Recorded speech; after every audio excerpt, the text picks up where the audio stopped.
Hello everyone, Santier here. Welcome to my Guild Wars 1 stream, and I'm sorry if I'm a bit loopy today. I did not sleep very much last night on account of not falling asleep for some reason for quite too much time.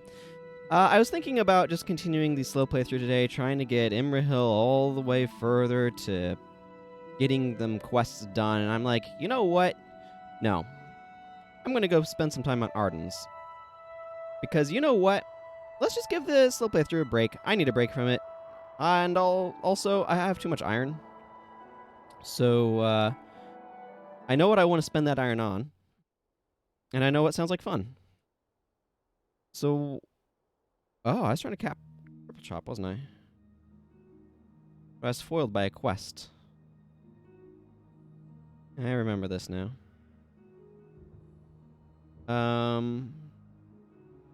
Okay, so I'll probably... So what my fundamental goal is today, Hall of Heroes winner is Magic to Gathering.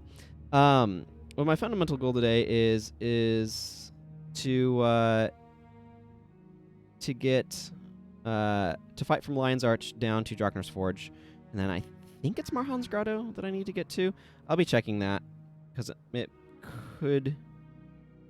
could also be the Granite Citadel, but either way. Let's just start by getting Olias and doing that business. Oh. Okay. Let's start by talking to Menlo about going to LA. Apparently. Apparently that's where we're starting.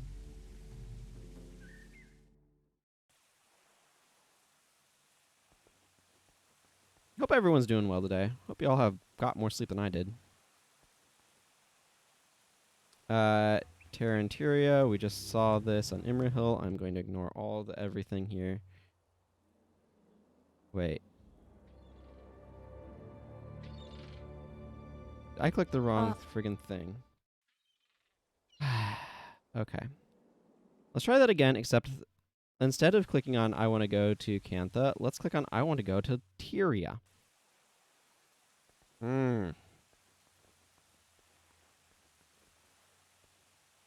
Terra and Tyria. Tell me more about the situation in Tyria. That was very confusing. That was a very confusing dialogue. I just assumed I needed to click on the green checkmark one to advance, and it was actually the, like, text bubble one. Like things are up on the stream, so that's good. I wish to travel to Tyria. Yes, take me to Tyria, please. And then we get the factions cutscene again with the factions music playing. Hey, Fear. Good to see you. How are you doing today? Hope you're doing well. I should just be able to talk to Nero and head on inside.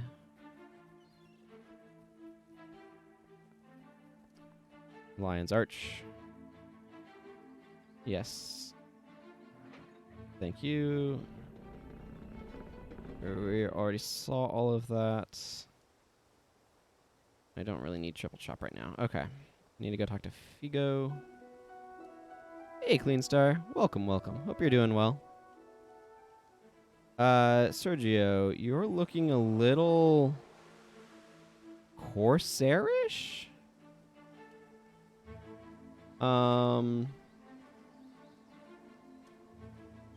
Just thought you might want to check in on that. I think it might be Speak Like a Pirate. Yeah, it's Pirate Week. And Zaishan Mission, which is very useful.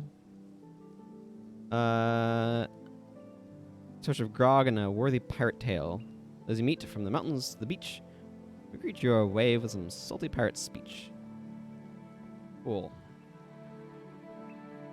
I would like to grab a random smattering of heroes. I don't even know what half these people are set to do right now. But I know I've got a lot of elementalists. So picking up Olias will be a good idea.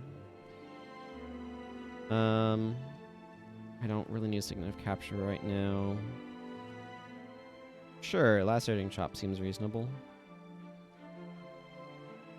What an odd assortment of skills I have available to me.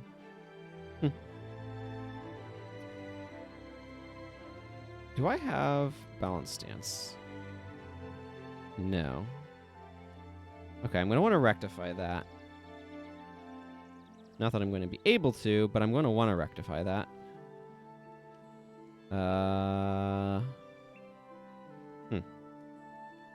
Right.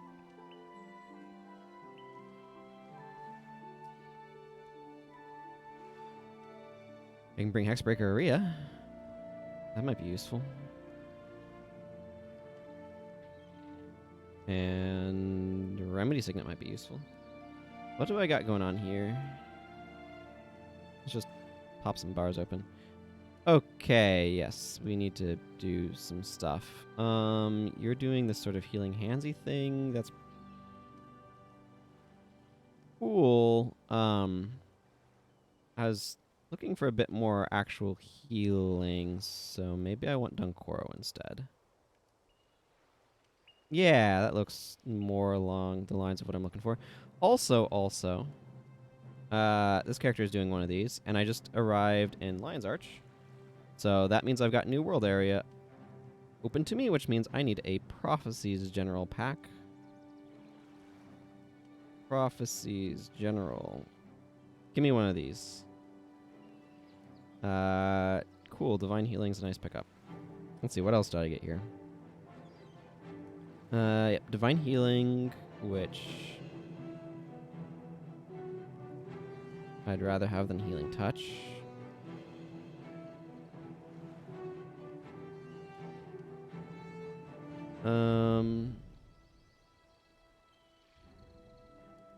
Scanning through Incendiary Bonds is a good pickup. Scavenger Strike is a really good skill. Heal Other is also a good pickup. Savage Shot, apparently I didn't have previously, so that's a good one. A lot of warrior stuff. Interesting. That's a lot of warrior stuff, actually.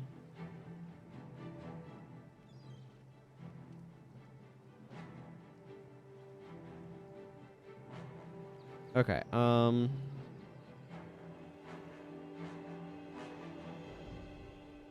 remove Hex, heal party, Divine Healing, Healing Seed, Comfort.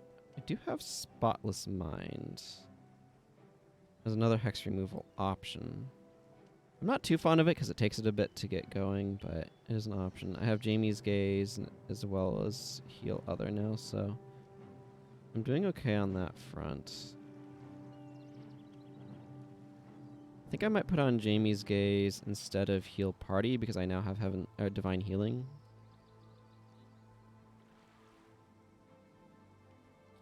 Do I have... I have Dismiss. I'm just scanning through to see if I have other condition removal. I feel like Dismiss is preferable. It has a 3-second recharge. It feels preferable to the 5-second recharge. There.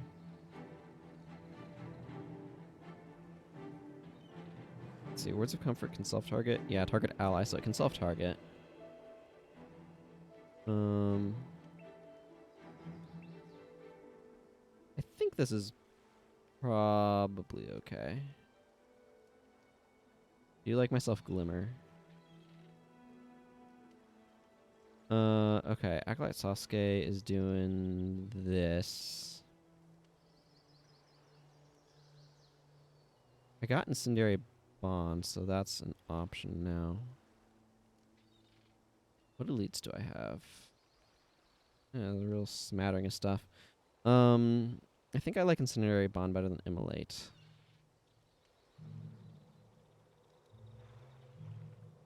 There it is. I'm cool with Bedicles. Okay, I should have some stuff that I can do with him as well. Oh my. Okay, I'm gonna really need to take a look at Serenia because her bar is something else. Oh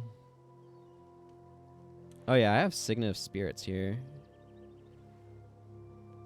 Do I have any Restoration Magic really worth using?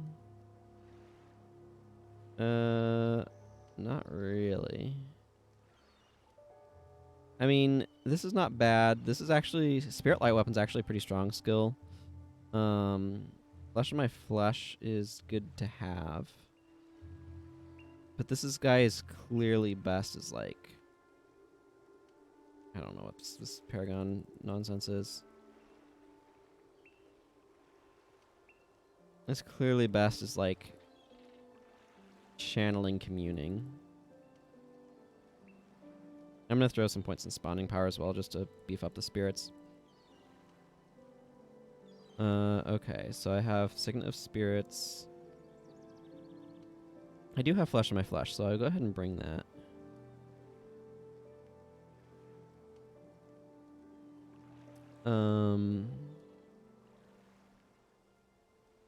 Essence Strike. I'd ordinarily like to have Blood Song, but I don't have that, and I don't have Splinter Weapon, it looks like. But I do have Shadow Song and Pain.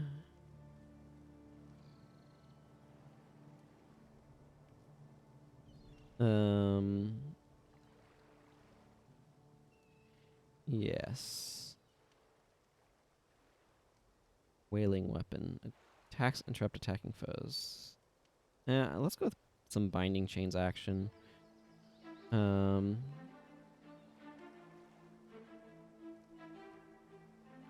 This is alright, but let's go with a Nightmare Weapon, which is actually a form of healing. Spirit Burn is not terribly exciting to me here, just because I have so much inherent healing and stuff. But maybe Spirit Boon Strike would not be bad.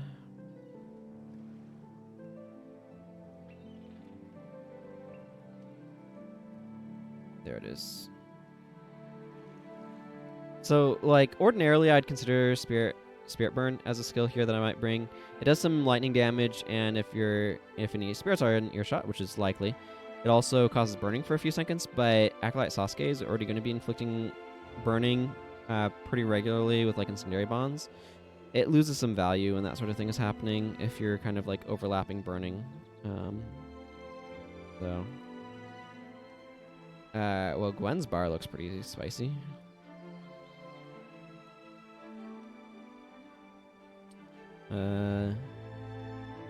Okay, so I just need to make sure Serenity doesn't overlap Sasuke too much. That doesn't look like it'll be much of a problem. I normally like to run her water magic anyway. Do I have... Yeah, I do have Water Tune.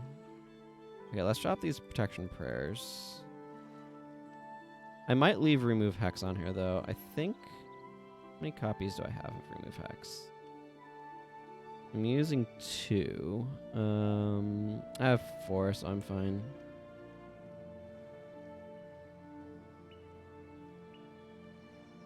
Okay, let's just go Energy Storage Water Magic here.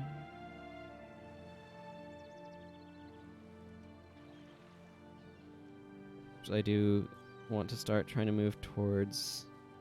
Okay, I have Glyph of Lesser. I often want Glyph of Lesser with Water Magic, because Water Magic tends to be one of those things, you know?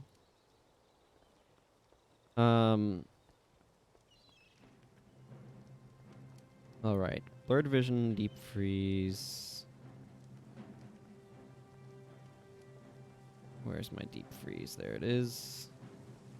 Very difficult to navigate while also trying to look at skills. I have Icy Prism, which is good.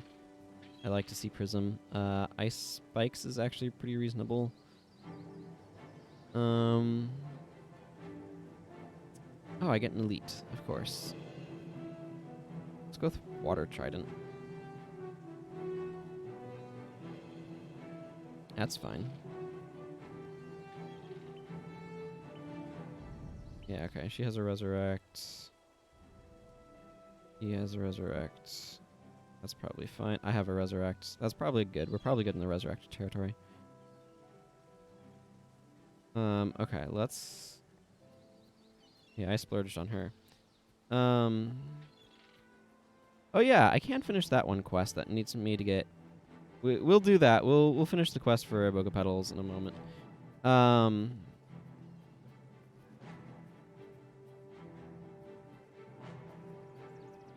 How much? Oh, I have 200 gold on me. Hey, Mana Guy, welcome. I don't know if y'all saw, by the way, in the general chat of the Discord, I proposed a few ideas for things that I could do with channel points, or began, like, discussing the topic anyway. And would appreciate some feedback. Okay, so I want soup water. Okay, let's just start with soup water. I don't know, let's just... I'm not gonna need 5 platinum, but I'm just gonna withdraw it so I don't have to worry about how much I need. Okay, soup water, and Prius. Well, first let's see. That's not ritualist runes. Yeah, communing's pretty expensive. Channeling's not too bad though. I'm gonna pick up a channeling. Okay, minor communing is fairly expensive. I'm gonna go ahead and pick up these other miners. Okay. You are water magic. I dub the Hydromancer. Yeah, I'm gonna do Olias's thing. Have you done the thing for Olias yet? Hey, you can be superior channeling here.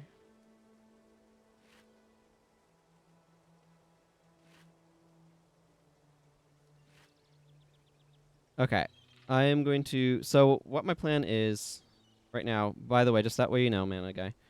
I'm going to go pick up Elias. I'm going to go back to Kamadan. Or, I'm going to do the quest for Elias, go back to Kamadan, do the food... Finish off the food quest. And actually grab Zenmai and whatnot. And what I'm actually planning on doing is actually just that. I'm planning on fighting my way up to Beacon's Perch and then down to, like, probably stopping off at the Deldrimor War Camp down to Droknar's, and then going to wherever it is that I need to go for Gladiator armor. I should switch back to this one.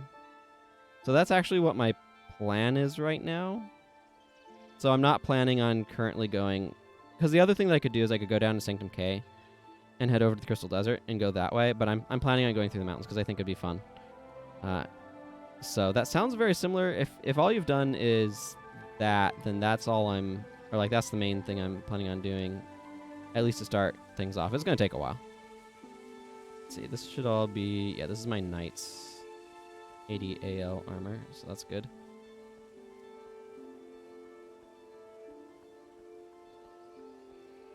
This is not the way to Figo. Figo's over this way. Yeah. That probably makes more sense. It sounds like we'd overlap a lot in what we were doing otherwise. I like how both of my elementalists are set up to remove hacks. You know, I probably in normal play just do not bring enough remove hacks now that I think about it. I'm gonna grab these mysterious summoning stones. They might be beneficial. Hello, Figo. Yes, let's go. Yeah.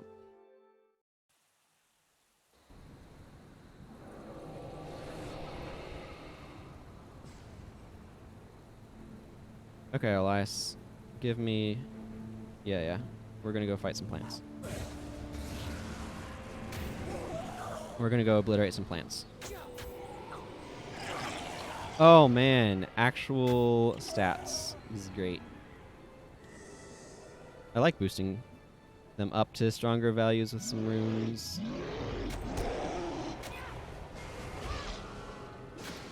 I don't know how often I'm going to get the bleeding off from Lacerating Chop, but it's actually just, like, reasonable damage values, so...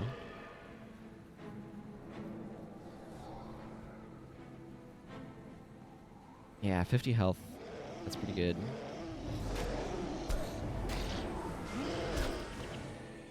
I have way more hex removal than I'm going to need in this part, or this section right here.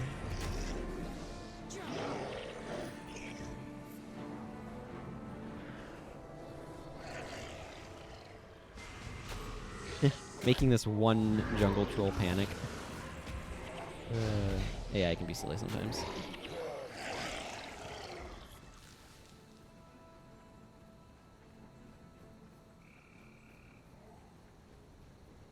A bunch of white mantle. Just what I expected. Wow, Gwen has it out for enchantments. Somebody needs to in this party, though.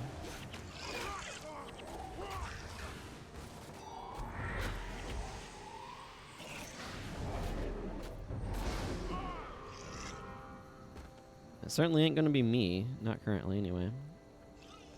Slash Dervish could provide some stuff for that. I'm definitely going to want to swap out for Zenmai and Olias once I get them.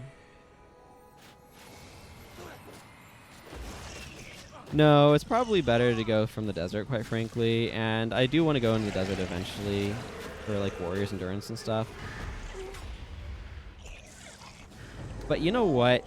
I just love the idea of being able to take a screenshot on this character of the map and be like, ho ho, here is the map with like just this route going from LA up and around down to Droknar's. Actually, I need to go like that because directions, but whatever.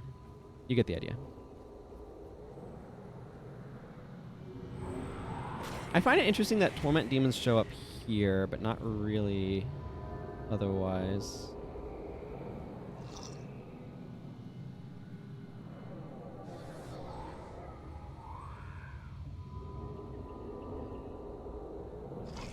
I definitely want some anti-knockdown stuff, though.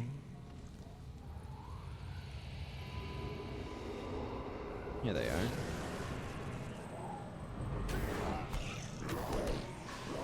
Oh, of course there's Quickening Zephyr. Why wouldn't there be? Always Quickening Zephyr.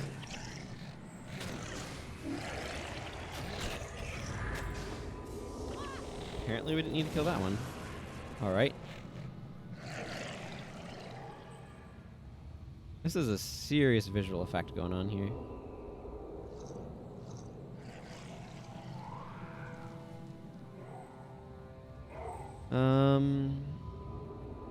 Where is those? Okay.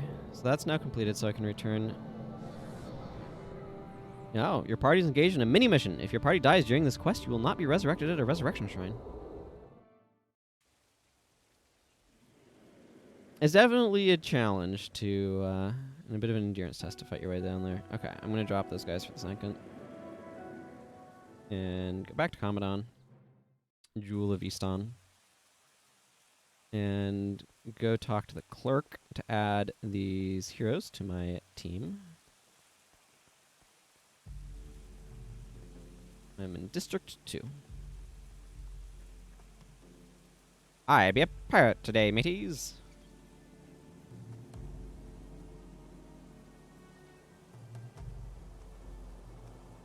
Chasing Zenmai and Olias. Okay. I need to get them added to my list of dudes. Hello, Nadir. Welcome. Hope you're doing well today. Hope you all got more sleep last night than I did, because I didn't get much.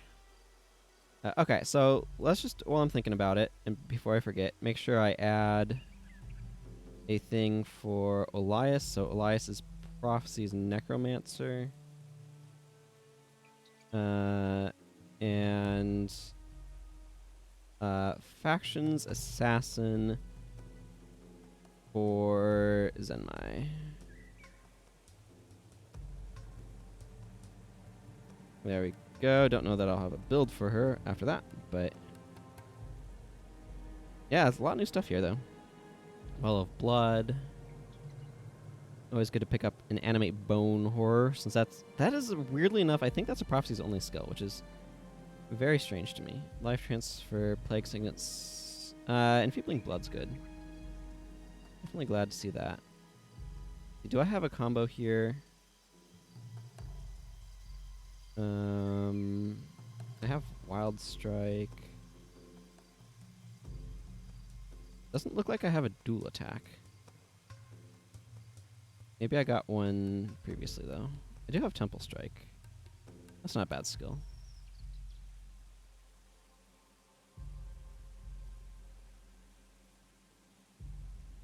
Okay, I have a couple of copies of Ninetail Strike, so I can do that with her.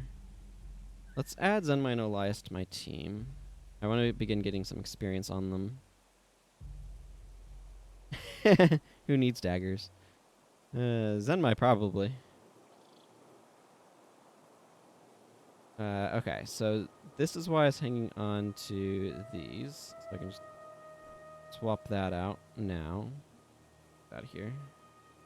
I'll sell that in a second, but I want to get Olias's better stick. Olias, have a better stick. And then is the process of deleting all of these things. As you do. Over and over and over again. Tediously.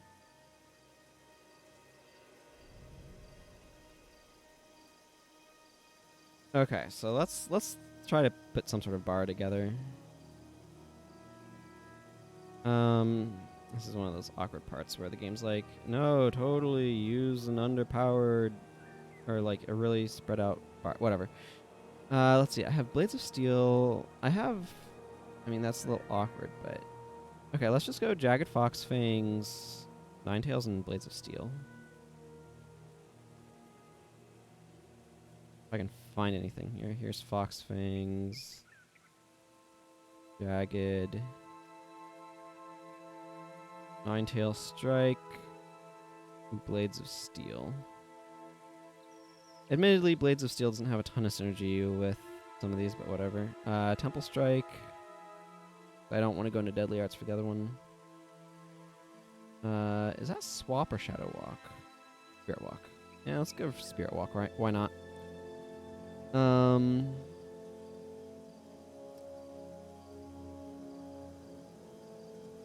Should probably have some sort of defensive thing, but whatever.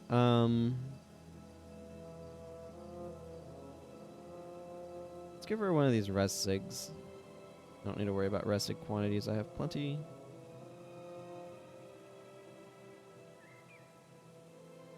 And I don't know. I'd like to give her Critical Eye, but I don't have Critical Eye, so never mind that. Do I have Antidote Signet? No. I have Poison Tip Signet, which wouldn't be bad to give her, except I don't have enough stuff. I don't have Signet of Remedy either. Song of Concentration is not what I'm looking for. Enchanted Haste is a bit expensive.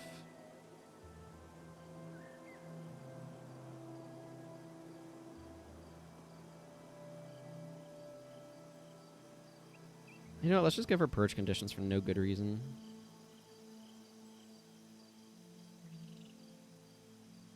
Why not? Does this mention cracked armor now? It does. Good to see them doing that. I have Icy Veins. I could go like Icy Veins. Yeah, okay, let's drop your Death Magic. Drop your Blood Magic. Blood Magic as an attribute line needs help anyway. Let's go this direction with things.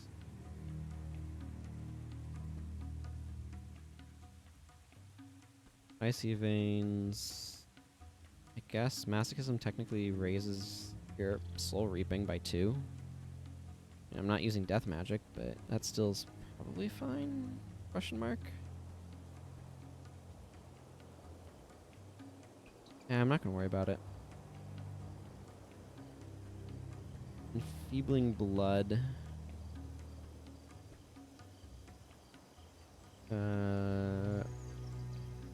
Mark of Pain's not a bad idea.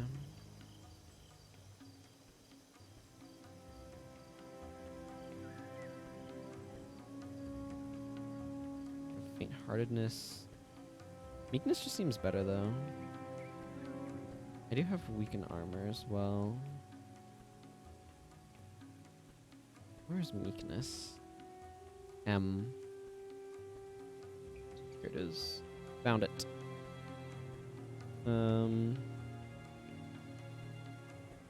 Give you a remove hex, because everybody gets remove hex. They're a caster. It would seem I like to remove hexes, is what I'm saying. And maybe a good ol'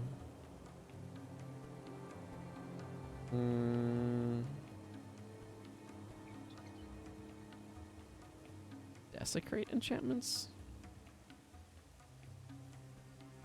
for some additional damage. I mean, 7 curses means this is not particularly exciting, but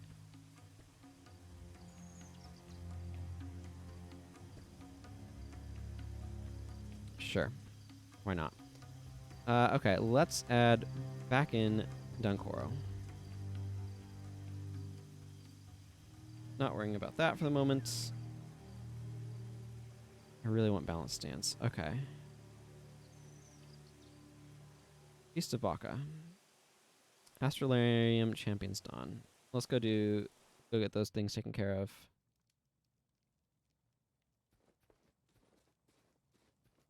Because turning in this quest will get a good additional experience on my guys, which I will gladly accept.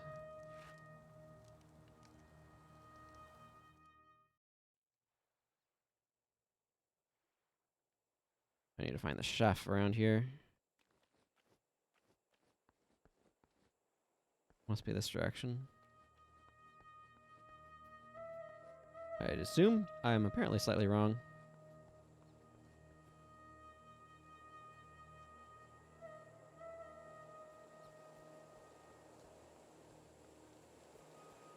Apparently the chef is just further this direction. I don't need this scale fin, incidentally.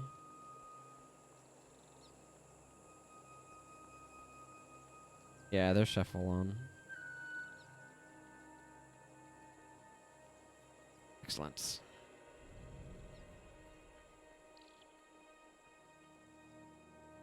And the panai salad. Okay. Now all I have to do is go back to Kamadan Istan and head out the front door. I should be able to handle this steak kebab, this panai salad, and this bowl of scalefin soup to our good old friend, the Royal Chef Hatundo, who's setting us up for Prince Baka the Magnificent, which I actually quite like. I like all of the quests here that like tie in to the Vabians. I really appreciate that they did that. Saving up jade bracelets for something. Yeah.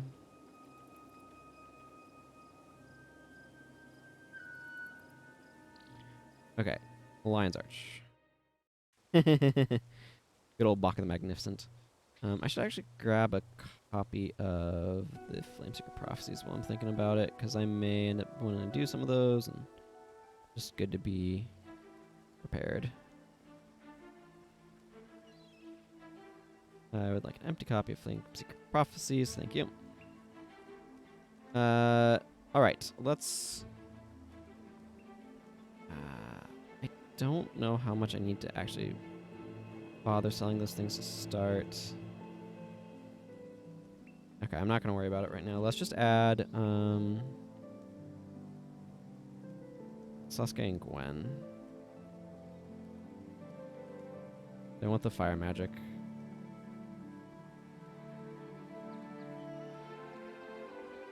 Pop open some bars. Yeah, here we go.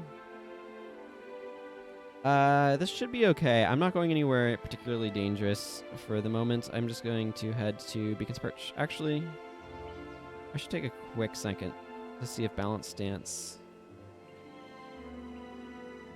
has gotten through a quest or not. That I can...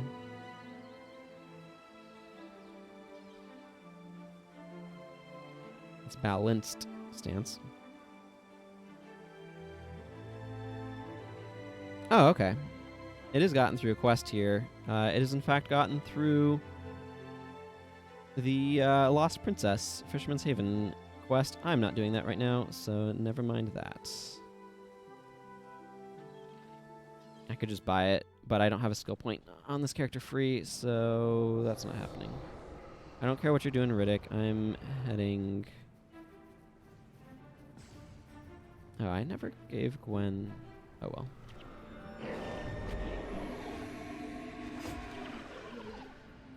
These guys are level 11, so they should be giving some experience to Olias and Zenmai, but I'm probably going to drop Olias and Zenmai when I get to Beacon's Perch, because they're not going to be at all adequate to what I'm going to be taking on at that point, but for now, they can hang out here. There's the crevasse. This will take you to the Eye of North. You can go step in there if you want to. If it's around, you can step into it. I don't know that it shows up when you don't have those quests, so.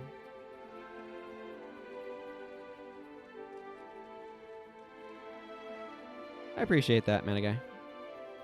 We'll see how it goes. It definitely tends to be a bit of a trek. Archivist Ithamar over here does have some skill that I could pick up along the way.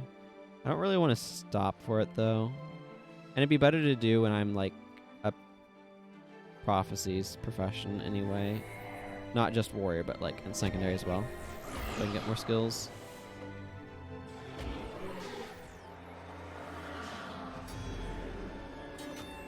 These guys like to spam their hexes.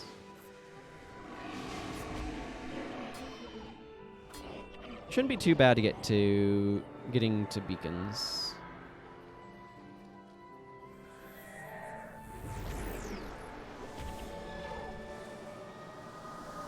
Just a lot of log scale and stuff to fight through. I can't actually use Hexbreaker myself because I don't have any spells, but this is my Furious Axe, right? Yeah. It's furious.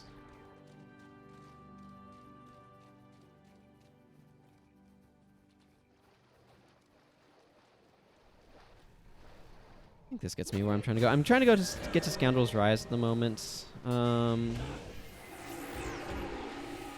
may stop in Gates of Kryta just to get it on my map.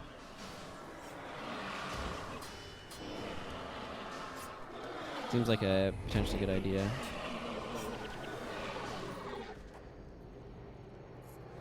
Oh man. It's really important to notice, this is a scale fin, this is a bog scale fin. Very different. Oh yeah, Anthem of... Hexbreaker's Anthem. That'd be kind of nice. Hexbreaker's Anthem at least is what I'd call it anyway.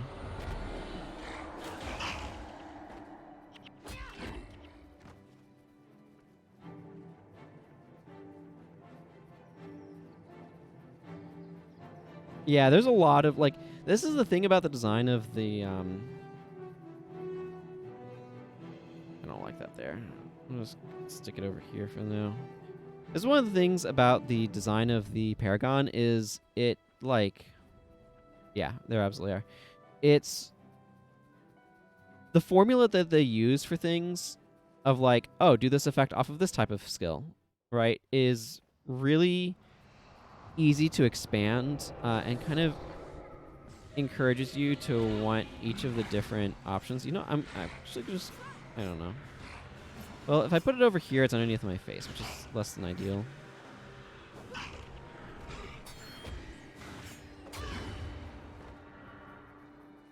Yeah, I'm going to go make my way down to the Gates of Kryta just so that way I have that on my map.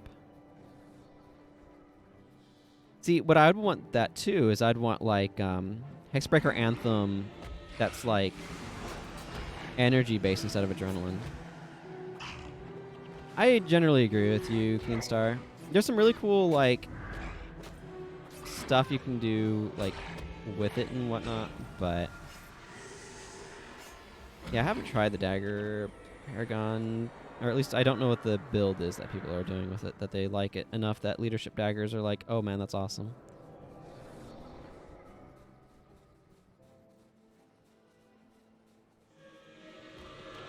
Well, I'm about to have no energy.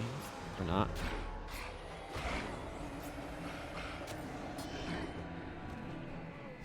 The other way, that covers things up a lot.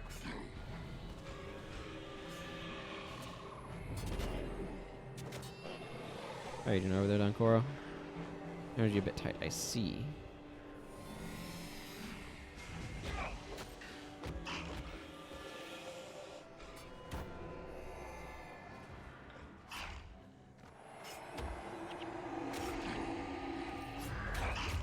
Oh, that guy got right-ended.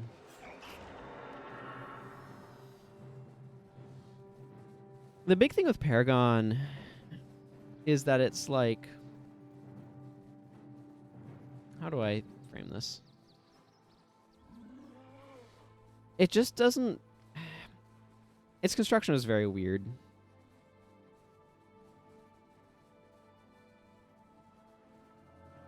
It's got those things it's like especially good at. But...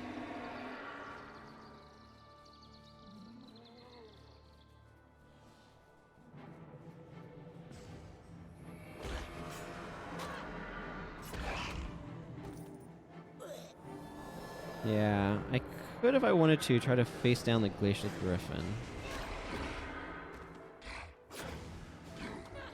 That can be a bit tricky.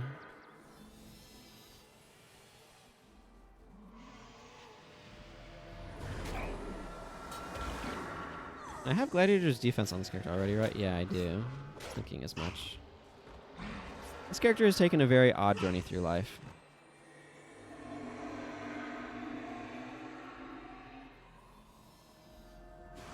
Which I personally quite enjoy.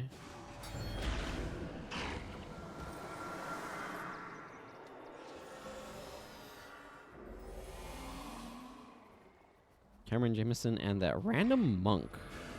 Beware, the undead march on Lion's Arch. The passage is not safe, says the random monk. Who sometimes I think it's killed by some of these guys.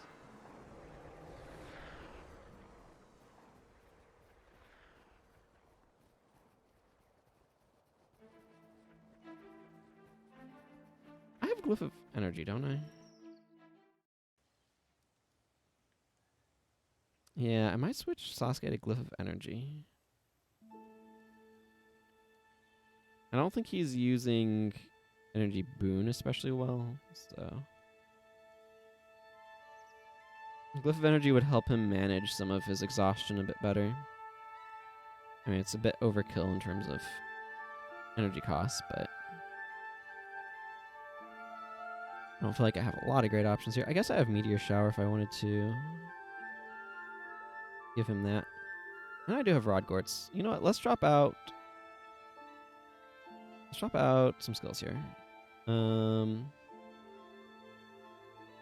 Put Meteor Shower in instead of Meteor, and let's give him Rod Gorts instead of Bed of Coals.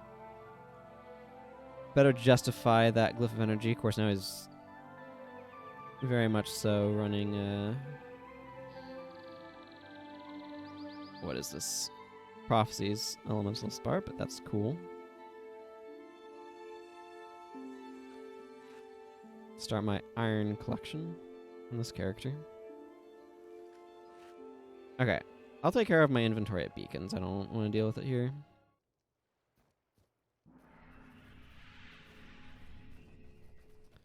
Beacons is the next stop, by the way, for those who may not know.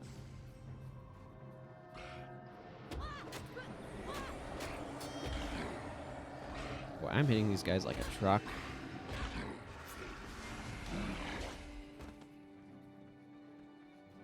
This is... Yeah, this is a tactic shield. Why am I not... I'm all strength, and I should be using my Zodiac shield right now.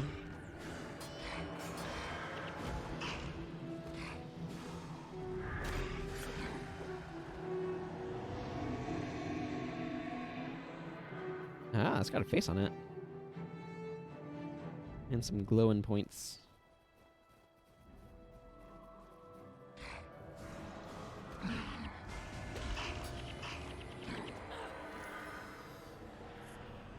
Bunch of Murgoyle skulls. This is one of those areas where it's like this part, like I don't know if any of you have ever done like actual running, where you just like try to get through the zone without, like, you're not worried about fighting anything, you're just getting through the zone. I've done some of it. in the past. And this map is always really obnoxious for it because of all of the snares. Like, if you're set up properly, i.e. have max armor, these guys aren't that threatening damage-wise. Like, you saw that. That was a 21 damage deep freeze. 21 damage deep freeze is pathetic. It is not threatening. But it's just so many snares. Yeah, that's why I want anti-knockdown skills. Because we're going to be dealing with a bunch of knockdown junk once we get the Shiver Peaks properly. Yeah, Deep Freeze and Mind Freeze. That's part of why I want so much Hex removal on my team.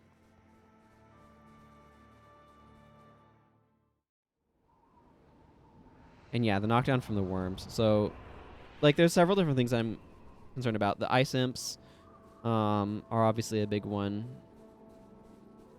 Like, the big things I'm... Hi, Aiden. I didn't know you had a quest for me. Apparently this guy just has this quest here. I'm going to leave it. I don't really feel like I need it.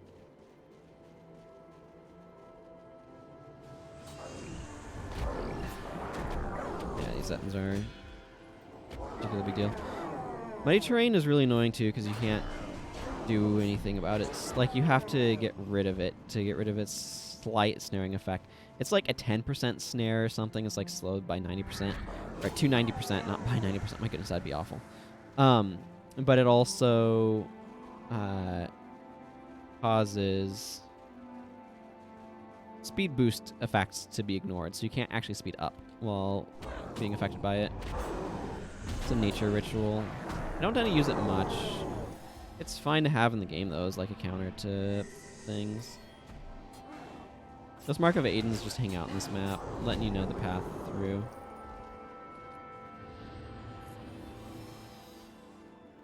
And of course, worms popping out of the ground, knocking you over. The real thing that I'm concerned about, actually, are... Like, Azure Shadows are going to be annoying because they use Signet of Judgment, which knocks you down. But the real thing that I'm not excited about are the Tundra Giants that knock you down with Giant Stomp. And also, they just knock you down on critical hits, which is awful, and I hate it. And I'd like them to stop, please. Do I have... I think I'm probably just WP on this character, but...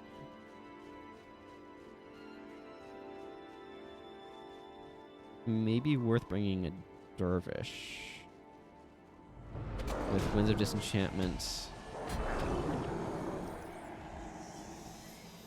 This would actually be... I have Don't Trip. Maybe I should bring Don't Trip with me.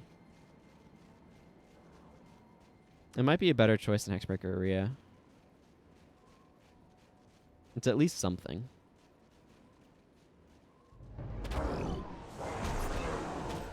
Like, ideally, I would bring, like, I'm Unstoppable, but that requires me to go beat the Glacial Griffon in one-on-one combat, and I don't feel like going through that rigmarole. Master Seeker Nathaniel. I like Master Ranger Nente. He's cool. He's a cool dude.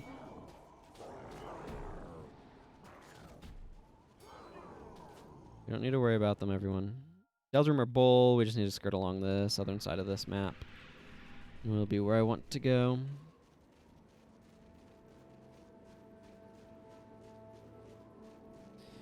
The reason why I'm considering a Dervish, I was mentioning, like, maybe I want a Dervish, is there's going to be a bunch of Griffins that use Spellbreaker, and you can easily set up a Dervish, depending upon what skills I have access to in this character's restriction list, obviously, that can do enchantment removal that's not affected by anti-spellcasting skills.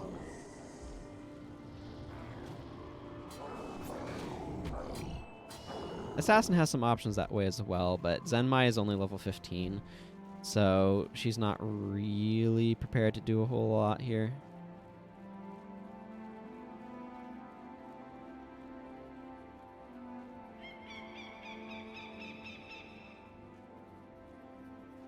Yeah, but like you're looking at the knockdown one, or I think there's a signet as well that like requires them to have hexes, and then there's expunge enchantments. I think that's under deadly arts right here. This is a skill as well. Target foe loses an enchantment. All of your other for each skill disabled in this way, they lose an additional enchantment. That one's a really good option for it as well. I was thinking of Winds of Disenchantment though. Oh yeah, assaults, enchantments. So yeah, there's a bunch of options under assassin. Shattering assault is a way of getting rid of it. This one, assault enchantments. This is an elite skill. Must follow dual attack. Target loses all enchantments. It's just you can just kind of like spam this one. Didn't this used to have a much shorter recharge? I feel like I remember this basically like having no recharge at one point in time, but I could be wrong on that. Lift enchantment is another one. The advantage of Winds of Disenchantment is it's just a AoE skill that removes enchantments from everyone it hits, which with multiple things around might be more beneficial.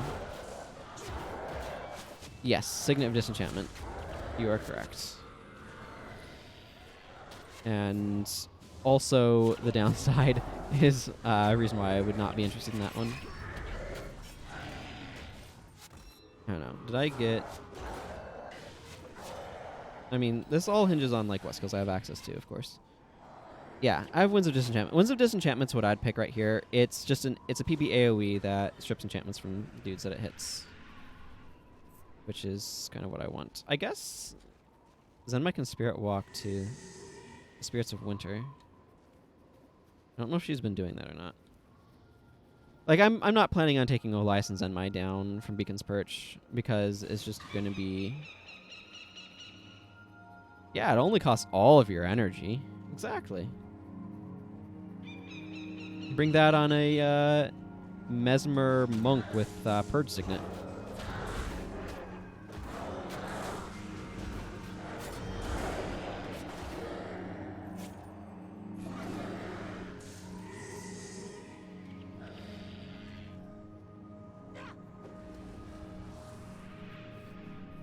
She did use Purge Conditions. Good old Purge Conditions.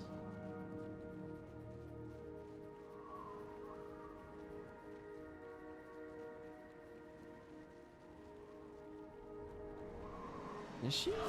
Okay, I don't know why she didn't. Why Zenmai didn't just Spirit Walk into the Spirit of Winter. The AI may not know how to use that skill though. That's one of those skills that, like, in theory, is pretty sweet in various areas because, like, this is an 8-second recharging Spirit Shadow Step, right? And it can let you get in and out of battle if you and your enemies are all using spirits. But the AI may not consider how to use that skill well, so... If that's so, that's so. It's kind of just how it is.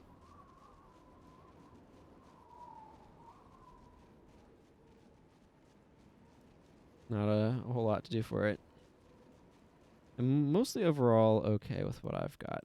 Let's see. Do I have... Yeah, okay. This is characters just to be a P. Little Warrior Paragon. Let's slot on Don't Trip.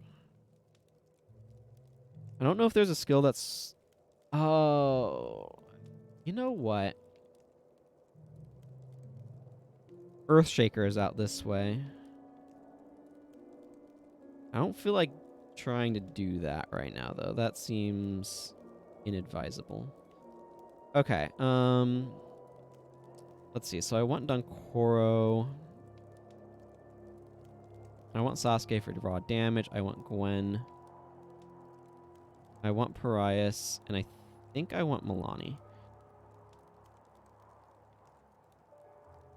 Okay, this one's going to be a bit tricky to set up for because it's a lot of nonsense. I'm not going to try to bring Signets of Capture or anything. I think my bar is fine. The big thing I'm worried about with Dunkoro is energy. I don't really have a good response to that, though. Let's see. Sasuke is fine. Gwen is... She's fine. She's got some damage. She's got a lot of hex removal, a lot of enchantment removal. She probably doesn't need inspired enchantment, actually. And I'd probably be better off with some form of damage on her. What do I have here? I have Cry of Frustration. Cry of Frustration... That's actually an interesting call. Because Cry of Frustration is pretty good, but... you know what? I have Mantra of Frost.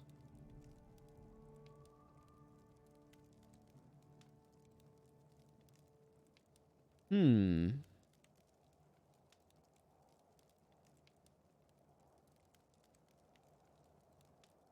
can easily... Yeah, okay. Mesmer.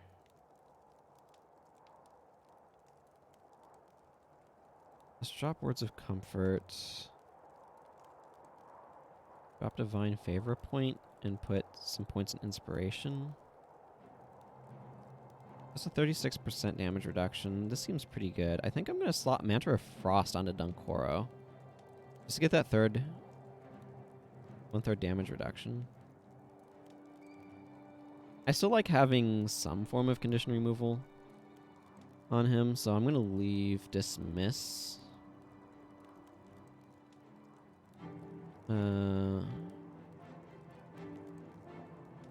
Yeah, okay. But I like Mantra of Frost there as an option. That makes me feel a bit better, frankly.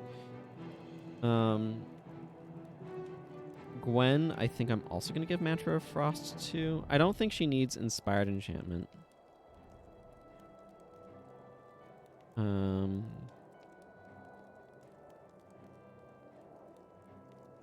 I do like the idea of Mantra of Frost on her as well, just to reduce damage on her. Yeah, there's a lot of cold damage that's going to be happening. Waste Not, Whatnot is an extremely unexciting skill, and I'd rather replace it with a skill that does things. Like Wastrel's Worry.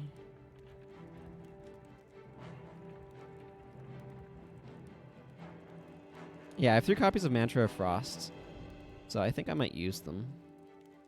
I can also use an Inspired Hex on Dunkoro instead of remove Hex if I want, but I don't think I want to. I'd rather have the recharge time. Her energy bar is somewhat expensive, though. She does have Shatter Hex and Inspired Hex as well.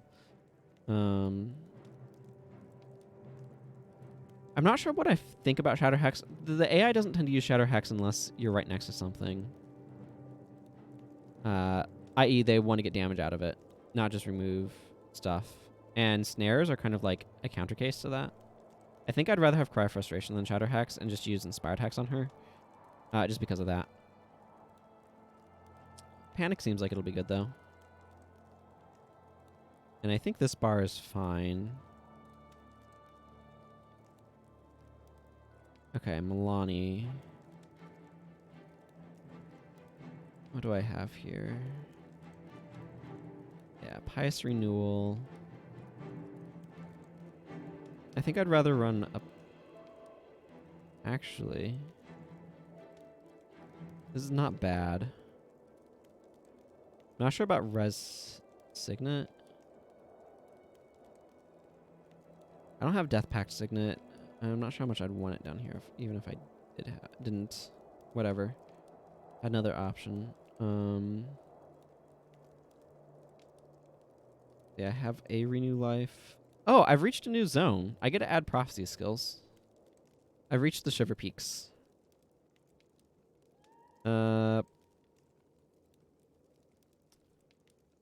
Prophecies General. Add a booster. Ooh, I got Mend Condition in that list. That's nice. Just taking a quick scan through. Maelstrom also is a good pickup, but I'm not bringing Serenia, so it doesn't really matter. Clumsiness is good.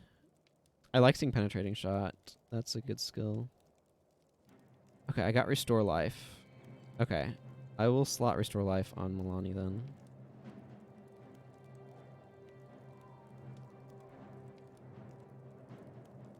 I actually quite like Restore Life, so happy to see that. Mantra of Frost is nice to pick up. Ooh, Chaos Storm. Actually, Chaos Storm might be good for Gwen. I want to keep the Shatter Enchantment here, though. So I don't really know where I'd stick it. I think I'm kind of fine with this as is.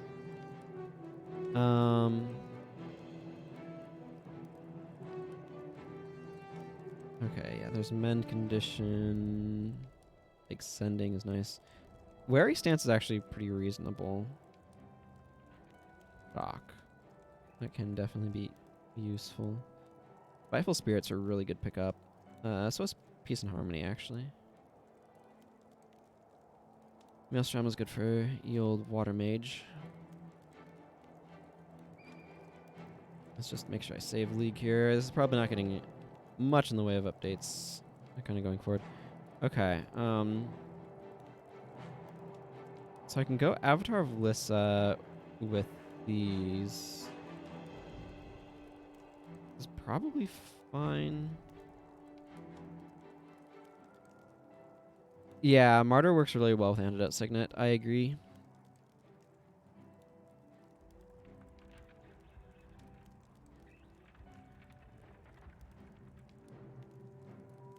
Though, of course, the classic is to have Martyr with Plague Sending. Winds of Disenchantment. Remove one of your disenchantments. If an enchantment is removed this way. Yeah, so these then have 5-second recharges with the Avatar up. Yeah, this is probably fine and does what I want. She's using the... Whoops, I need to have the right thing selected. Yeah, she's using Soulbreaker, is what I thought. Her inspiration stuff is fine.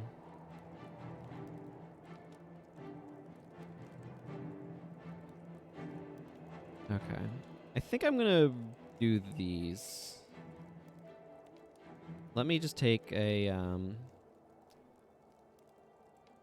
Oh, I need to go visit the merchant as well. Before I head off, because we're about to have a very long walk ahead of us. A bottle of grog.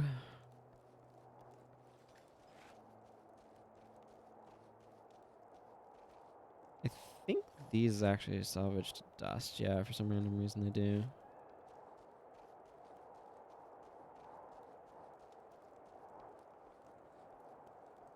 Okay. 1, 2, 3.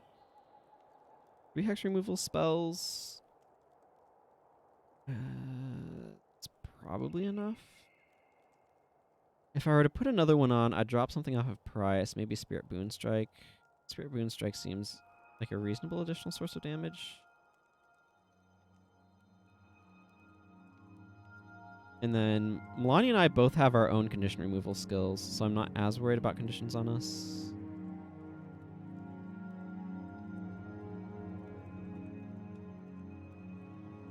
There's this bottle of grog. I'm going to be getting more of those, so I'm just going to hang on to them there for now.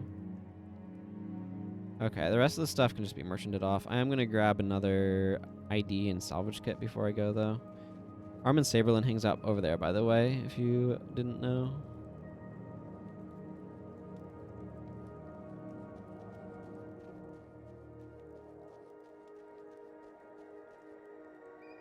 Oh, the vampiric bow. That's cool. Okay, this is just a giant pile of collectibles I don't need. Right, and I wanted an ID and salvage kit. Just drop those directly down there. Okay, and I have hard res, hard res, hard res, hard res. And then this should be fine otherwise from a damage standpoint. The big thing that I'm concerned about is the amount of healing that I have. Nightmare Weapon is technically additional healing for the party. But Dunkoro's energy is going to be tight, and this does not have much in the way of, like, raw protection. it's one of those things where what I'm about to do is very heavily complicated by the fact that your skill bar is extremely limited, or you're limited in your party, because this is a 6-person area and I'm heading down to an area kind of more appropriate for 8 people. I feel like ideally I would have restoration magic going on over here instead of communing, and would have like more of a traditional Slign of Spirits with Spirit, Light, and Men, Body, and Soul. But unfortunately for me, I don't have those skills available on my like thing that I'm doing for my restrictions, so I'm just gonna roll with Dunkoro here as is.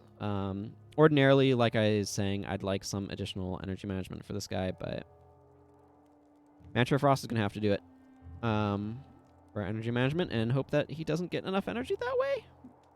Question mark?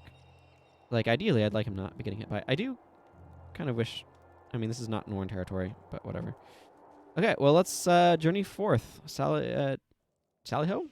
Now I'm getting all confused about how the language works. Lornar's Pass. Welcome to Lornar's Pass, everyone. It is full of ice imps and other things. As you can see, like, the healing from Nightmare Weapon, this is 150 health from Lifesteal. It's not bad.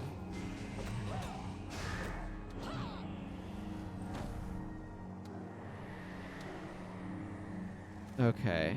Already I'm noticing something that has me slightly concerned, which is Dunkoro is over-prioritizing using Jamie's Gaze. So just seeing that kind of makes me want to go back and change that skill out. I want the stronger heal, though. But the problem is Jamie's Gaze is extremely energy intensive. So this is 122 health. This is 190. This is a substantially stronger heal. But if he's going to be using that over Glimmer to push health bars up, like, I'd rather him use 2 Glimmers for 100 and whatever that is, rather than Jamie's. So I'm actually going to modify Dunkoro before going too far, just because I don't want him spending that much energy on Jamie's. It's just not reasonable to have happen.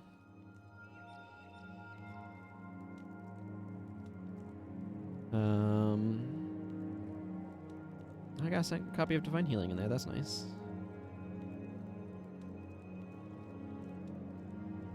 I think I'd actually just rather give him Spotless Mind. Yeah.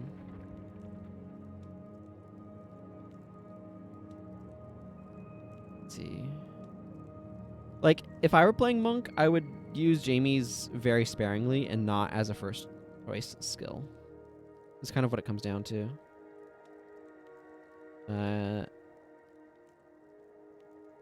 Healing Ribbon has a 5-second recharge. I might try Healing Ribbon instead of Jamie's as a bit of a party heal. Allies near target. Near is a pretty big AoE range. I'm going to try that and see how that feels. The big thing is I just really do not want to, like, be trying to get through here and have him, like, constantly burning out his energy because he's spending it on the incredibly inefficient... Like, I mean, it's efficient, but it's, like, not... Yeah, I just don't want him to use Jamie's as, like, his #1 source of doing things.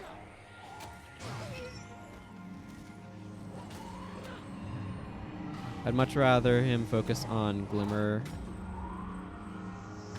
Okay, this seems to be better.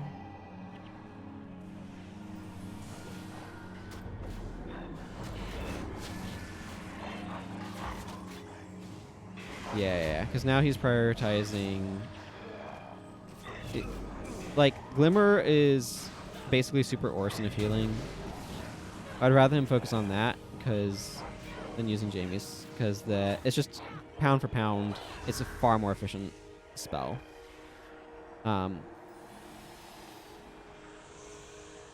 Yeah, that's like... I don't know. Jamie's is like 19 health per 10 or per energy, and this is whatever 122 divided by 5 is. Let's see, it goes into that twice, and then 2, like 24. It's more efficient. Is the point.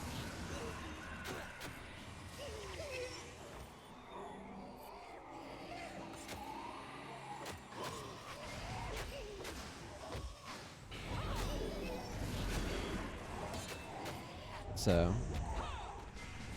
humans always understand how to use skills better than the AI does.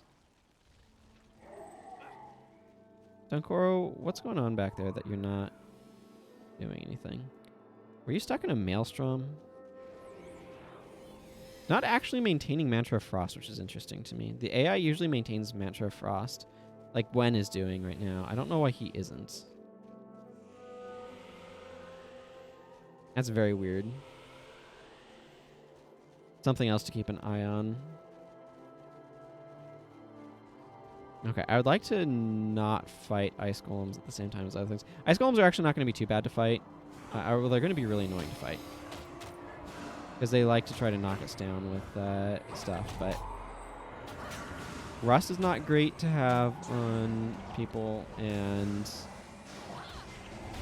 whatnot. But the thing is about Ice Golems is these are enemies that actually have like absolutely atrocious armor against fire. So they're going to actually take a lot of additional damage from fire sources, which is part of why I brought Acolyte Saska with me. There you go, Nadir. That's the perfect explanation.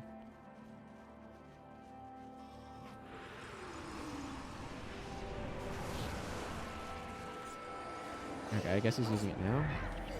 Very confusing.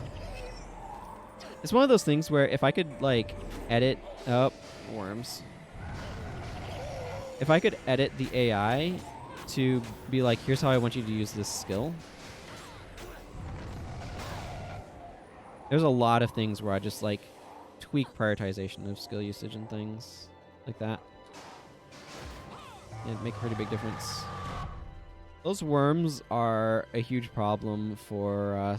people who were doing Droknar's runs. They had to figure out, okay, how are we going to contend with this worm getting in our way? Avocard Guile. Oh, another worm back there too, from the sounds of things. Okay, this thing's almost down.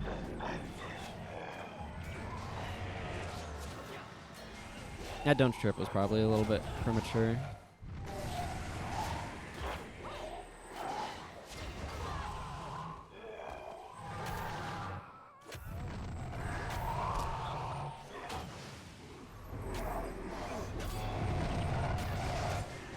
Oh man, they're so durable.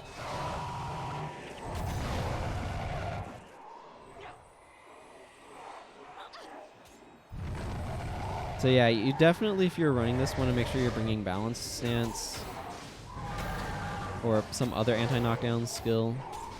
I Am Unstoppable is probably more popular these days, but Balance Stance is what was used back in the day, just to be able to contend with the knockdowns that you're going to be encountering here.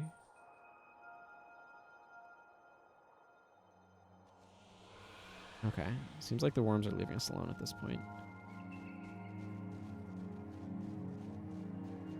Again, this becomes quite challenging because you're dealing with a 6-person party going through areas that are ostensibly for level, or for an 8-person party.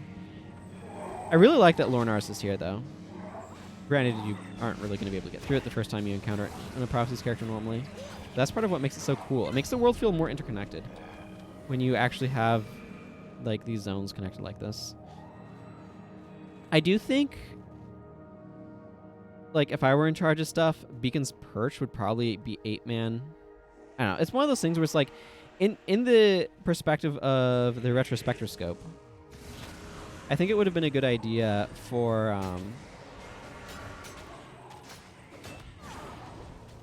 them to just accelerate the rate at which things kind of occurred. Yeah, I do too.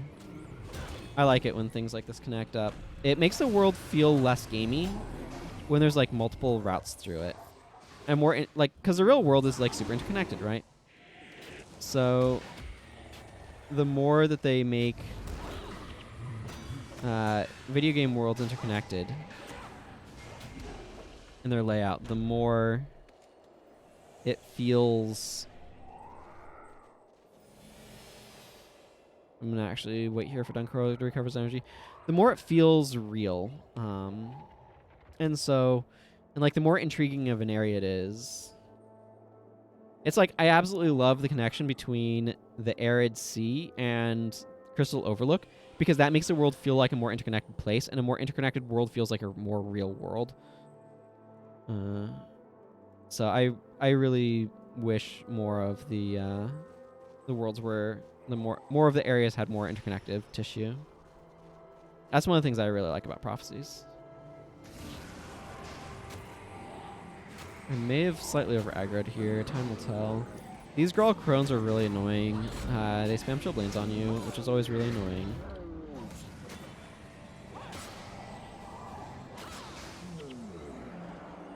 They also use Plague Signet. And send your conditions back at you. It's a long Remedy Signet activation because of all the rust going around.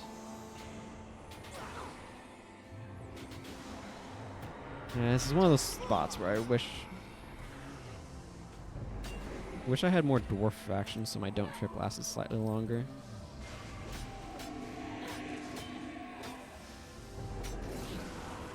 There we go. It's going to be hard to avoid some amount of casualties along this route. We're just operating under less than ideal circumstances.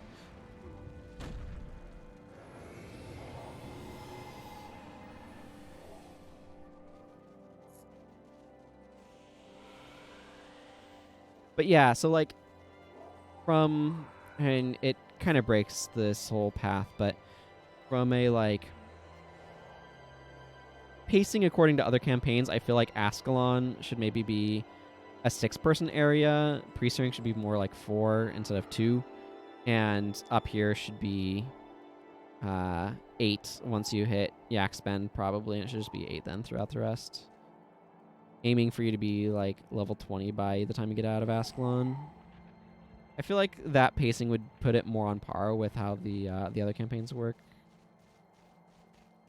But I don't know. The thing is, I really, really, really love Prophecy's internal pacing of like, oh, you get to Ascension and you're supposed to be level 20 at that point. Like it's very like, I don't know, did they call that the Ludo narrative or whatever?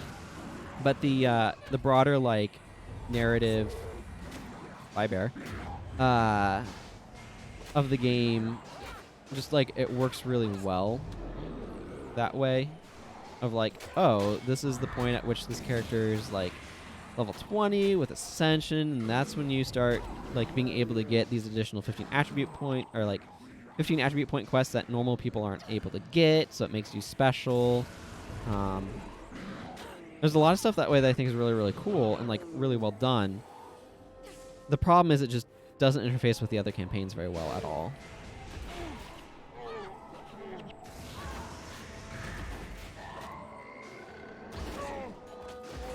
I'm hitting these guys. Oh, these are only level 10? Why were they level 10s? That explains why I was hitting them so hard. I'm like, this seems a bit... Alright, sure, but that seems a bit hard, and that explains it.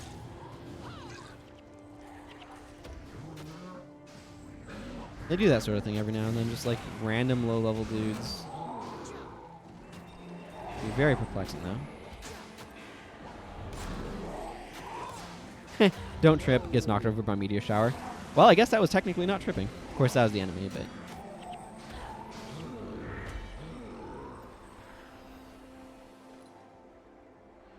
Okay, this is another spot where, again, I just need to take it slow because everybody's energy gets so low. I'm glad I have Glyph of Energy for Acolyte Sasuke, because that's helping his energy a lot, but obviously it needs a lot of help.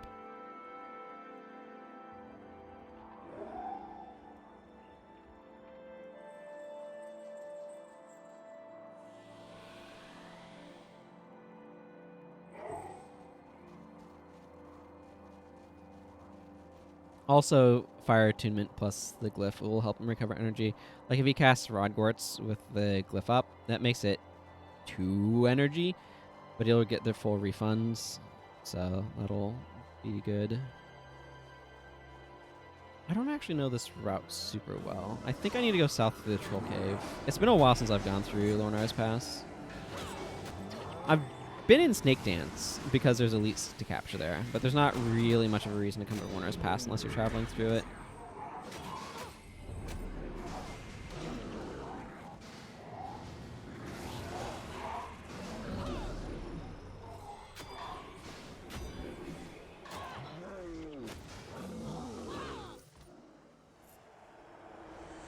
Well, I'm glad Sasuke got the blind and not me.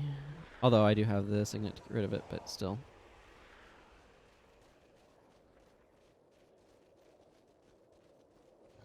Okay. Yeah, because we need to go through here, I think. I feel like the Troll Cave is the direction I need to go. I don't actually know. It just feels probable.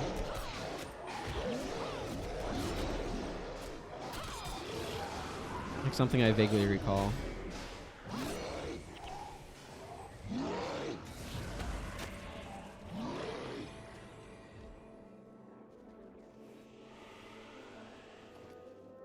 He's making for some long vanquishes as well. Yeah, here. Continues around.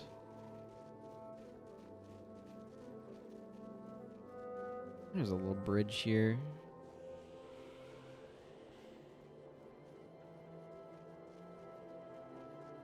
Worms. Yeah, don't trip worked.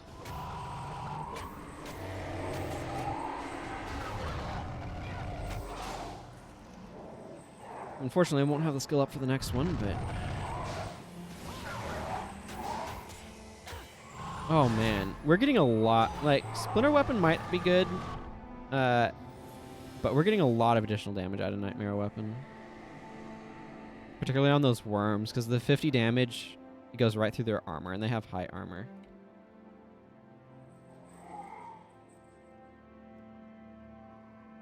Okay, I think there might be another path through if you go around here. I don't know, I'm taking this way. This is the path I'm going. A lot of Grawl here, actually.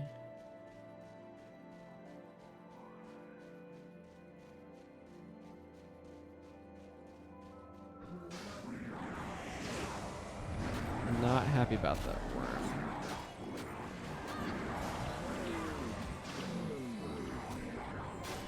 You can see Sasuke doing his job quite admirably. Of course, hanging on all right. We've taken care of those guys. Now I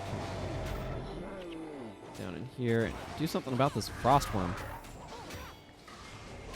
I will say Gwen is probably also putting a lot of damage in on this because she has Wastrel's Worry, and if she's smarter about spamming, it would actually be doing a lot of damage there. Because I think worms have natural resistance, which means that Wastrel's Worry ends faster, and here's a bunch.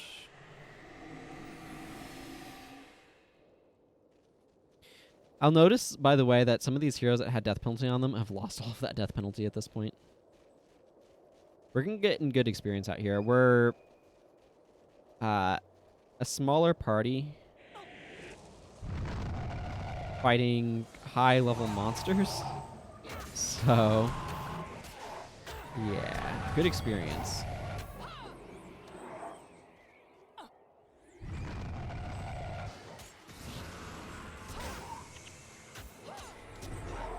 Yeah, 28 experience points from that worm. I think we wear off death penalty pretty quickly as a result. I should actually really make sure I just give some time for energy recovery here. The old school way of doing it is just standing around for like 30 seconds after each fight, letting energy recover. The new way is just bring Bip and never have to worry about energy again. It's not entirely accurate. You do have to worry about it sometimes, but might as well take this moment to salvage some stuff.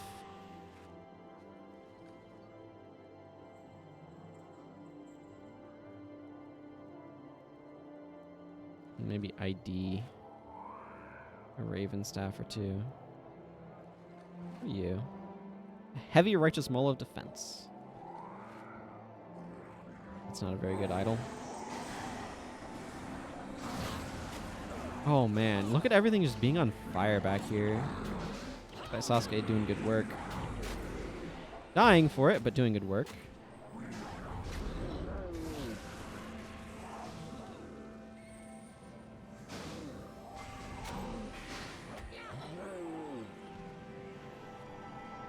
Nothing like the follow-up meteor shower.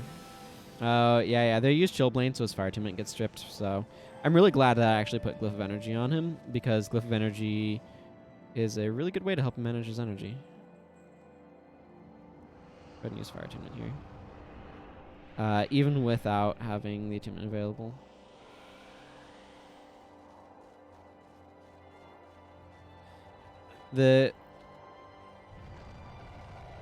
More freaking worms.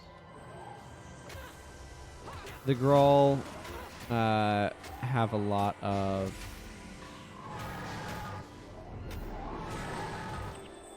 Chillblade spam, and that just completely obliterates all of the enchantments on you. Chillblades itself has a large area of effect, removes 2 enchantments from each person it hits, and does a bit of cold damage.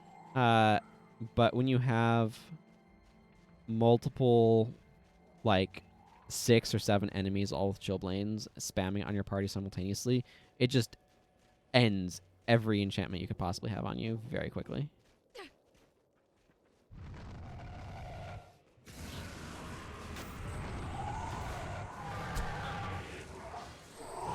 Okay, well, that don't trip didn't do as much as I would like there, but it's alright.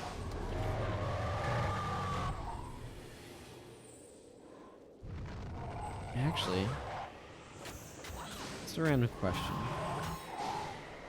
Do I have Stone Sheath? No, I do not. Okay, I actually want to read what it does, though.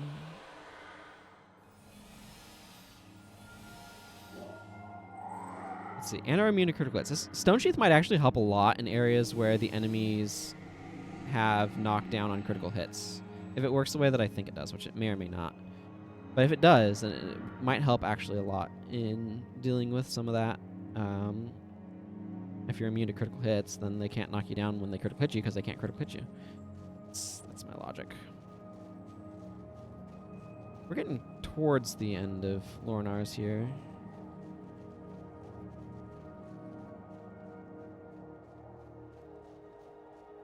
I love all the snow flurries that they have going on. And a few screenshots. Let's not fight that gigantic group of enemies. I don't think I need to anyway. Path forward is curving around south. But you can see how those worms knocking you down can potentially be a problem for runners. It was one of those things that they had to figure out, okay, now how are we dealing with this particular threat?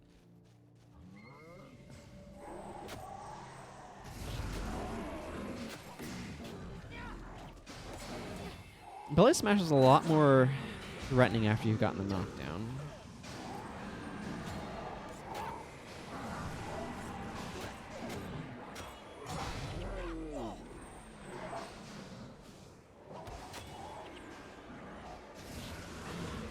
Just saying.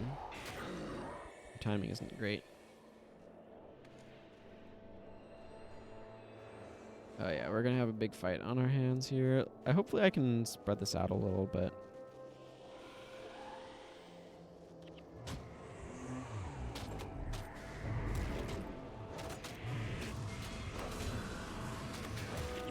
Probably not the best timing for don't trip usage, but whatever. Again, Sasuke, I believe, is doing bonus damage to these Siege Ice Golems because they have less than 60 fire armor.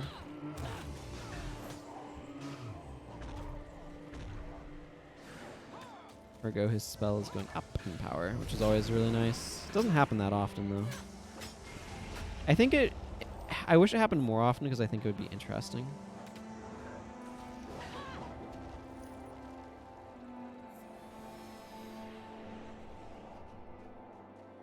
Okay, this is another point in time where I really want to give some time for Dunkoro's energy to recover.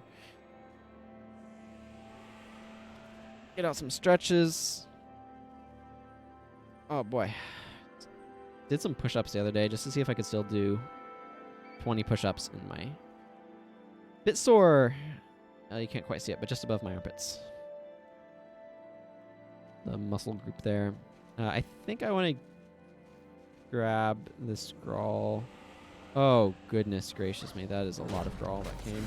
I was not expecting that many drawl.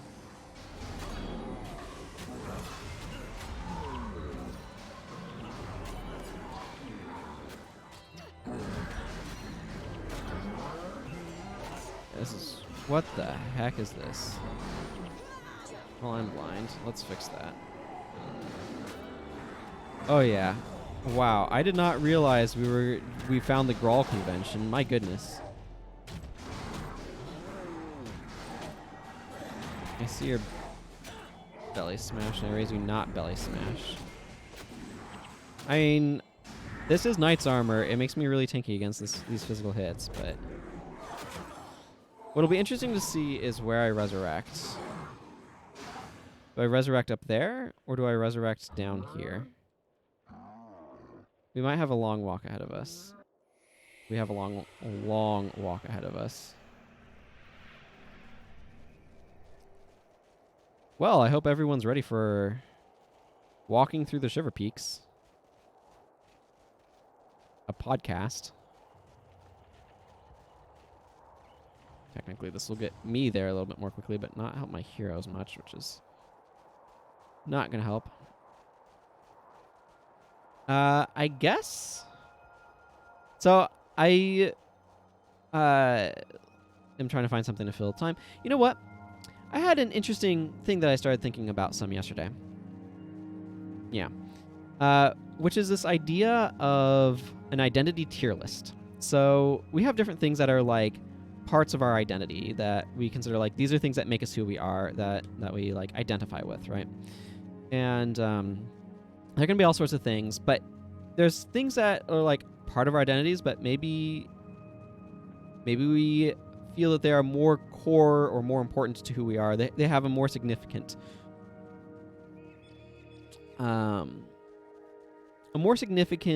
impact on who we consider ourselves to be. And other things are just like, yeah, that is like part of my identity, but it's not like a particularly meaningful part. So, for example, for me, being a gamer is a way more important part of my identity than being an American. It's like, yeah, I guess technically I'm an American. I happen to live in the United States of America, but it's not like a super important thing to me.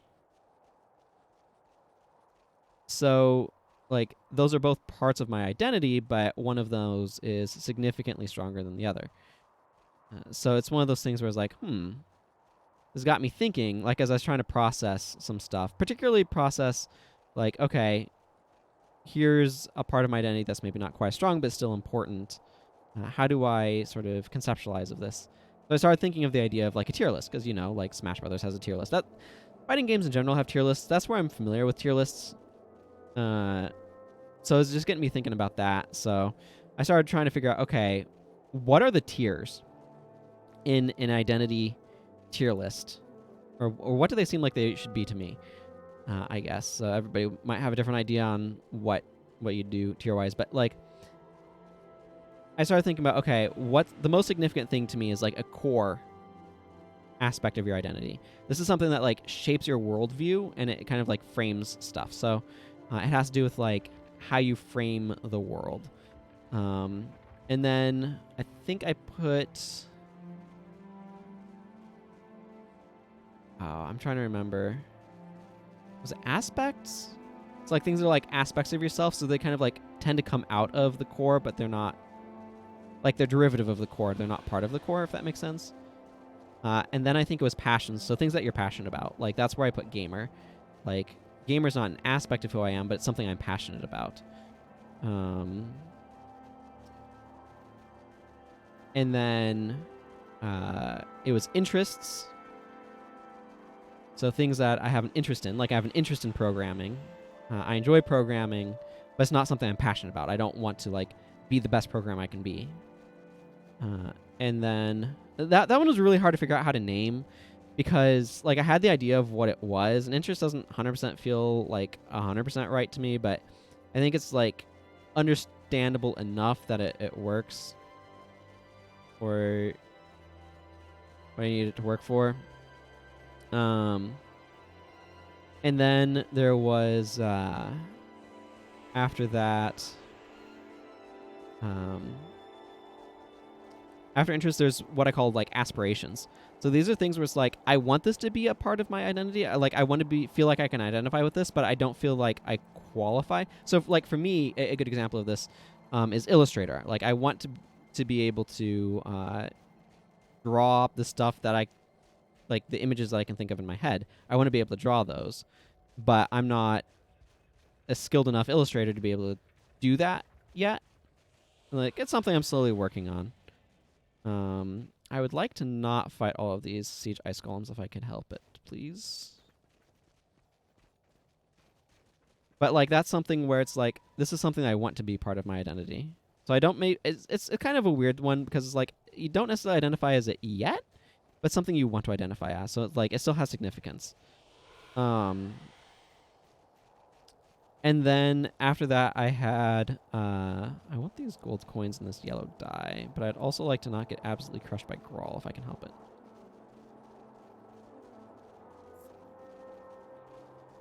And then I have the okay category of like, these are things that I'm like, these are things that are like part of my identity that I'm like okay with. Like, I'm cool with them. I don't have any problem with them or anything. But they're not like, if I woke up tomorrow and it was not the case that could qualify as like part of my identity, then I would be fine with that too. Like I embrace it, but it's not like important to me. And then I have the like present, as in like, you know, present but not necessarily like that enthused or whatever. So there's a bunch of stuff that I kind of felt qualified as present. That's where I put like being an American. Like, yeah, I'm an American.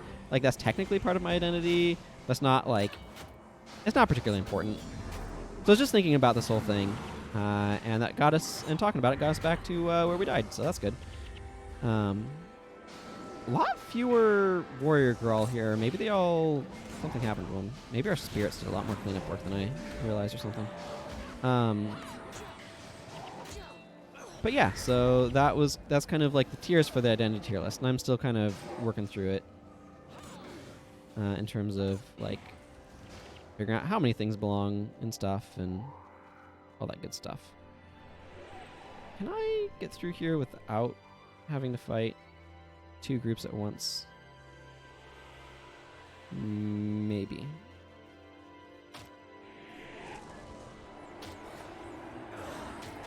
But yeah, I like the idea. I think it has a lot of potential value. And just trying to like process our own selves. So, I don't know. It's an interesting exercise. Interesting thing to kind of like obsess over and think about a bunch. Okay, I do not have...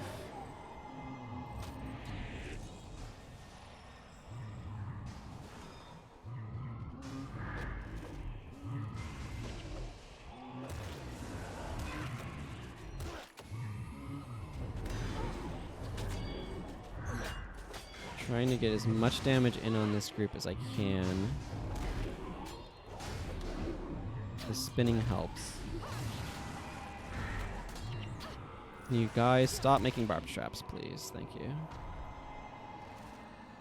I thought, but nope, here we are. More barbed trap.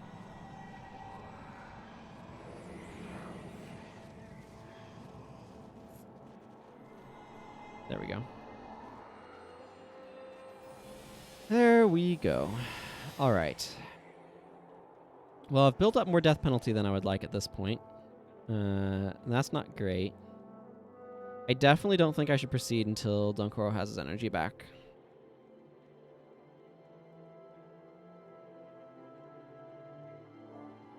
Gwen, that's provably false. There are plenty of iris flowers up in the Eye of the North areas. You have some that grow in your garden, for crying out loud. Okay. Dunkoro's energy is back enough to... Nord Stonegrim. Oh, yeah. We're by Grenth. Yeah, that's cool. That's probably premature. Don't trip. These guys have the Warrior Adrenaline 6. I forget what it's called, but it's the knockdown. It's like the Hammer Bash. That's it. The bog standard knockdown. They have it, but it takes a while to build up the adrenaline for that. So I used it a little prematurely.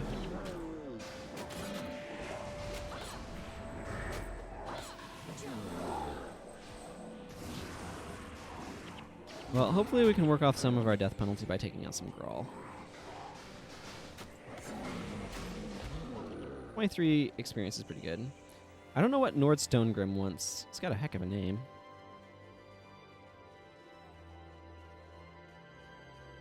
Copperhammer? Frozen Shells. Nothing that's particularly exciting to me.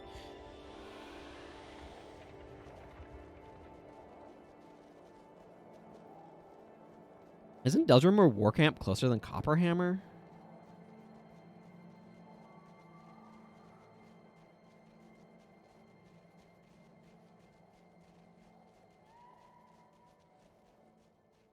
That's kind of a cool view coming in here. Unfortunately, we don't have favor right now. Yeah, I'm planning on going to Deldrimor War Camp. If we had favor, then we could actually go to the Underworld from here. Although this character's not far enough in any of the campaigns to be able to, I think. Yeah, Copperhammer's way off by the... because there's Camp Rankor.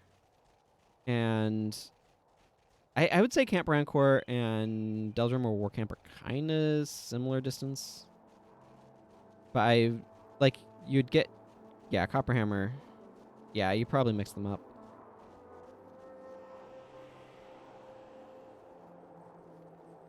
Copperhammer, or Deldrimor War Camp's the one in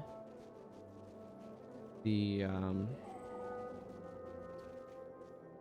and look at that track. So, Copperhammer's over here. Deldrimor War Camp's like over here. Camp Rankor is down here. Drox is down here.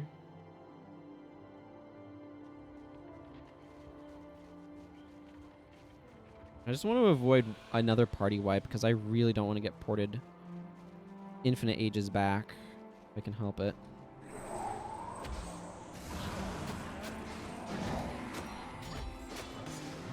The other benefit of like... Oh man, look at that. Yeah, snaring them all. That was really nice actually.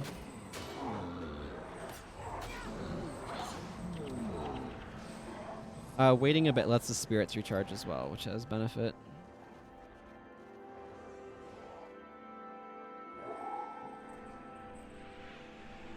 And also lets his Glyph of Energy recharge so he can get more immediate use out of it.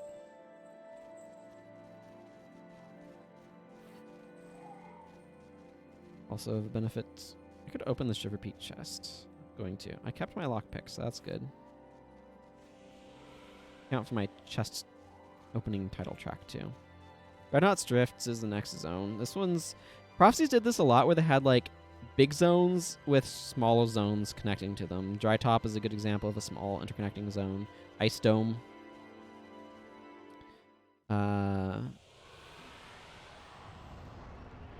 Griffon's Mouth. Like, I mean, Scoundrels Rise is fairly small as well. But there's a lot of areas like Cursed Lands is kind of a smaller zone connecting some bigger ones. Or right here. Is this Tears of the Fallen? I don't remember. But Talmark Wilderness is up here, and then Twin Serpent Lakes, I think? And Fisherman's Haven. Oh, we have got some dudes coming. Are over that way, and they are some of these like smaller interconnected zones. Okay, this is one of those spots where...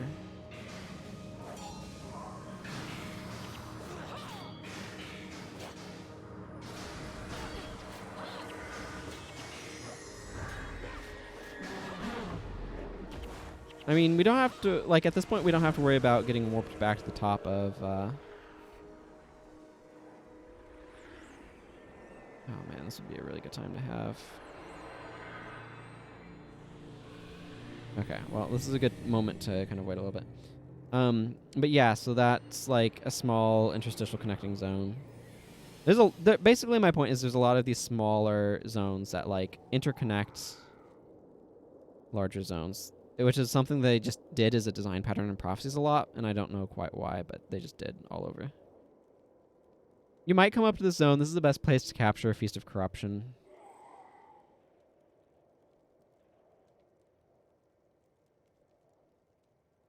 So that could be a reason to come over here.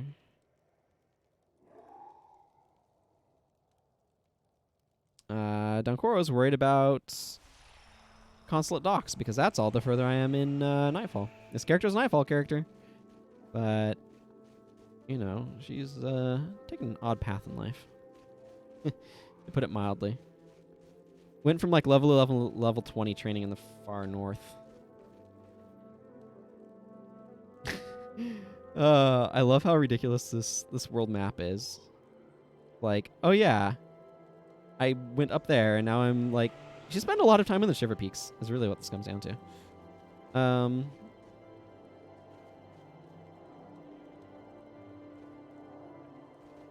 Okay. I'd like to aggro a smaller group here. I don't know that that's going to be as possible as I want it to be.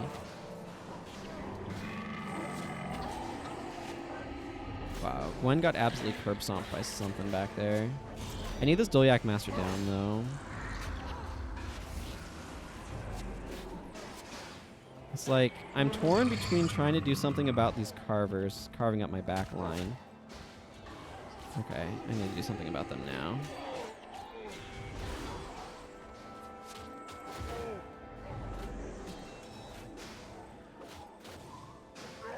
Leave Dunkor alone, please. Like, I got Eviscerate up in the Eye of the North. For example.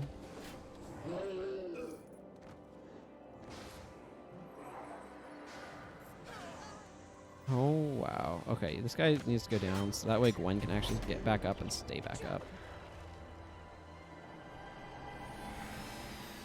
Okay, good. You're going over to Gwen. Okay, we need to spend some time recovering. Well, at least Donkoro's and Milani have worn off their death penalty, and as of high, unfortunately Gwen and Prius and Sasuke all have a bunch more than I'd like them to have, but that's going to have to be the case. Again, like, this is a bit of a difficult trek, because it goes really far. Ideally, I think I should have brought... I mean... Frankly, ideally, Prius again has restoration magic. I just don't have much in my list of skills here. I've got Ghost Mirror Light, which is not what I consider a particularly strong skill. Like Mending Grip. Soothing Memories is alright, but I don't really have any item spells that I want him to be using, so... Like, I don't have Kaolai, I don't have Pure Wisli Ming, I don't have Mighty Was Verizon.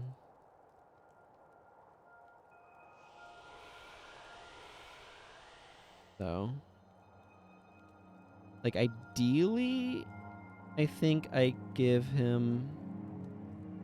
I don't know, maybe I should have brought Spirit, Ghost Mirror Light. But the thing is, like, bringing Shadow Song and Pain just seems so strong that I don't really want to drop those, so...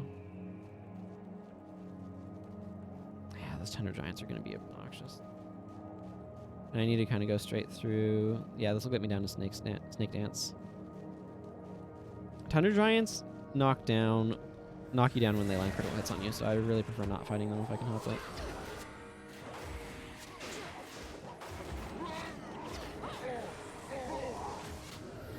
Ha! I got the bleed from Lacerating Chop Off. Some kind of victory.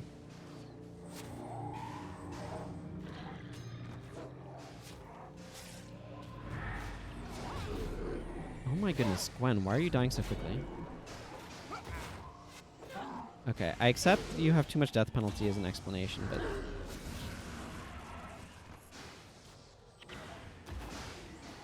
Now I really need to take this guy down so that way Gwen...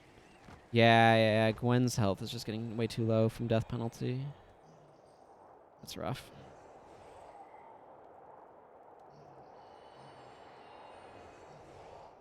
Again, ideally things would be a bit different on Prius. Maybe I should have brought Ghost Mirror Light anyway. I really want like Weapon of Warding or Weapon of Shadow or something as well in there.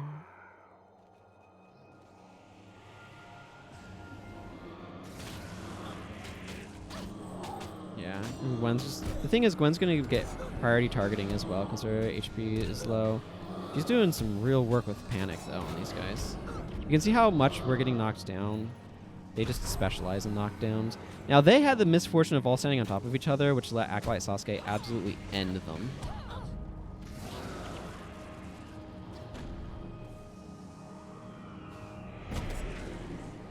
Don't Trip feels like it was designed to counter Giant Stomp.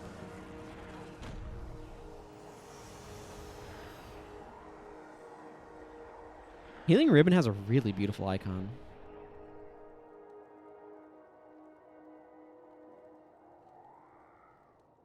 Display as massive grid. I don't use this option much. That's a really pretty icon. I really appreciate the icon work that they have in this game. Icons can be really difficult to make look good, but they've done a really good job overall.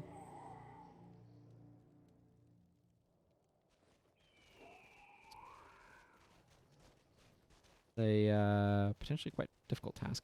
On the other hand, I don't know. I'm glad Donkoro is maybe getting some of the fire drawn off from him just by Gwen being so high death penaltied. This is an area where you can start rezoning to try to get certain bosses for certain skills.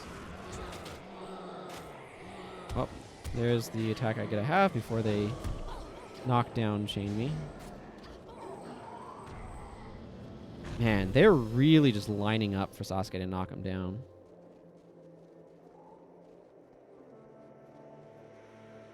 I love how bright and blue it is out here in the sky. Yeah, so like Dreadnought's Drift, you can see it's not a very long zone, but that one can be quite rough for speedruns as well. Or not speedruns, just runs. Runs to Droknar's Forge. I love that running was a thing. You're not going to find anybody really selling running services. Like, you used to just go to Beacon's Perch and just be full of people being like, runner going to Drox sort of thing. There's a ton of people just advertising Droknar's Forge runs. Obviously, that's not the case anymore. Although, I'm sure you can still find people who do the runs, but you'd have to, like, go to the forums or something to look for them. Okay, well, we didn't get the Earthshaker boss spawn there. This is a spot where there's a couple of bosses that you can reload on that portal over there, under my face. That portal over there that we just came through to respawn enemies at this spawn location. I need to remember that my face is over, like, part of this. I obviously don't see it on my screen. It's part of OBS, as it were.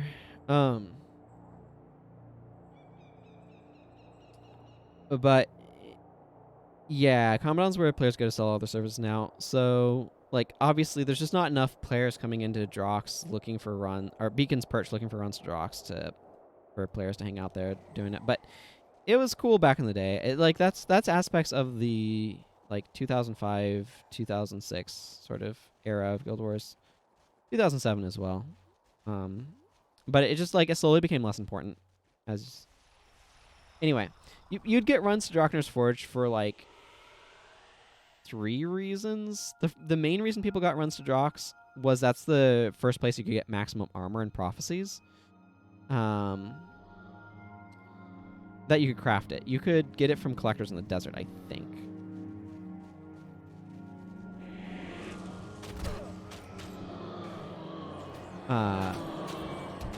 So people wanted to go there for that. They'd also go there for leveling services. It also just advances you towards the end of the game where there's a lot more end-game stuff.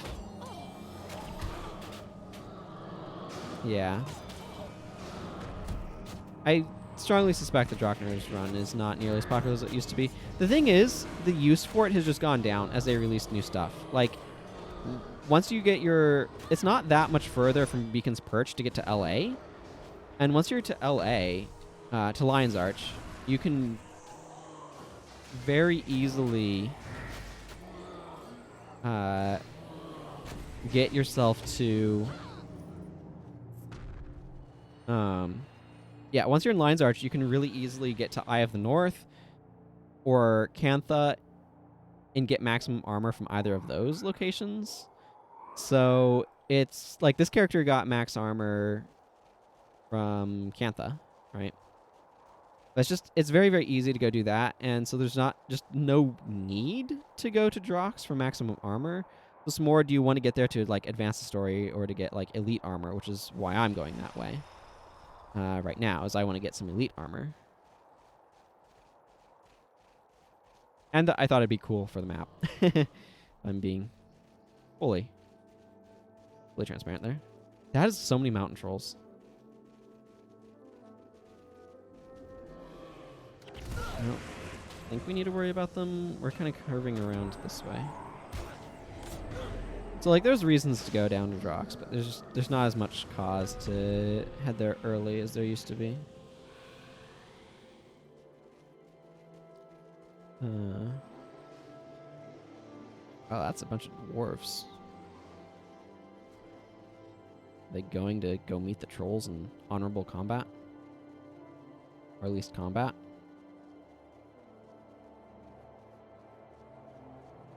Yeah, and then this curves back around and then back up. Let's see. I think it must be right in here where that curves over towards the Deldrimor War Camp. Camp Rankor is like down there. I definitely want to go to the Deldrimor War Camp.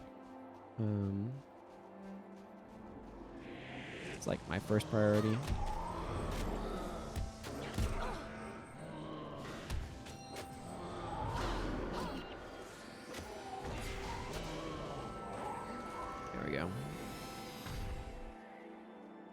I got space in my inventory. Let's... Oh, broke the lockpick. Got a gold at least. Plus 10 armor versus earth damage. Divine favor symbol. Well, I'm not particularly thrilled by it. Actually, I probably want to save a lot of these things for soup salvage, because I want to be able to get steel ingots from them. Don't Trip is nice for at least getting me up to these guys.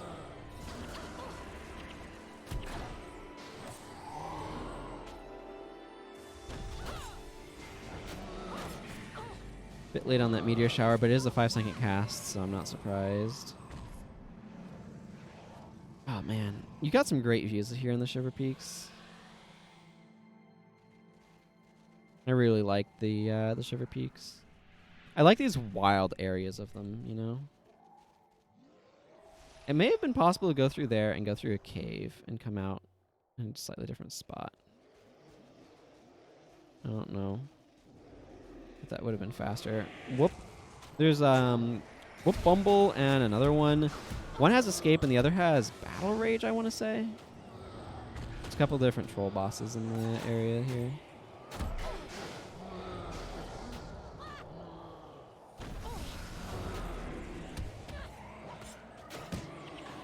I don't know. I like the wild places of Prophecies. I think they're really cool. Particularly the more high level ones. I just wish there was a bit more of that.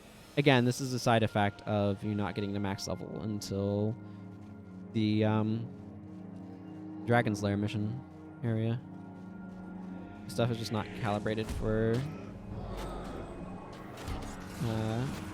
making it more interesting to play in as a max level character. There's a lot of stuff that's just too fragile and such. Kazakh's Peak has some things going for it, but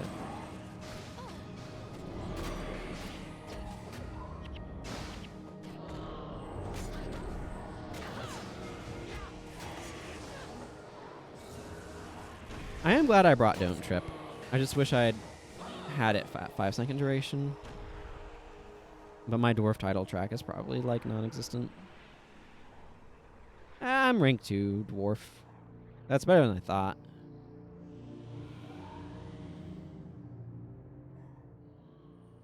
I doubt this character's going to get to Survivor. I don't really care about trying to get there, so...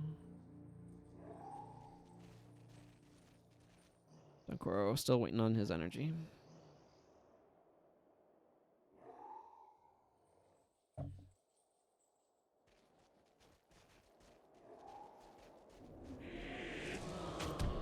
They're a bit more bunched up this time, which is good. That'll make Sasuke's damage a lot better. Just gonna drop a meteor shower here.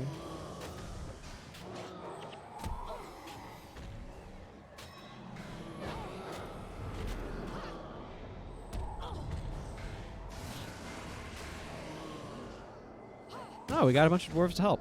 That's cool. You'll occasionally see these groups of them running around in these areas. I feel like they're trying to fight the Stone Summit and patrol their territory. It's a nice little bit of, I don't know if flavor's the correct term, but hang on. I'm trying to orient myself here. Okay, I still have a bit ways south to go.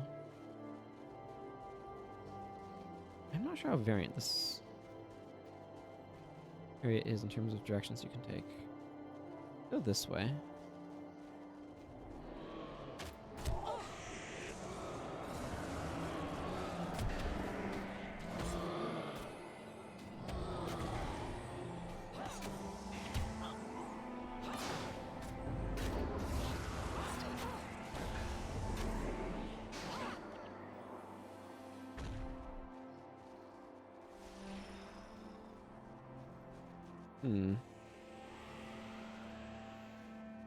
I want to go this way and then south.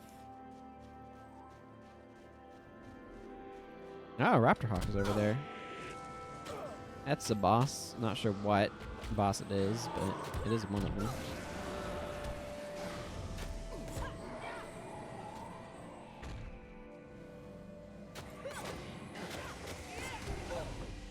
I really like the Shiver Peak music too. Just such a good mood. Okay, that's the monk boss. Probably Spellbreaker then.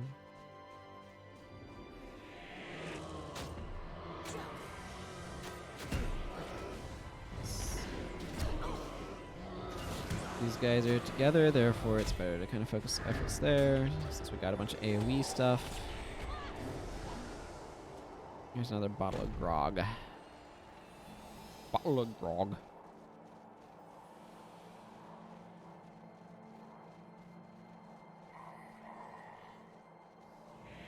As your shadows like to use Signet of Judgment, which is why I use Don't Trip there. Signet of Judgment knocks down its primary target.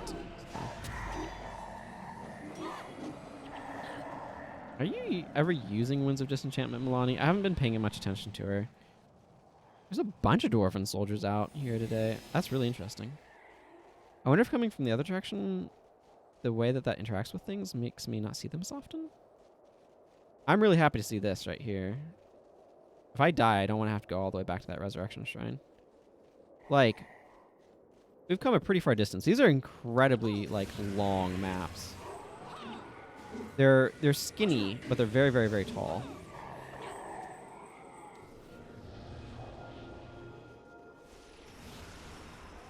Okay, and that Resurrection Shrine is active. It's got a glowy light in it, so that's what we like to see. Fortunately, Don't Trip isn't up, so I can't stop that knockdown, but we'll be okay.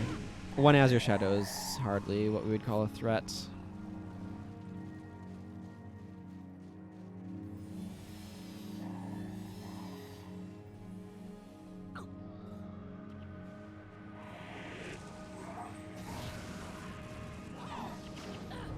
Yeah, you take that meteor shower. Okay, I guess we're fighting multiple things here. One's energy exhausts very quickly.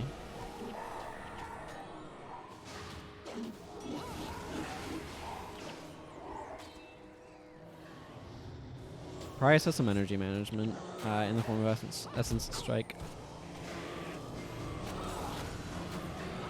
which is definitely helping him not get knocked down as much, or like not get low on energy as much. Ooh, a minor rune. And with that, my inventory is apparently full. I mean, I have some salvage kits I can start spending, but maybe I should. Let's salvage these accursed icons. Okay, I was expecting them to salvage into the same things. Got some iron ingots out of that Grawl gear. What a hodgepodge of things. Okay, well that clears my inventory up a bit. Grawl necklace is actually salvaged to granite as well, surprisingly enough. I don't know if I'm going to encounter another alpine seed. I want the plant fibers out of that. I think I really care about most of the other things here. The azure remains salvaged into dust, but until I get other things that are going to become dust, I don't really care that much.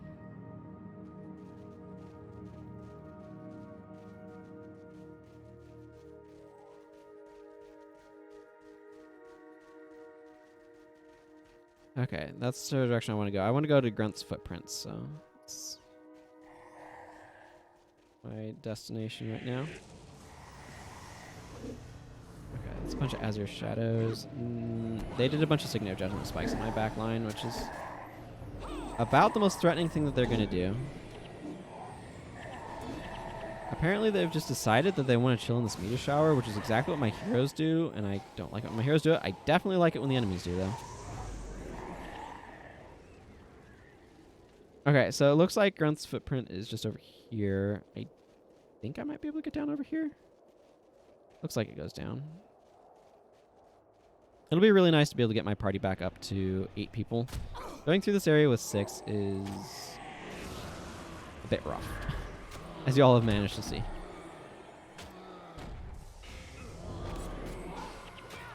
But being able to get a second healer in here will help a lot.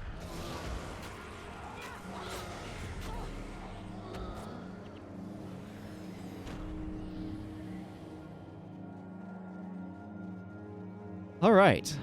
More Azure Shadows. I was going to check to see which outpost I needed to actually get, but I guess I suspend that a little for a moment. I got a fight to do.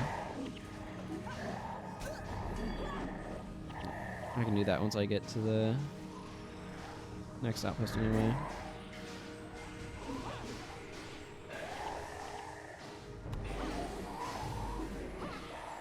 Either way, I probably... I may need to get to the Grant Citadel regardless, because...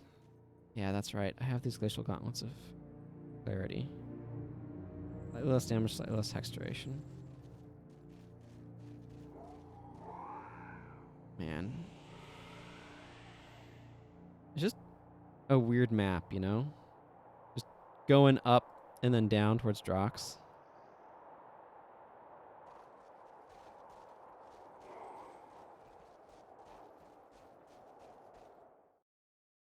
Grunt's footprint does have some different stuff going on enemy-wise. I'll go ahead and pick up the Sorrow's Furnace. I ain't doing it right now,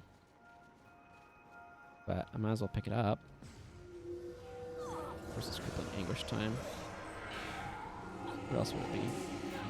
Pride of Frustration with my Cyclone Axe. There's the Shock of No One. Gwen is dead. You do need to watch their monks. They have Resurrect.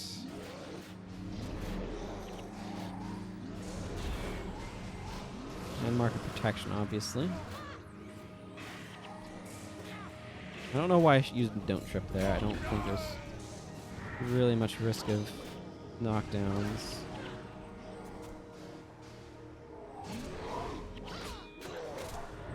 This is why I really want the additional healing support staff to deal with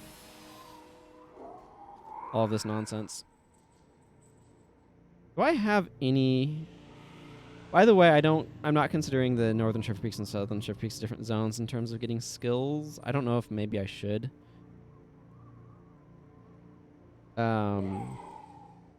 but I'm not really intending on it. I do have Spirit Siphon that I could be giving to, like, Dunkoro as an option. Not really what I'm super thrilled by. I would prefer to outsource my energy management, but as you can see, I do not have Blood Ritual, nor do I have Blood as Power in my pool here, so that is a bit limited, unfortunately. I could do, like, Power Drain and Waste Not, Whatnot. Those are energy management that I could be running on Dunkoro. That might help. I don't know. Definitely options, but not necessarily ones that I'm particularly thrilled by. We'll go with that. Not ones I'm particularly thrilled by. Wow. Okay, so somehow all of the death penalty is managed to siphon straight onto Gwen. Price no longer has any death penalty. It's worn off of Sasuke completely. It's all just now Gwen. Gwen gets knocked down, gets up again, and keeps getting knocked back down.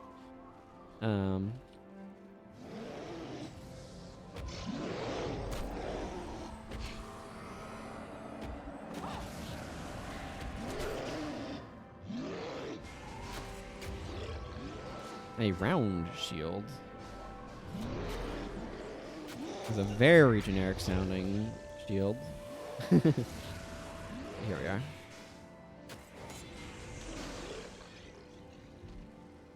Okay, give me this round shield.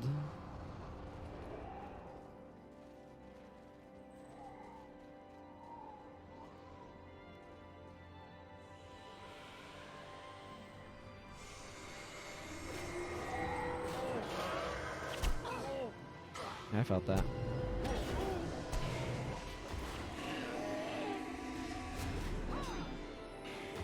Oh man, poor Gwen. The degen is really getting her. I mean, it's not getting her any more than it's getting anyone else. It's just her lower HP makes it more relatively severe. She can't, like, buffer as long.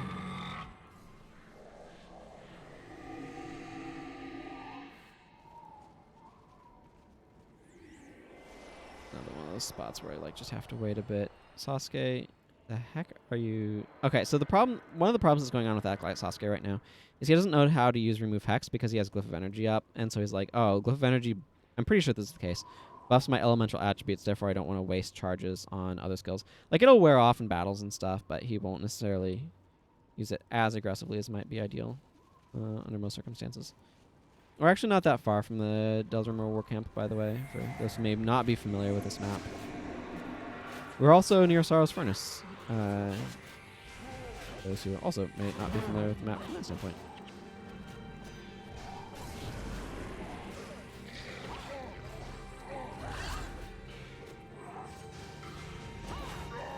Yeah, I really could use something like Guardian right about now. Yeah, he just used Remove Hex, so obviously he's using it. He's just not maybe as aggressively as ideal at times.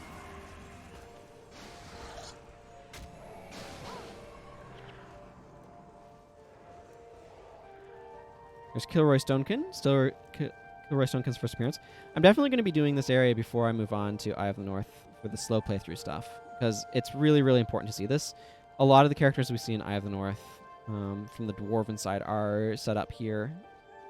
And you can see the Deldrimor War Camp over there, kind of to the east of our position, but we still have to kind of work our way around to it.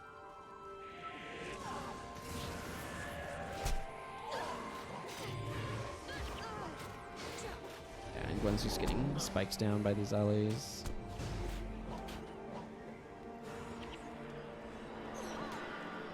It's not much longer. We're going to have to contend with it, but my inventory is full, it says.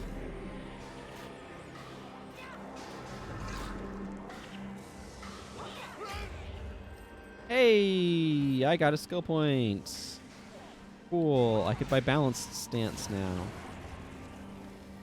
It's a bit late, but I could buy it now. Let's go ahead and salvage this divine symbol. I was not expecting to get tan hide from that, but sure. I don't know what I should have been expecting, but it was not that. I think this group of 4 enemies is the last ones I'm going to need to fight before I finally get to an outpost again. If you're doing this thing, you spend a lot of time on the road, as you can see. Some of your meteor showering a little bit further back. Okay, well, that works.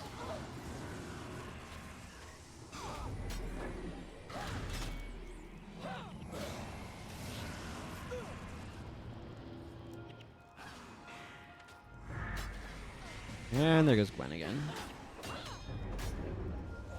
Thankfully, Dunkoro has a Mantra of Frost to help him absorb some of that damage. Here you can see Budger Black Powder. He becomes quite relevant in Eye of the North. Well, everybody, welcome to the Deldrimor War Camp. We are finally in an outpost here in the good old Shiver Peak, Southern Shiver Peaks. Having made it from Lion's Arch, now down to the Deldrimor War Camp. Now that I'm here, I do want to do a few specific things. I'm full up on plant fibers, you say. I have 500 plant fibers. All right, then.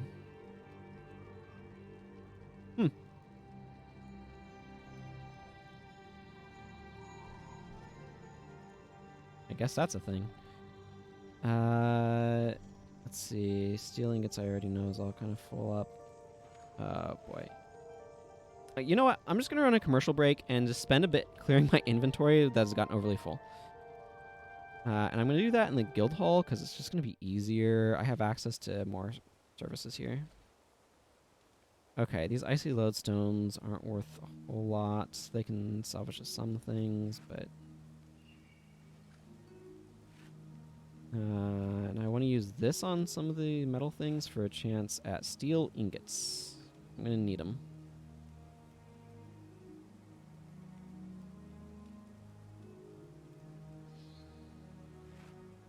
Smiting rods could be... Let's put this over here.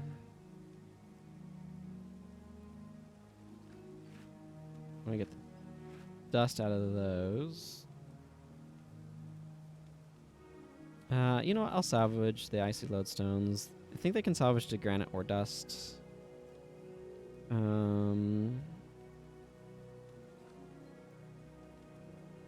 Round shields don't feel like they're likely to salvage something I want to make use of. Maybe they would. Okay, let's just check the rest of this. I don't really care for this divine symbol. It's 11 divine favor is fine. Plus 10 armor versus earth damage is not something I'm terribly excited by. I'm sure there's areas where that's useful though.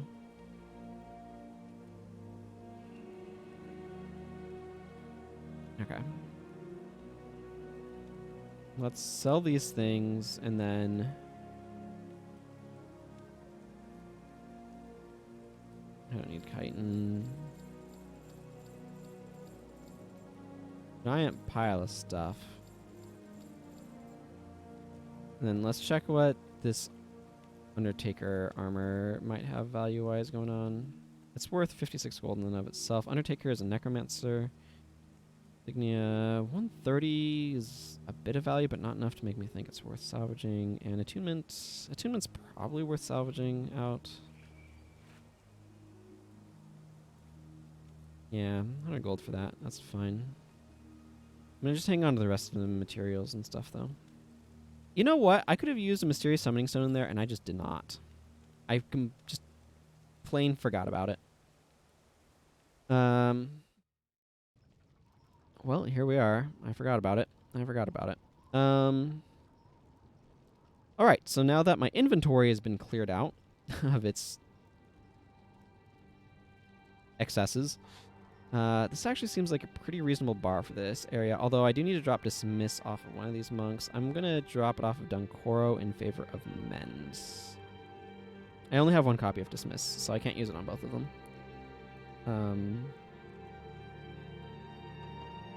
Where is Dismiss? Yeah, right there. So I'm going to put Mend condition on Dunkoro. If I can find it. It's under Protection Prayers. I can put a few points in Protection Prayers. Don't know why I didn't have a few points in Protection Prayers.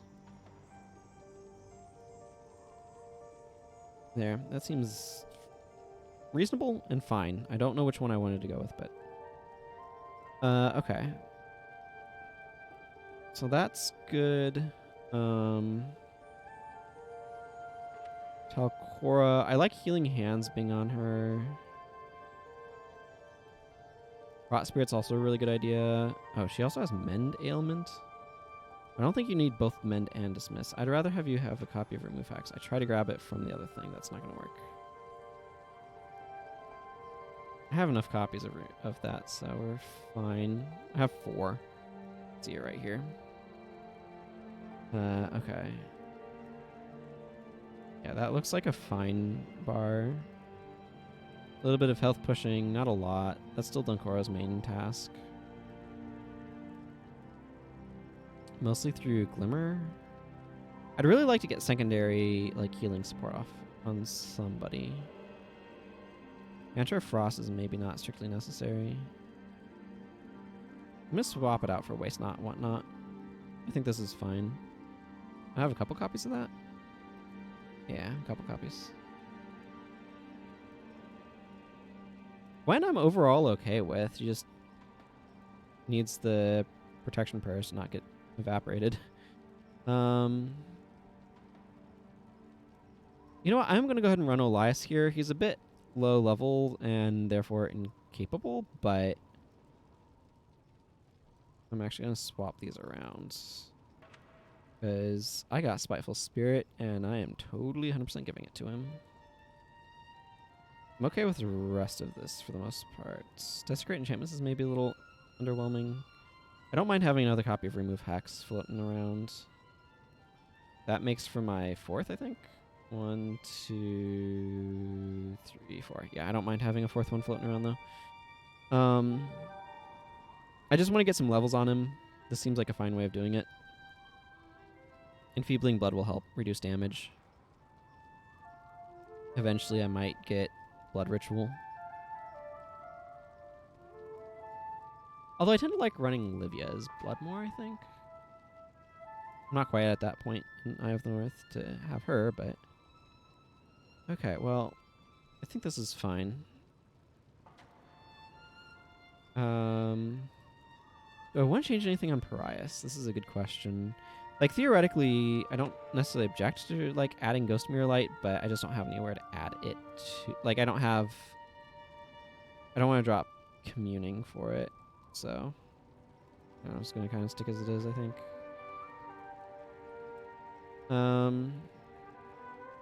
Right then, let's just roll with this team now. Now with 100% more Monk. Yep.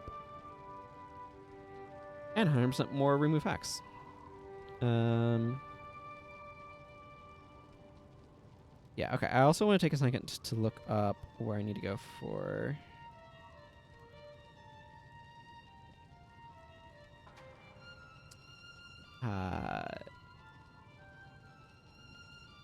so I can go this way. Warrior Armor. Yeah, this one. Oh, this requires some tanned hide. And... oh, yeah. I've got plenty of iron. Marhan's Grotto. Okay, it is Marhan's Grotto. Okay, let's just head to Droknar's Forge, like I say in this title. Game title. I'm just taking a moment to think if I want to approach things differently. Nope, I think we're good.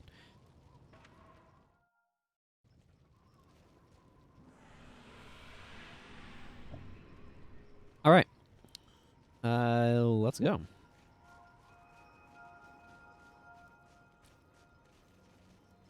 And let's try to not get as wrecked.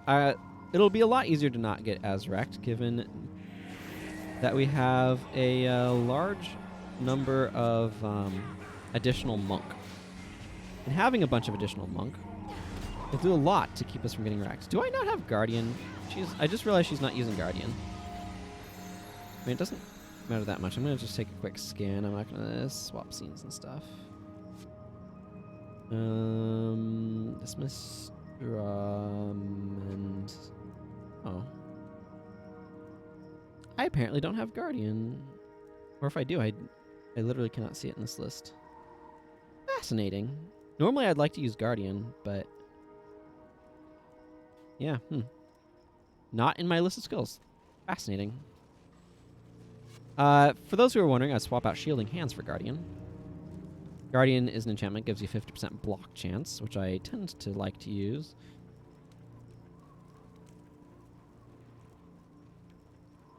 And hopefully Olias will get some good experience out here.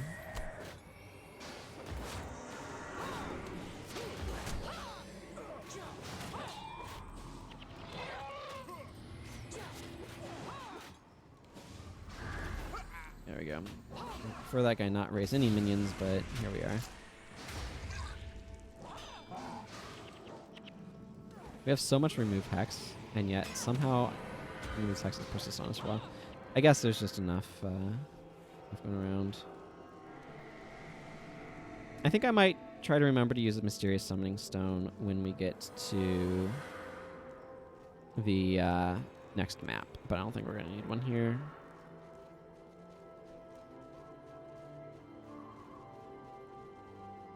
Hope you all are doing well. I myself am enjoying doing something I've been thinking about doing for a long old time. So, that's cool. I think once I get to the armor from Marhan's Grotto,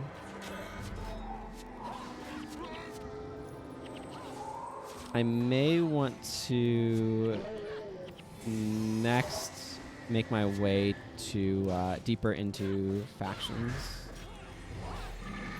I do want to get some additional armor there as well for this character.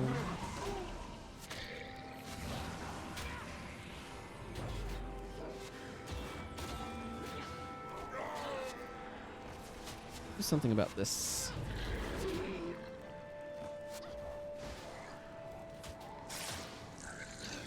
I feel like my healing core is not as strong as I need it to be.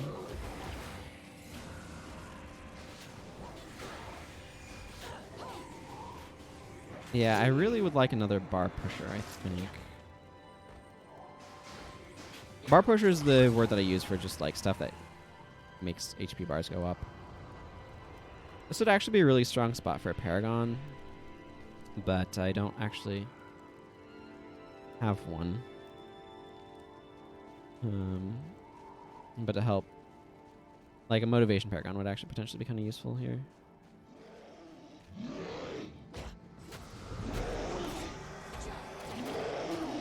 Actually, theoretically, that's something I could be doing. Lyric of Zeal. Yeah, I could be using Lyric of Zeal. That would actually be quite helpful.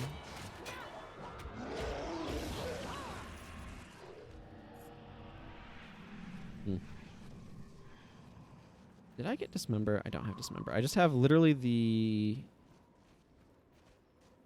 X skills I'm using plus Executioner Strike.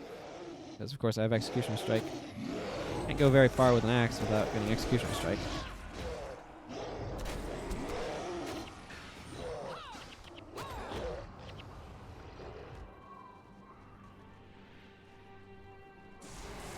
We've got a couple of Priests of Sorrow here. They do have a very slow Resurrect skill.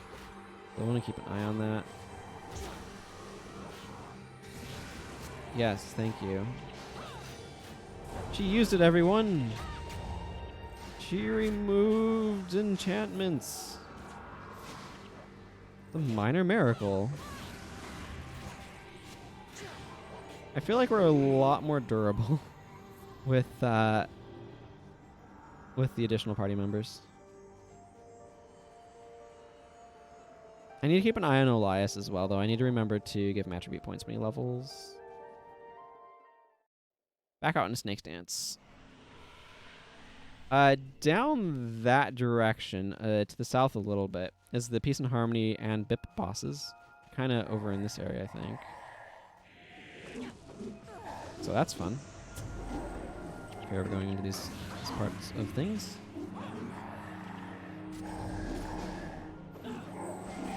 We should have a lot more durability owing to the protection prayers. That's coming along with us. I feel like Dunkoro's energy is definitely improved with Waste Not, Want Not. Particularly if we start getting death penalty, Spirit here will be quite invaluable. And Healing Hands is, again, I don't know if the AI does a good job of using it, but it really does help mitigate damage quite nicely.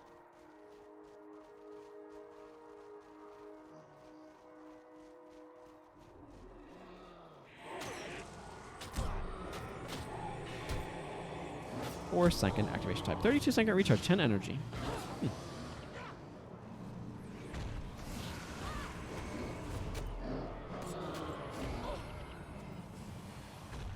I'll take that bottle of grog. We need to head to that ice cave over there you can see in the distance.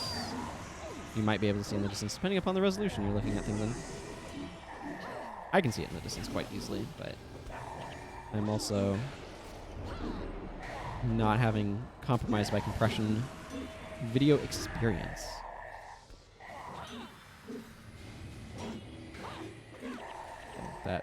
That gives me an advantage. It's very pretty. Kind of a teal color. Yeah, I think of this as a troll cave. A bunch of trolls over here.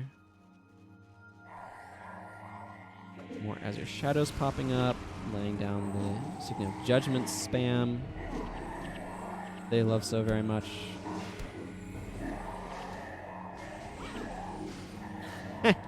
I actually triggered the bleeding on Lacerating Chop, but the enemy was, of course, an Azure Shadow and can't bleed. Again, I'm bringing this because it's just plus 21 damage at 5 Adrenaline, which is reasonable figures, plus the armor penetration from Strength. Penetrating Chop is very similar. It has more armor penetration because it has it built in, but I think this might be slightly more damage. I'm not sure. In terms of plus damage, I mean. Lacerating Chop is definitely like a much better filler skill than I consider it for. This is one of the things, actually, that's really worth mentioning. There's a psychological effect that you see. I've heard it referred to in Magic the Gathering, but it absolutely comes up in this game as well, because there's enough overlap of like concepts. Oh, the escape boss.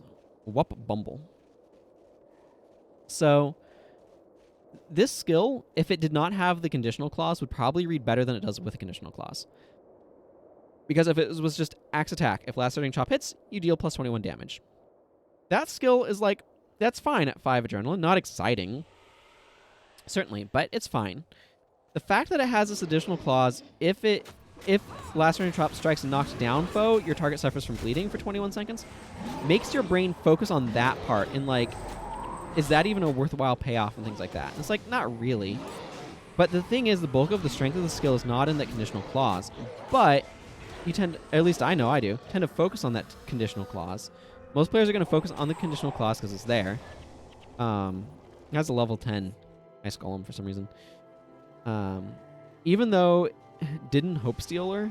That's an interesting name. Even though, like, that's not really what the skill's about. The skill's not really about inflicting bleeding on knocked down foes. It's really about dealing plus 21 damage for 5 Adrenaline. Which, again, is a reasonable deal. For, like, a non-elite skill and stuff like that. So, given that... actually, I should probably have swapped it out for Symbolic Strike, I just realized, but eh. But anyway, given that, it's really easy to get caught up on the conditional clause that is kind of awkward to trigger when that's not really the point of the skill anyway. And so would it be better, like, it's better to have, like, it's a stronger skill having that conditional clause, but because of the, like, weakness of the conditional clause relative to, like, everything, it tends to pull focus and distract from, like, what the skill actually does. So it's just an interesting thing to think about of like, be careful of like adding riders like that can make the player focus on that and be like, well, that's not a very good rider, and then assign all of the skills value to the rider, even when most of the skills value is not in the rider. In the Magic the Gathering context, where I've heard like Mark Rosewater talk about it, he will discuss skill or like cards where it's like a creature with really good stats and then like a really weak activated ability. And players get caught up on the weak activated ability and kind of ignore the really good stats. It's just kind of an interesting phenomenon of like human psychology, I guess. I'm glad Giant Stomp has such a really distinct animation. They really rear up for it and like wind up. It's easy to recognize if you're looking for it. Know which enemies have it and all that good stuff.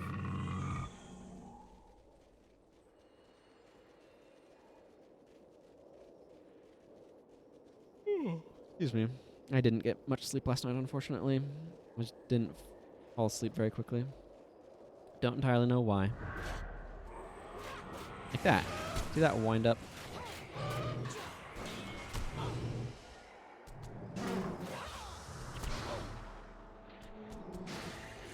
Ah yes, marker protection. The attack somebody else for a while skill.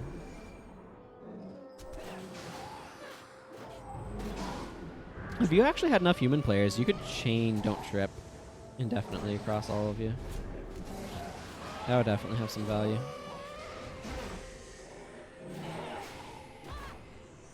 I feel like it would be really hard to play fire without having access to prophecy skills.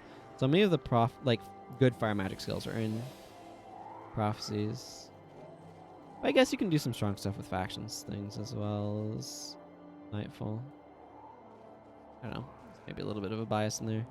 A bias towards Rodgort's Invocation, Meteor Shower, and Incendiary Bonds. Especially Rodgort's. Rodgort's is like the linchpin of fire magic. Fire magic feels like it'd be significantly weaker to me without access to it.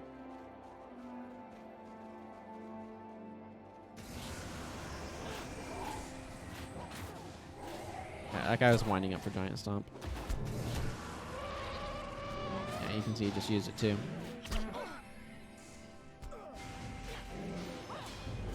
Yeah, another one was probably going to begin winding up.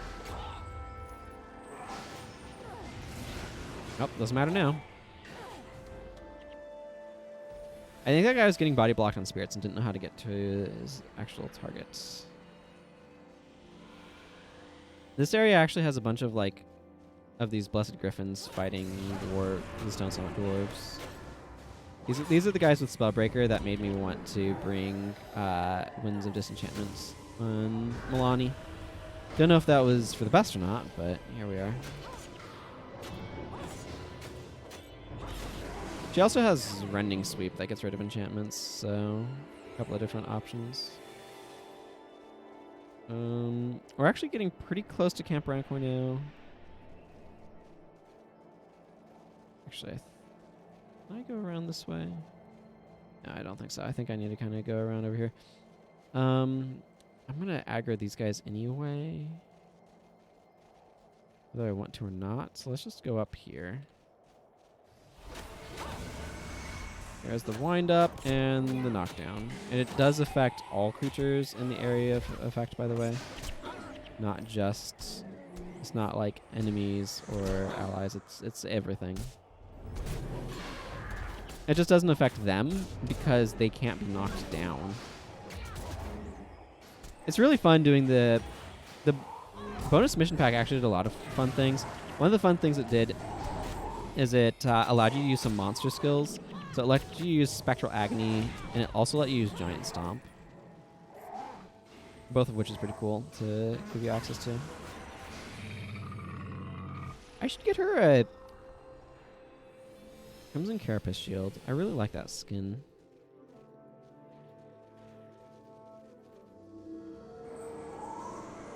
Okay, well, we're going to aggro some guys, but they're going to kind of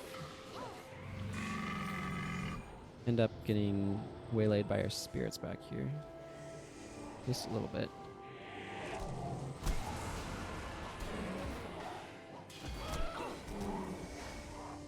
I need to look up collectors for those.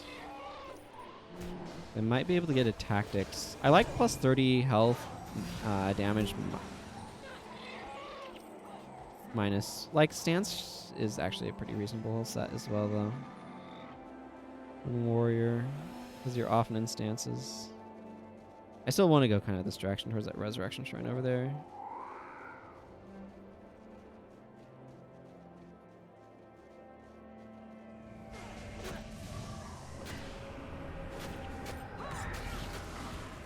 Or maybe I should just go with an oppressor shield. Those look pretty sweet. I can dye it in a more generic way, because I'm probably going to want different colors for different armor sets. I don't know why I'd use Don't Trip there. Already use its Signet of Judgment. I think Camp Rankor should just be over this ridge.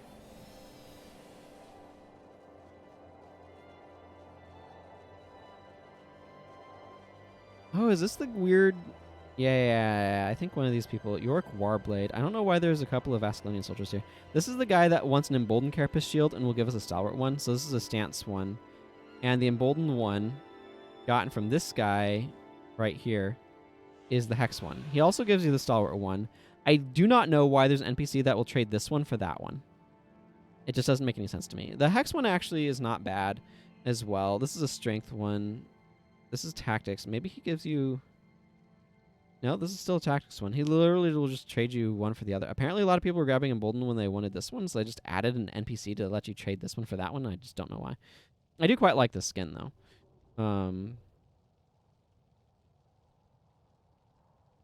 Yeah, I don't know.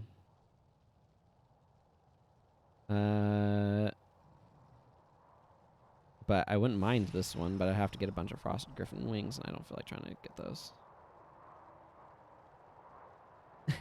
Yeah, like, I don't know. Yorick Warblade is just such a bizarre NPC. He's like, oh yeah, I want this shield, and I'll give you this other one. This guy next to me literally will give you the shield that I'm looking for, and he can also give you the shield that I give you, but maybe you grabbed the wrong one.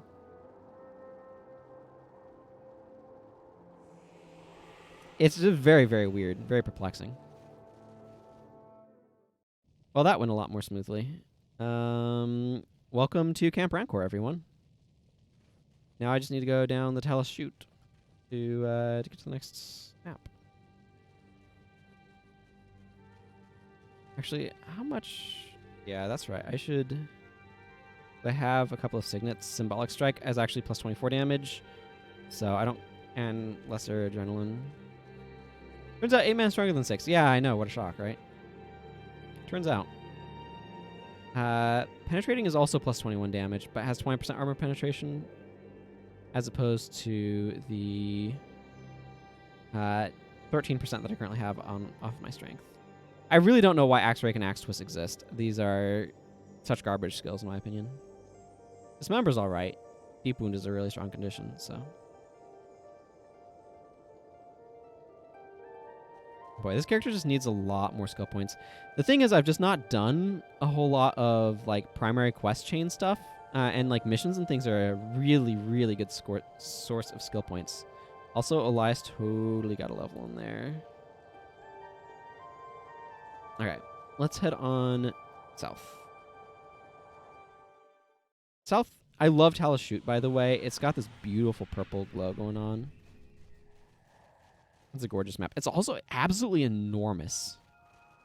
I had no idea it's as big as it is, but until I vanquished it. And then I'm like, my goodness, this map is huge.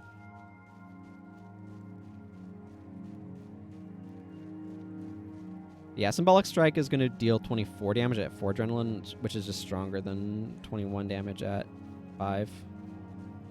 Again, the bleed is incredibly unimportant on it, so... Nice Spinchill is a Spiteful Spirit boss.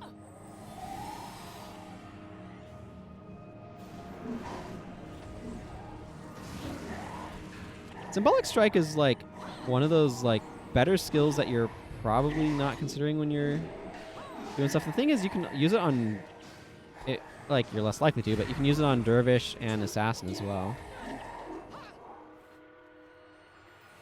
An Assassin could actually make good use of it too. After the Gladiators, yeah. So once I get to Marhan's Grotto, which let's be clear, Marhan's Grotto is friggin' here. So I'm not close to it yet. I'm probably going to head up, like once I get to Drox, I may actually want to go back to the Deldrimor War Camp and work my way up to the Granite Citadel, and then down through Spearhead. I don't know. Because what I'm considering is I think I want to go get infused. Like get the armor set I'm currently wearing infused, because like to get to Marhan's Grotto, like technically I could get through through Ice Caves of Sorrow, Iron Mines of Muladun, and then head south from THK. But yeah, like after anyway, once I actually get to that, which is what your actual question was, not how are you getting to it. I'm probably going to head back over to Cantha and continue working through factions on this character.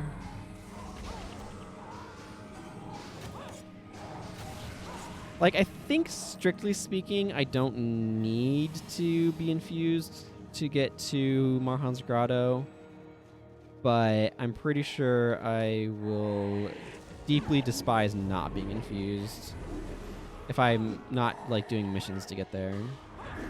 Which the missions will get me infused and all that stuff, but...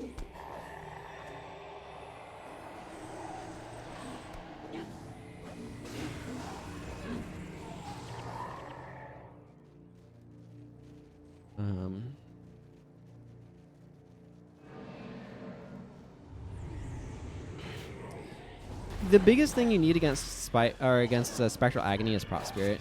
If you don't have Prot Spirit, you can probably Spirit Bond, Prot Spirit, Spirit Bond tank through it, actually.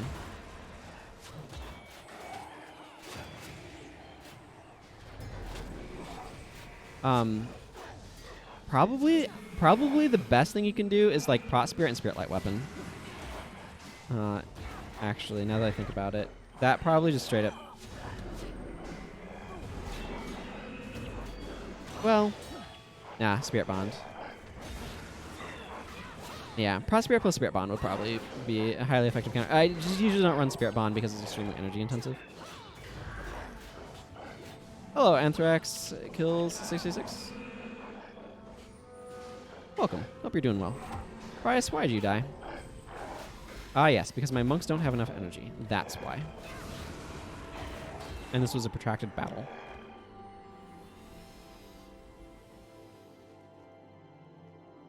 Oh, there's a bottle of grog there waiting for me.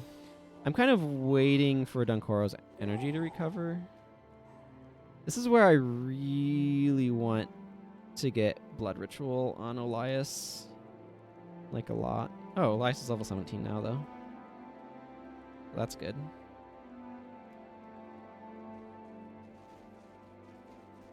The AI can be really bad about not spamming its, not using its skills properly. I saw I've been using Healing Hands. I should probably change that out to... Do I have... I have one copy of Glimmer. And I don't have Zealous. That's the sort of spot which probably could become... Like, I'd consider making it Glimmer of Light on her, but I don't have another, like if you look at my monk skills here, I have Healing Light. That's also an option. I don't think her Healing Light's... Like, Healing Light's a weak skill in the first place. Yeah, her Healing Light's not worth using. I could potentially see swapping things around a bit on Dunkoro to swap in Healing Light. 104 health is just, like... Healing Light is one of those skills where I look at it and I'm like, this is an utter garbage skill as a healing prayer skill. But somebody... And I unfortunately don't remember who. It might have been you, Mana Guy, but you can correct me if not. But I just remember talking about this skill at one point, and somebody was suggesting, oh, what if it was Divine Favor? And I'm like, yeah, Healing Light would be amazing in Divine Favor. But in Healing Prayers, it is it just can't compete with any of the other elites. It's so garbage. It's not better than Glimmer of Light. It's not better than Word of Healing. It's worse than Glimmer of Light. It's worse than Word of Healing. Worse than Healing Burst. Like, it just doesn't compete on any of them. Its energy refund is cute, but not, like, doesn't make up for the amount of health difference that it has. Like, Glimmer is, what is that? Like, 18 more health, and also a quarter second cast time and 1 second recharge. That feels pretty significant to me.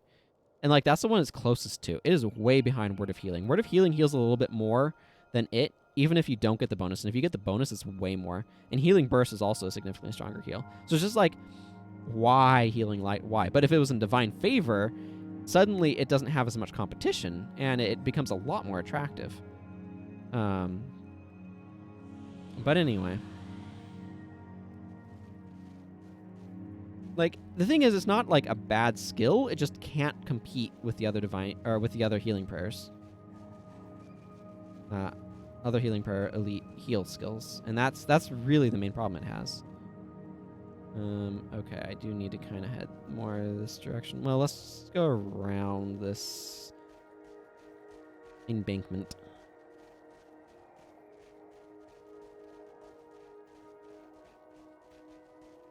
After Magnor and Hocknil the Greater. Does that mean there's a Hocknil the Lesser somewhere? I really hope so. Hey, Dead on Stick. Welcome. Good to see you. I can see it being a little bit, like, the fact that it refunds energy does matter. It's a matter of, though, like, is your party enchanted often enough to make it good? Or, like, to... Because if you're never triggering, or if you're never or very rarely triggering the refund clause on it, it's not great.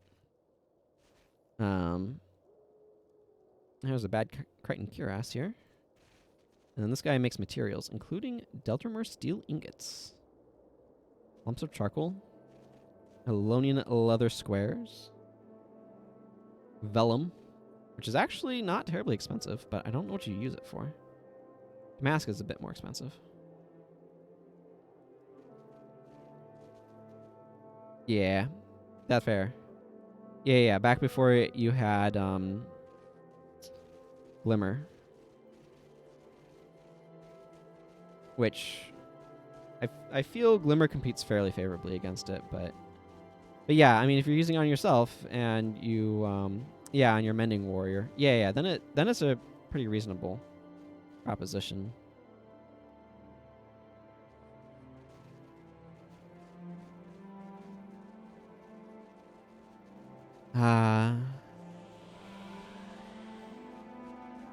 Alliance battles was something I never really got into. Glimmer, like, you can put Glimmer on your bar and you're a healer. That's it. That's all you needed. Which is why I kind of want to put it on Takor instead of Healing Hands. But, like, so I played during the preview weekend for factions. And Alliance battles at that point just put everyone into a gigantic 12-person party. And then when it actually came out, they changed it to 3 4-person parties for a variety of balance reasons and stuff.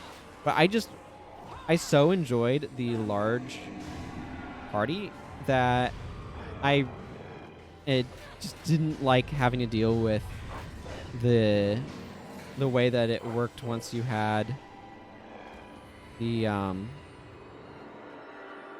smaller groups. That I just was like, oh, well, I don't care about AB anymore. AB being Alliance battles.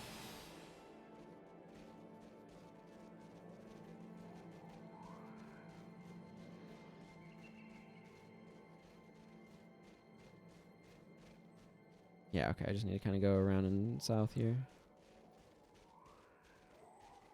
Because I really liked their implementation during the preview, and it got changed.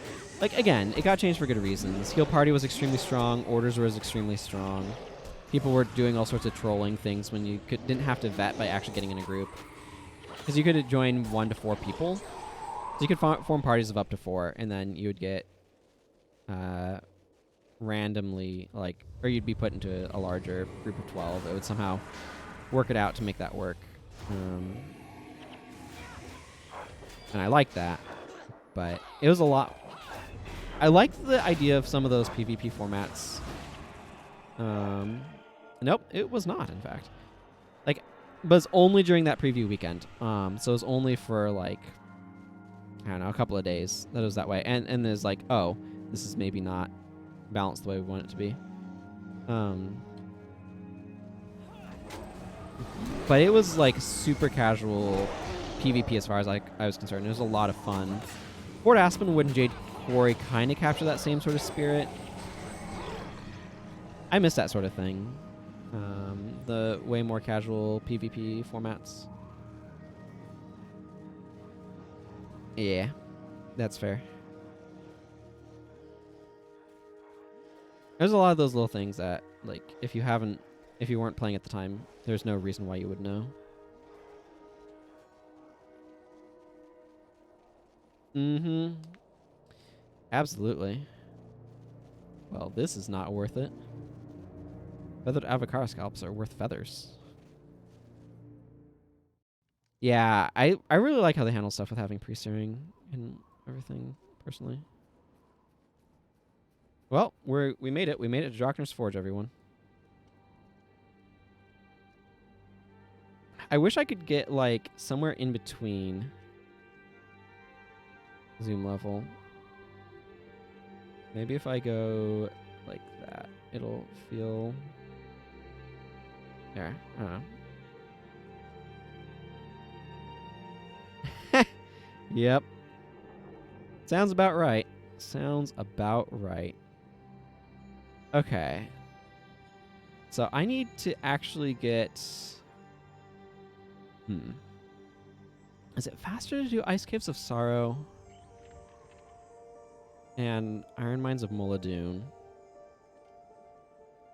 in order to get to THK so I can head down to Marhan's Grotto? It's gotta be, right? Gotta be. Let's salvage some stuff down. 2 feathers is still more than no feathers, I guess. You go Bronzebeard. I do not know why this skill is not a primary skill, by the way.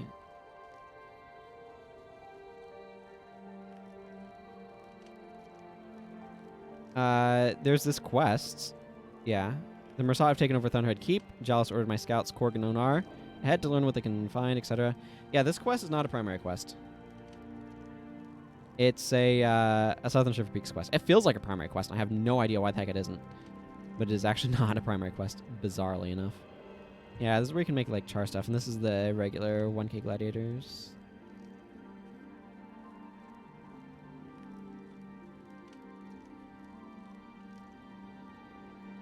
You can make an axe here. Battle axe. This guy doesn't make shields? What the heck? What does this guy not make shields for? Make a longsword. A 15/50 warhammer. With a skin that I like. This is my hammer skin of choice. It's very bizarre. Prophecies is a lot of weird stuff in general, though. I forgot to use my mysterious summoning stone again. I'm really good at forgetting I have that. Okay, so I kind of want to move things around a little bit because I'm feeling like I want another person to push bars up, and I don't feel like she's using Healing Hands very well, so I am going to just swap her over to Glimmer. And Dunkoro, actually, you know what? Here's what I can do with Dunkoro.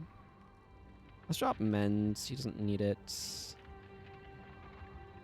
I'm actually drop Divine Healing. Remove Hex is nice. I can actually make him Healer's Boon, because I have Healer's Boon. Let's see.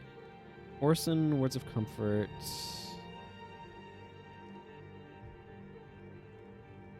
Words of Comfort and Heal Party, I guess? Because basically it just spams these two. 500 experience reward is kind of worthless, especially seeing as you've ascended at this point in the game, but it does give you a marker to find your way and makes the enemies on the route easier. Yeah, having a marker to direct you is definitely nice. I still don't know why it's not labeled as primary. It's very perplexing to me. And then fast casted healing seed is nice as well. Let's see. Healing breed. I'm just looking through to see. I don't want like Jamie's Gaze or anything like that, but Healing Whisper would be reasonable-ish. Ethereal Light would be reasonable-ish. Yeah, I guess I'll just roll with him like this. This is probably fine. And then Talcora can get some Glimmer action in. 87 is not amazing on it, I guess.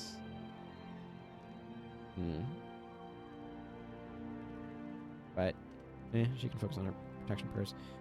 Zealous Benediction would actually be better for her right now, but that's not happening, so.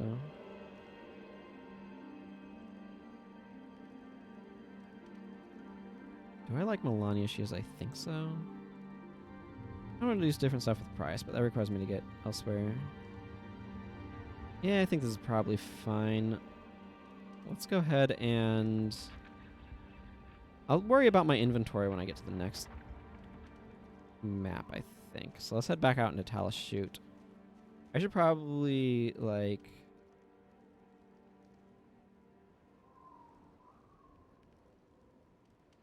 update the stream title or something. Ends of Souls, the quest that takes you from Amnon Oasis to Ivory Rock, is also labeled secondary. The only other quest that shows his behavior was Seeking the Seer. Interesting. Yeah, I haven't been to the desert yet. I just finished fighting my way here from Lion's Arch. Whoop! This big old horseshoe shape or something.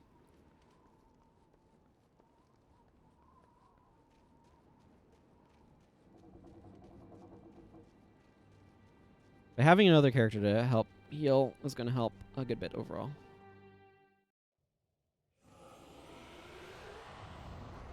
I don't know if it's actually faster than doing the Crystal Desert or not, but it makes for a very interesting map screen, which I quite enjoy. Frostworms weren't too big of a problem. They were a little annoying. The bigger problem was some of the Grawl hordes. Tundra Giants were kind of annoying. I think the Grawl hordes were actually kind of the worst thing to deal with. They think about it.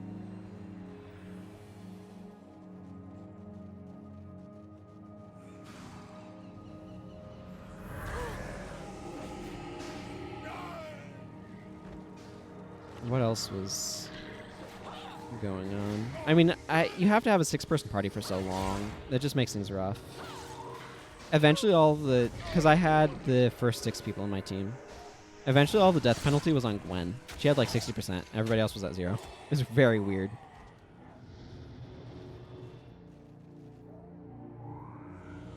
Yeah, that is weird. Hey, Korg Snowfoot. Nope, King Jal sent me to find this here. The old stories say that he can fashion magical armor to protect us from those Mersat. I hope they are true, blah, blah, blah.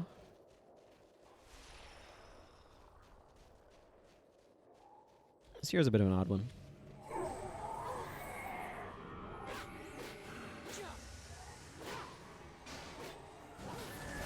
This guy gets a meteor shower all to himself.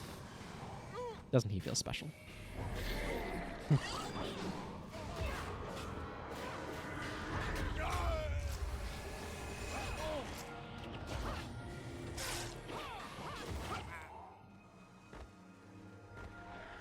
Was a drop over here.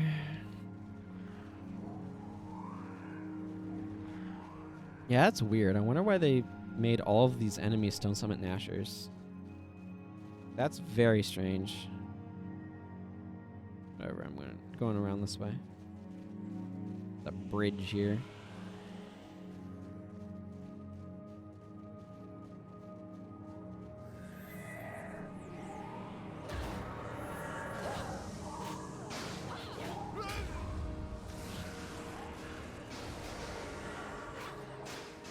Fun fact, you don't have to ascend to see Mersat. They just don't spawn in areas where you're not supposed to be able to see them yet.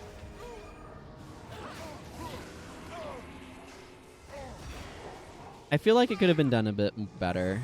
Yeah.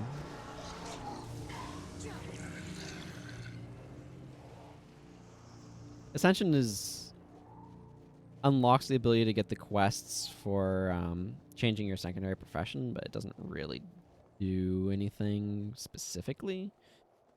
Infusion does, though. I guess it allows you to go to the underworld and stuff. No, Mersat totally spawn. I'm going to have to deal with Mersat. They're going to be there. I haven't ascended. So Mersat will totally spawn if you haven't ascended. The fact is, Ascension doesn't affect that at all, right? They're like, you can't suddenly see them. Because the idea is, before you ascend, you shouldn't be able, like, Mersat should be able to hide from your sight. And Ascension gives you the gift of true sight, which means that things can no longer become invisible to you. It doesn't really come up with anything else or anywhere else, but that's kind of like the lore there. I'm going to kick Milani and add Zenmai to my team so she can get the 500 experience points from this. I might just keep Zenmai here to continue getting experience on her, because I do want to level these two. So no, we're totally going to see Mersat here, but that's the thing, is we're going to be able to see Mersat here, which is the weird part.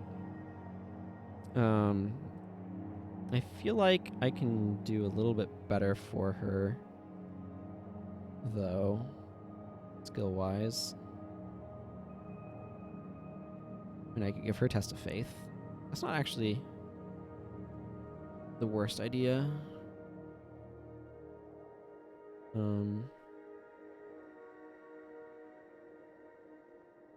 One hand, the gift of true sight can be detected by the Eye of Janthier. On the other hand, you have to earn it through Ascension. What the Eye of Janthier, I think, is detecting is your capacity to ascend. I don't know. The whole Chosen thing is a bit weird. Like, it's not really well explored what it means to be chosen.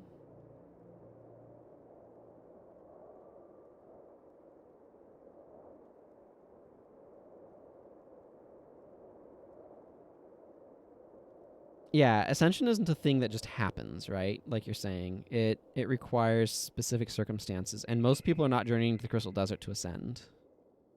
At least that's how it's presented, as like the requirement for Ascension is getting to the Crystal Desert.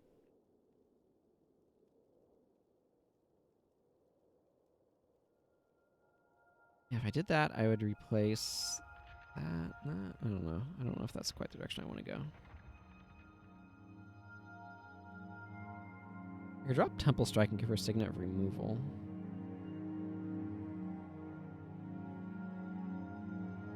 Yeah, probably.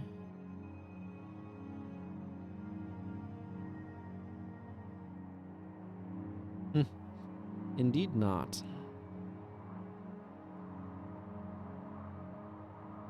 Yeah, this is the sort of situation where it's like, I would be able to do a lot more with Zenmai if she had more attribute points. Spirit Walk is not especially great here, though. I'd probably be better off giving her... I think I might just give her Heart of Shadow.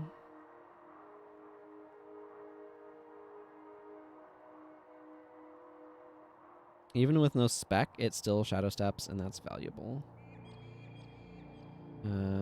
Specifically, Shadow Steps are away from enemies, typically. Yeah, I mean, it is the thing where it's like, oh, the big bad Chosen that are going to take out the Mersat, they're such a threat to us. It's like, well... I wouldn't disagree with you, except I currently have Assassin's Promise and Temple Strike for Assassin Elites available to me, so... Without more attribute points, like, I'd totally be up for giving her, like, Starburst or something, but without more attribute points, it's just not how it's going to go, unfortunately. I could see something like Skullcrack maybe being a bit better. Or You're All Alone would be reasonable as well. I don't know. I'm okay with the Dazed and Blind for the time being. Yeah, that's alright. You're used to working in a certain, I don't know, conceit, certain way of approaching the game. Yeah, you can see the Mersat over there that we can totally see, even though we haven't ascended, technically speaking.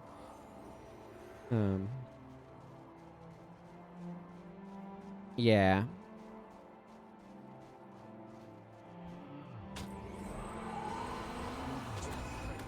I'm not sure I'd ever call Guam easily doable, but it certainly is still doable. Granted, I've never gotten a character to Guam, so my closest is 14 titles right now. But it's still perfectly feasible. People are still getting there, so. Also, hello, Barak. Welcome. Hope you're doing well.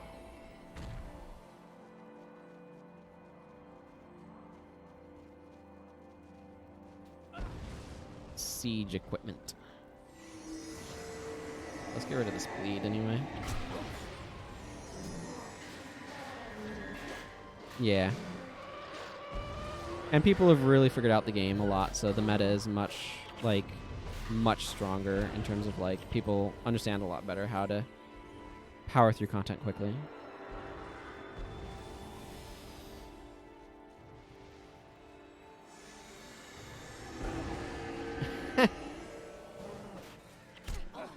I didn't do that.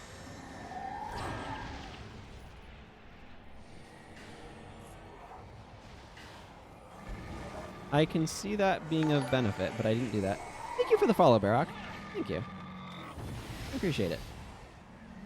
Okay, if they could stop lobbing siege projectiles at us, I'd really appreciate that.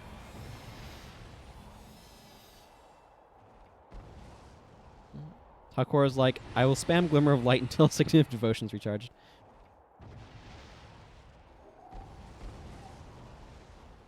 The real reason why you want to go TOA to Ascalon is to do Last 8 Dawns in hard mode. The hard mode version of the quest, rather. That's distinct than just doing it in hard mode.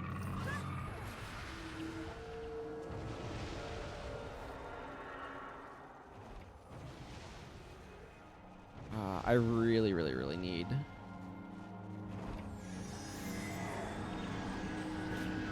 I don't know. Blood Ritual. I would really take Blood Ritual right about now.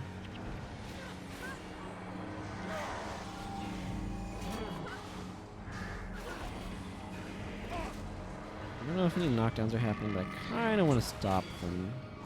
They are. Yeah. I forgot to clean out my inventory. It probably won't be a problem, though. Not doing the bonus here either, because that requires me to go fight a Mersat, and that sounds like a terrible plan with uninfused armor. I'd probably be okay, because heroes I think are automatically infused, but... yeah. Except these ones hit a heck of a lot harder, that's for sure.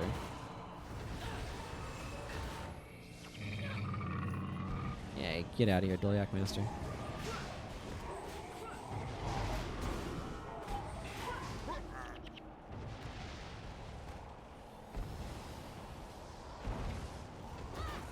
Go trigger a Dolyak Stampede. You can technically just run across the bridge, but it's a really good way to get yourself smashed. Oh, yeah. Let's fire this. Boom. Okay, I'm not watching that. I've seen it tons of times before. I am here to get to Marhan's Grotto, not to watch Dolyaks run around in a circle and stampede through a bunch of white mantle. That's what happens in that cutscene. We all have 10% morale boosts already? Fascinating. Yeah, see, there they go. I skipped the cutscene, so, like, there's still... The things are down, and the Dolyaks are just running around in a circle, and then you still be watching them. Watch them go, woo!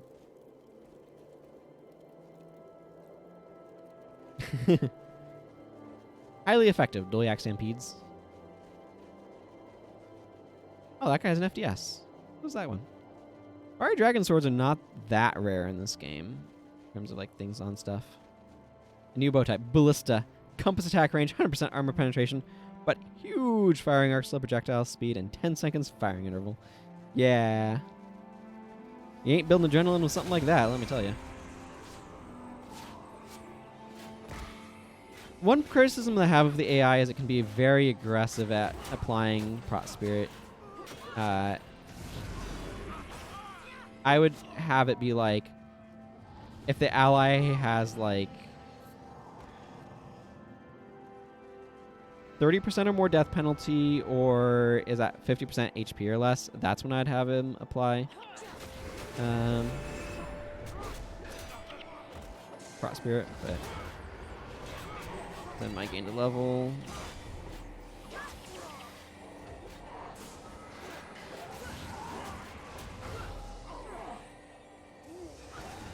Again, I just want to get her up to level 20 so I don't have to worry about her levels anymore. You can start doing a lot more interesting stuff too once they're up at level and have all of their attribute points. They're very attribute crimped until they get up kind of higher. And that really impacts the sort of fun novel builds you can do.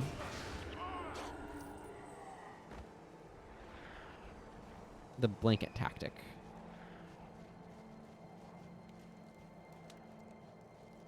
Are you talking about Union Shelter stuff?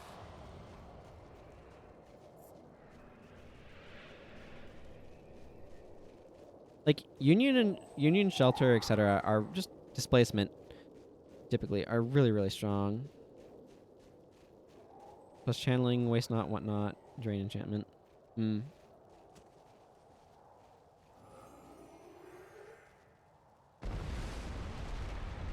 Break Avenia out of her cell. At this point in time, our character has no idea who this Avenia is, on account of having not met her yet. This will be her first time meeting Avenia.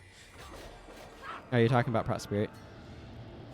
The advantage of like Shelter over Prot Spirit is it's not as easily removed by enchantment removal. Like obviously it gets killed and stuff like that, but its vulnerabilities are different. And Soul Twist, just the real problem is Soul Twist is too strong. It shouldn't be instant recharge. It should be like 75%, 50, something like that. I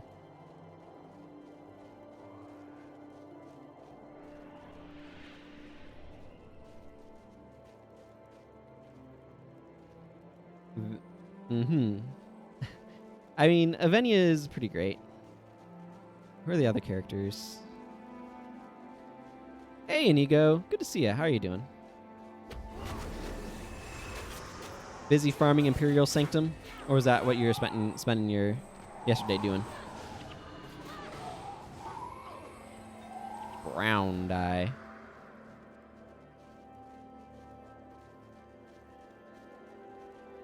Not exactly. Soul Twist makes things cheaper. Whereas Ritual Lord, it lowers their recharge, but also boosts your attributes rather than making them cheaper.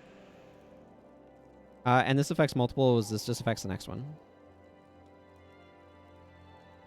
They would be much more similar. The thing is the instant recharge is just overpowered because it lets you keep Shelter and Union up far too effectively. Yeah. Ritual Lord absolutely lowers the recharge time. Like that is a very common or similar like primary functionality between them. But there's a huge difference between Shelter having like a 22-second recharge and a 0-second recharge. And likewise Union as well.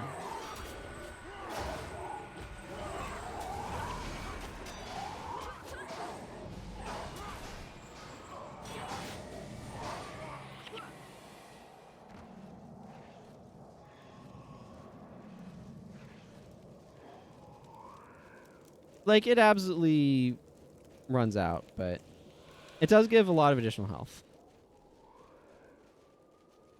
Just the instant recharge lets you just, like, keep dropping it over and over again if you need to. I'm curious. Let's be reckless.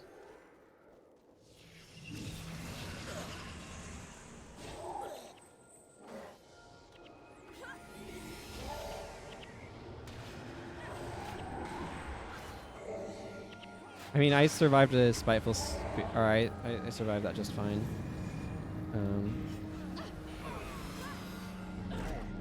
Frost Spirit is a heck of a drug.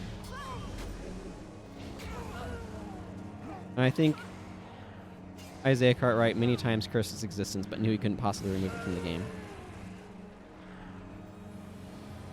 Yeah, when they...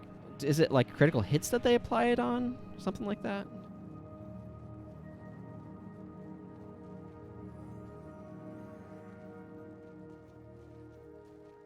Just always, every attack. Obviously, it's better for me to not fight the Mersat, but yeah, Frost Spirit is highly effective at stopping that from just straight up ending you.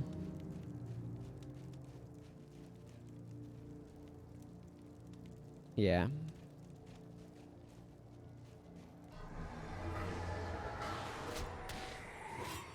Oh, hi, Empathy. I'd like to introduce you to lots of remove hex. I have a huge problem with Mesmer's fast casting and improving recharge time on enemies because of Empathy spam. Empathy can be spammed ludicrously quickly, especially in hard mode.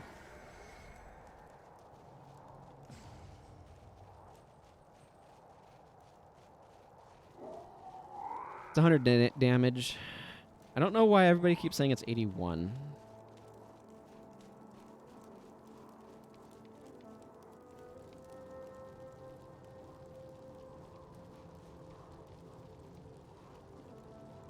Oh, because the wiki says it's 81. Why does the wiki say it's 81?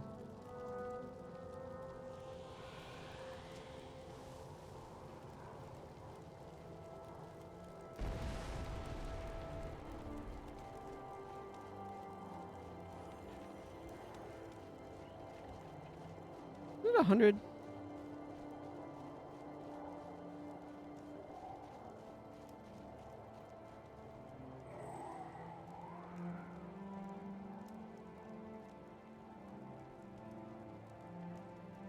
Yeah, people are talking in the description about it doing 100.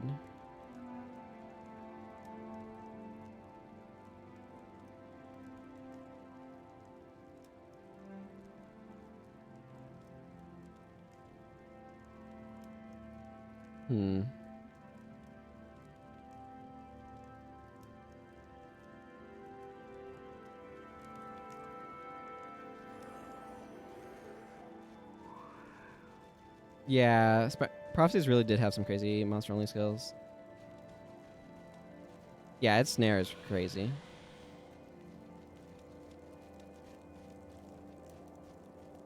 Yeah.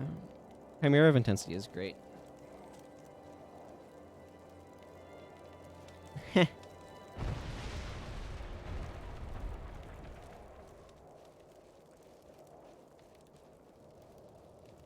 Goodbye, Saedra. And your undefined special bow.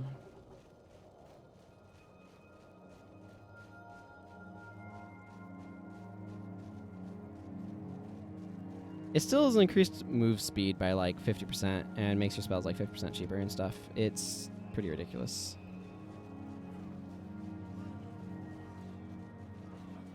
I still like to send these guys out ahead. Just trigger the White Mantle or the Mersat to go ahead and like clean everything out.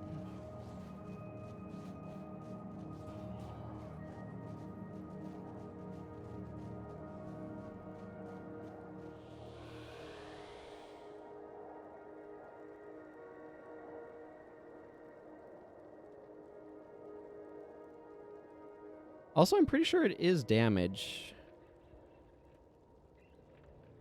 Not life loss, because...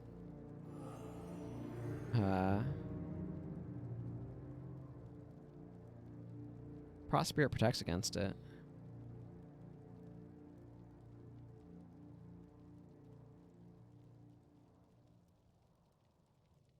Hmm.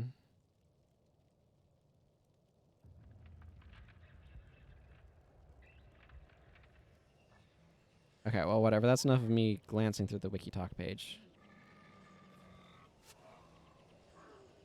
The skill does not actually cause health loss, but armor ignoring damage, and is therefore affected by damage modifiers, notably damage reduction. Spirit Bond, Seed of Life, Prot Spirit are especially useful with party members that are not infused. Yes.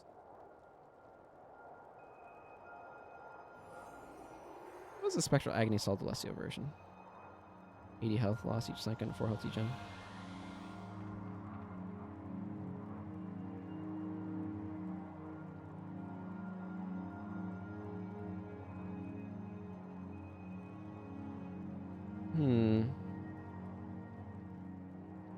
Bear Shout, there's not enough time.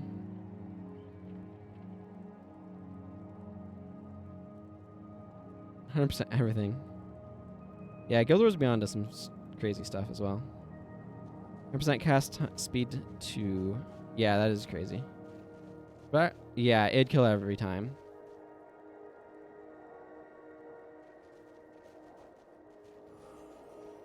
You'd almost want an infuser. You'd want like an Ellie infuser. Ellie infuser would keep you up through it.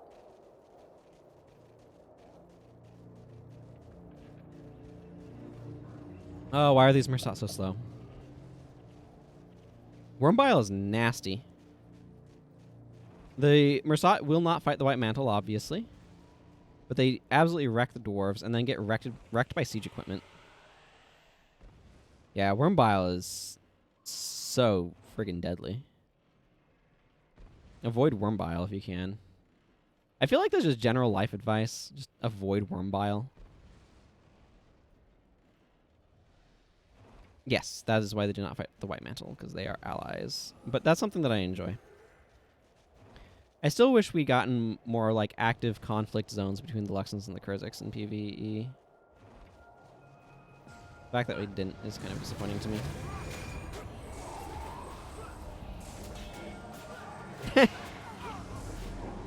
I think my Elementalist is showing up their Elementalist.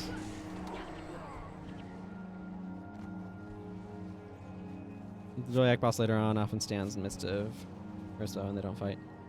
Yeah, there can be some weird stuff going on. I could cap Cleave here, but why do I want Cleave?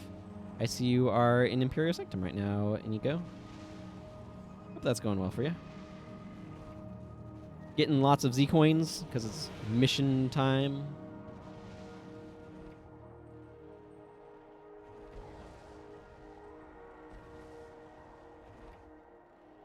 $70 gold coins, I'm assuming you mean? Because 70 copper would definitely not be the amount that you're getting. Yeah, that's pretty sweet. That's a lot. You've done a lot of grinding there. How many characters do you have on your account? Or do you have, like, multiple accounts?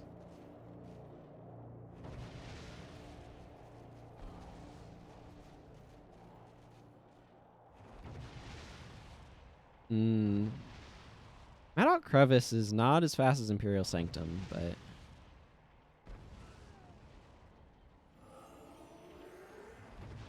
Okay, so the full is like, what, 28 character slots?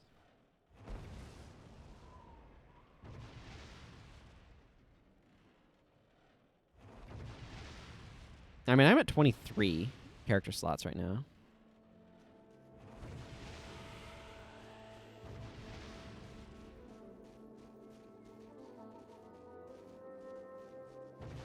I'd be happy to cap out. Actually, what I want more is to finish filling out my Mercenary Hero slots, but... Yeah, Sanctum is super fast. I feel like Imperial Sanctum is one of those missions where it takes me longer to just, like, set up my hero team than actually do the mission. Because I have to go through and add everybody and then load up all of the builds. This is like my 4th warrior. I have one that's a perma-pre character, and then I already have another 2. Because they're different. I stylistically do them differently and stuff. Yeah, it makes sense.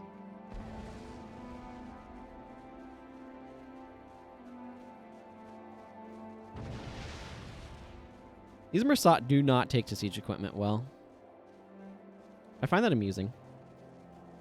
Oh, yeah, because that knocks down, right?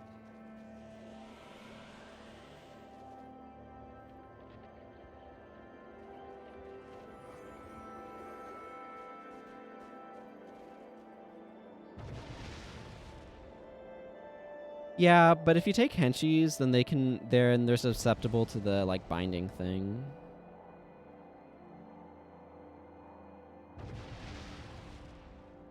Yeah, that's probably a bit faster. I don't know. I just like to empathy him when he's getting low, and that usually does a good job taking care of that. I'm not too worried about these 3 Mersat Elementalists if I do end up having to fight them. I have had to fight them here before, but I don't think it should be a huge deal if that ends up happening. I don't know why they aren't fighting that group. I feel like they ought to. Yeah, because then they start kind of just wandering around here a little bit.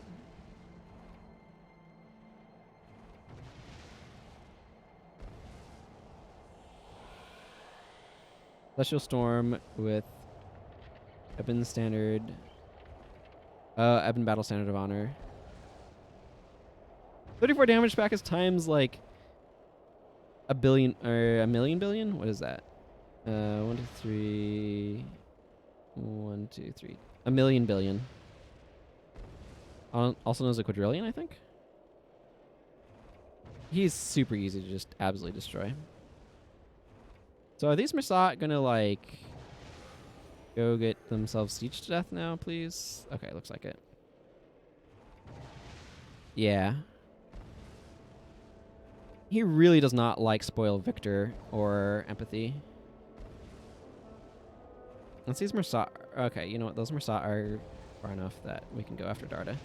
Darda Golden Chief. Or whatever, this Doliac Master can go down. And all of the Mersat died to siege equipment because that's how they roll.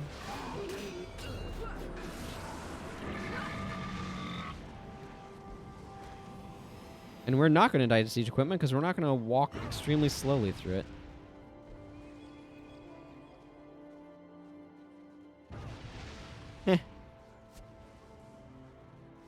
Just Celestial Storm the ever-living snot out of them.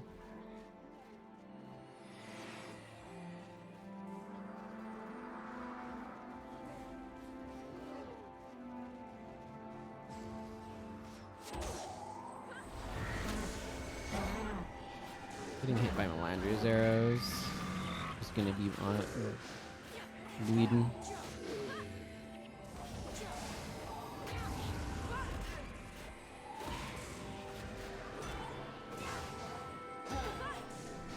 Yoink. Template code.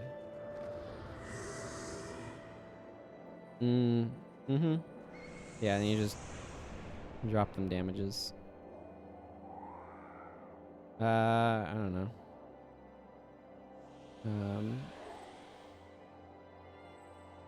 Just save this to my versus Shido folder. I should probably start this with something else.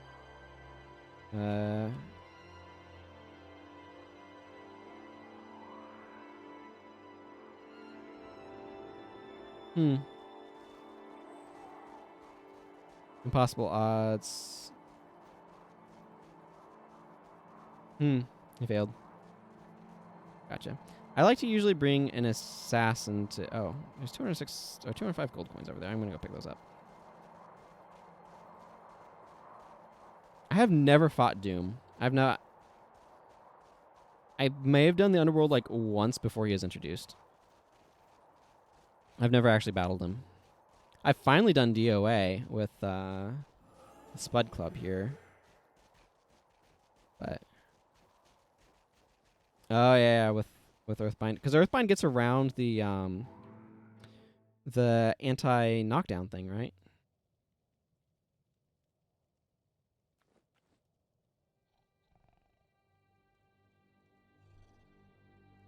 Which is so weird.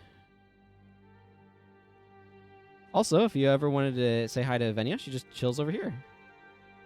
I feel like chill might be a literally quite accurate term as well to describe what's going on. I could go out here and fight over there, but I might have to deal with some slot. Let's just enter this mission as well. Let's go clear out my inventory, actually. Hello, Holodoc Prime. Guild Wars 1 is not dead yet, no.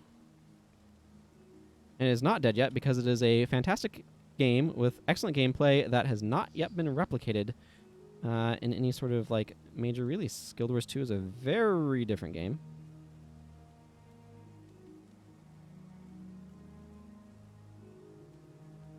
Yeah, Abaddon's weird. Abaddon is just ahead.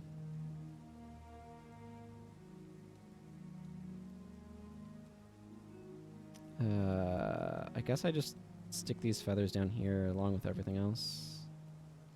And we'll open up inventory space later. Let's just run an ad break while I clear out my inventory, shall we? Good old reversal of damage. But not minor energy storage actually is very useful, and I want to hang on to that for someone.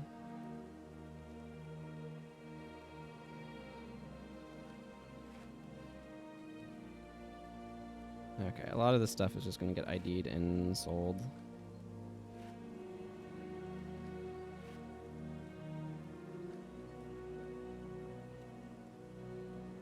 Insignia prices are all over the place.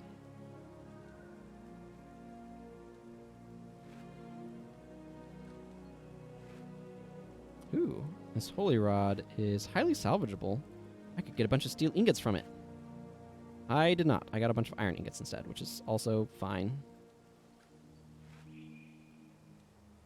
Okay, I need to go replace that.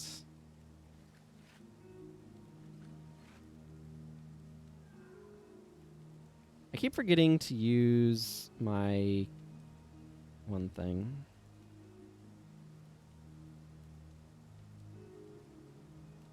$152 dust. That is a powerfully large quantity of dust.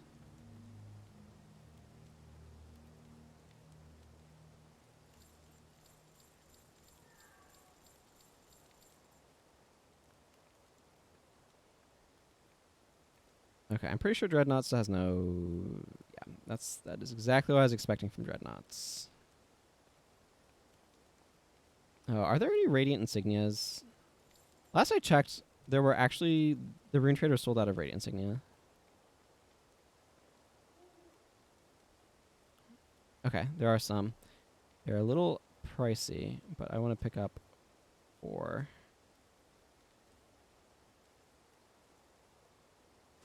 Well, I'm thinking about it, and they are available. Them being available being the key part here.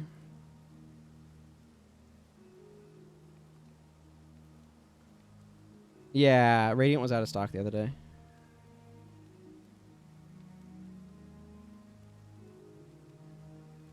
I saw that as well.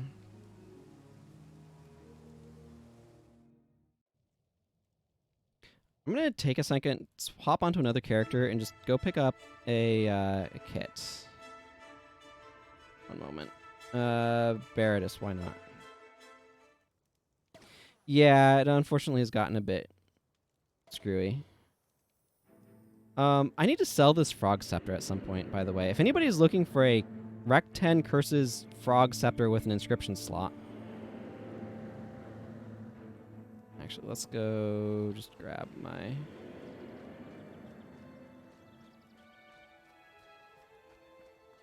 I need 5 Imperial combination space.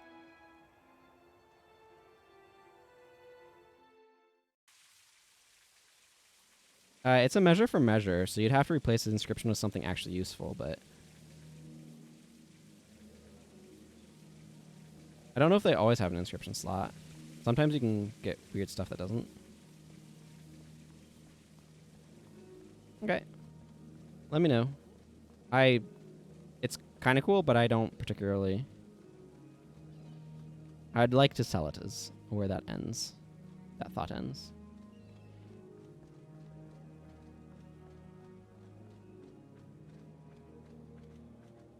Oh, okay.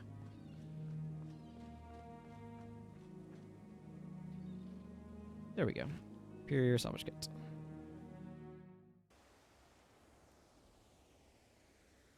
A highly salvageable frog. That's the Frenchest thing you'll hear today.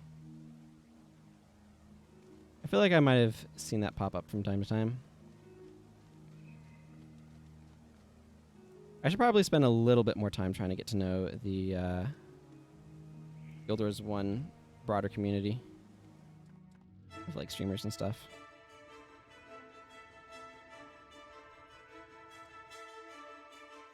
Okay, Iron Mines of Mullidoon time.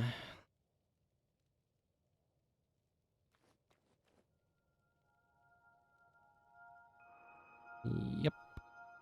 Iron Mines of Mullidoon time. Intermission.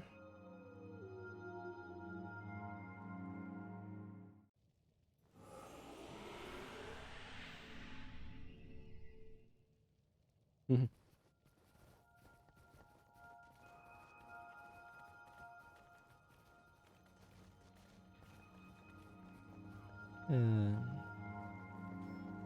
anybody know how things are going with Notre Dame? I feel like that, like, was a big thing at one point in time when it happened, and then it's just completely fallen off the radar at this point.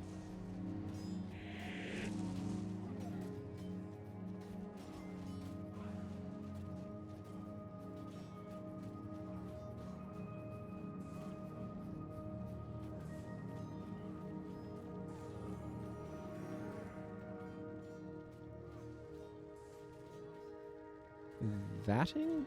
I'm not quite sure what that's supposed to be short for.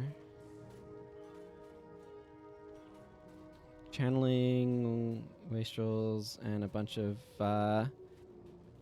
yeah, that seems good ol' Mesmer Bar.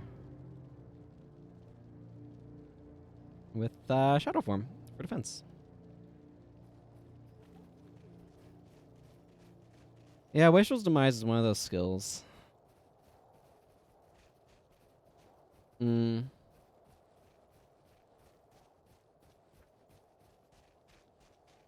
Yeah. Yeah, I too am really annoyed about sort of the damage differences.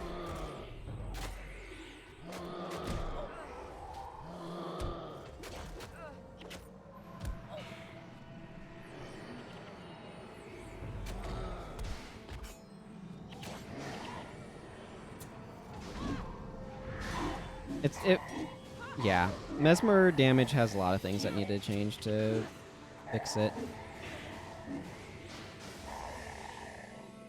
Yeah. With Devotion, Rolling Stone. It's 9 in fast casting. Yep. Want to make your 16 armor from that.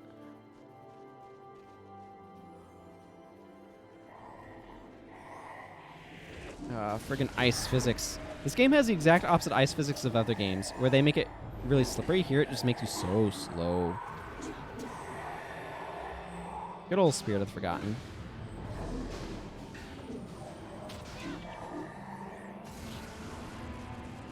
Let me get to the Tundra Giants, please.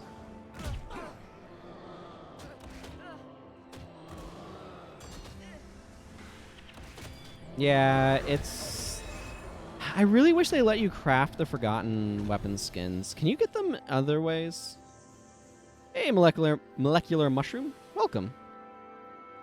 Meta for all endgame content. Let's see, until they reworked Mesmer. And all that stuff. And Necro became... Yeah...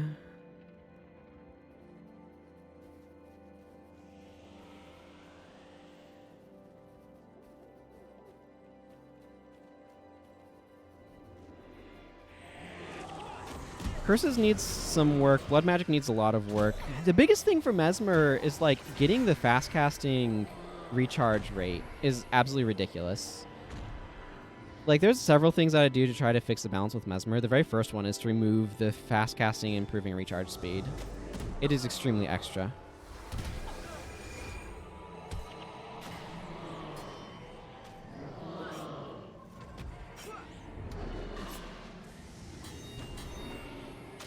Yeah.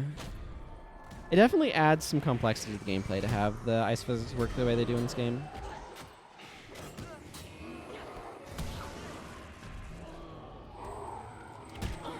Like, Necromancers are still useful, but primarily as, like, heal bots with BIP.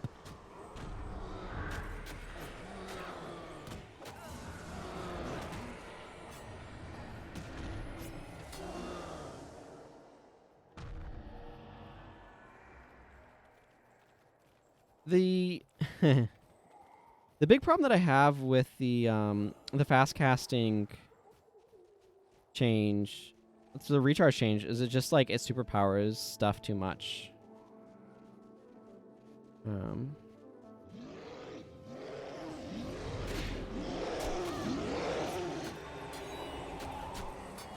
Yeah, like I would be totally cool with letting you get your fast casting times on stuff, on non-mesmer spells with cast times above or below 2 seconds.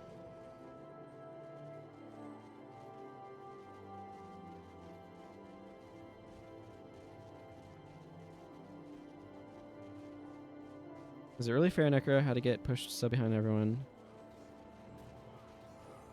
Yeah, I don't know anything about speed clear metas. It's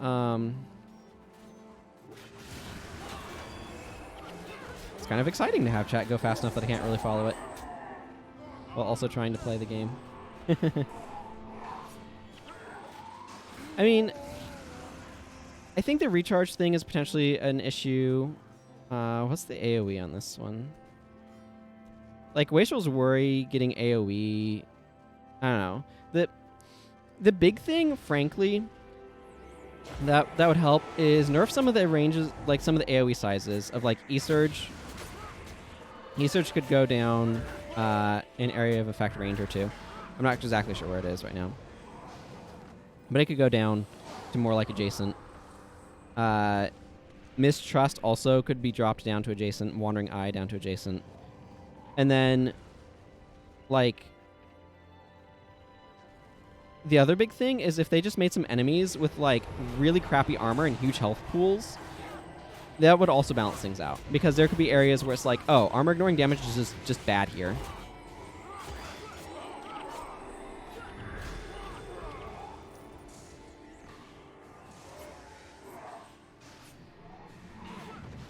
Being the better Elementalist Necromancer. Yeah, I mean, that's the thing. Mesmer's blue blue in Magic the Gathering. Like, it does too many things too well. But the problem is, like, the stuff that's good for in, like, PvP is by and large hard to make be good in PvP, or in PvE, because the AI needs to be smarter and, like, more complicated. Yeah, there's not any changes going to happen. Not unless they release the source code and, like, all of the, like, back-end stuff, so that way people could just, like, roll their own versions of Guild Wars. Which is something that I want them to do if they ever have to close the servers. Just, like, let me download my account data and let me make the game as I desire it to be. I would be tweaking all sorts of stuff.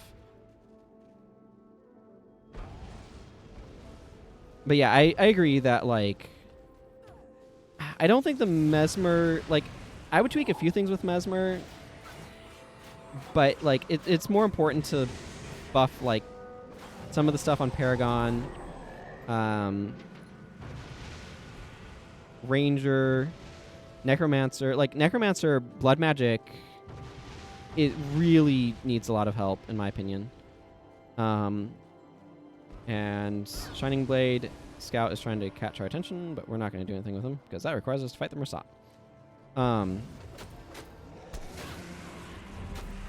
Yeah, like, I don't mind Mesmer, like, getting more playable. It's just everything else can't compete with it, and it needs more things that make, like, again, I feel like having some enemies that just have ridiculously huge health pools and terrible armor, like just 20 armor all around, but like 2 to 3 times as much health as enemies normally have.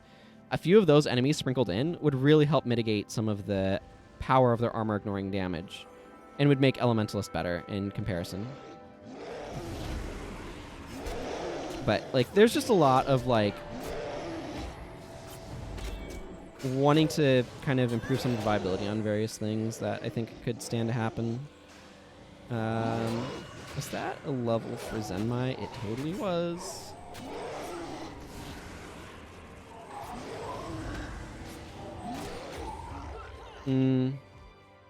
Interesting. Yeah. If I'm doing bonus, I'm coming up the back way anyway. Rather than going around this way, I'm coming up this way. I really like that this mission has 2 paths through it, depending upon whether or not you're infused. I think that's a really cool design.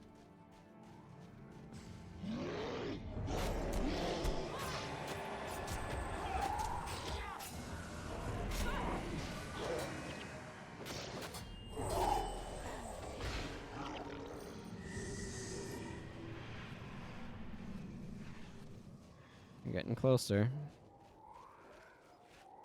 The irony being that we're going to infuse an armor set and then buy a new one. But that's okay.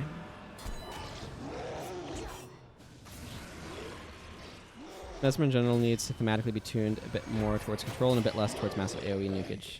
Having a Mesmer heavy team build should make you ask, why aren't the enemies doing anything and not, where did the enemies go? Yeah, I would generally agree with that. The problem is killing enemies is the ultimate form of control because dead enemies don't actually do anything. A lot of it is just... So, part of the big problem is that the armor ignoring damage is just universally good as well. And it's like, there's a couple of things that can kind of address it. Like, Inner Fire is a BS skill. Because, like, Destroyers have really high armor, which would ordinarily make you think, oh, Degen would be really good against them because that's armor ignoring. But Inner Fire is just like, it pulses 30 HP heals. Which completely outpaces the degen cap and stuff like that. And they have ludicrous armor.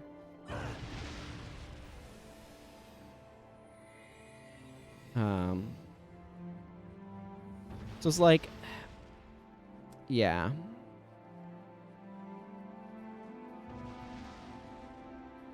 And I'm glad that Mesmers are useful. I'm glad Assassins are useful. It would be really nice if the other professions had a little bit... Like, it all comes down to, like, depth of, like, skills and all sorts of stuff and, like, what's worth doing and part of Elementalist's problem is there's just, like, so little nuance in the way it can be built, and it has to put in so much effort to try to get damage.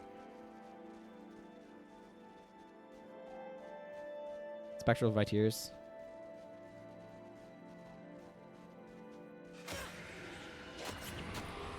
Yeah, that's the thing, is, like, Mesmer damage is very, like, particularly if you're looking at the Wastrel's angle of things, it's very bar compressed. Elementalists has to spend so much of their bar trying to make stuff happen.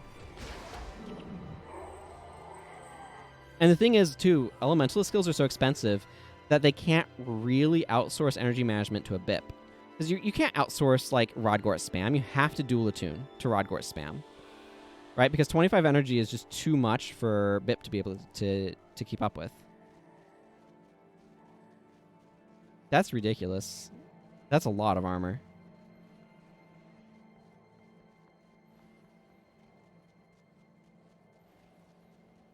And, like, Illusion Magic, too, could use a bit more identity than just, like, punish attackers. But that's kind of its identity. Degen and punish attackers. But it's like blood magic, and that has a lot of, like, thematic potential, but they just kind of, like, got on a mechanical theme and then stuck with it instead of, like, doing more varied, interesting things with it. Which is a little sad, but here we are.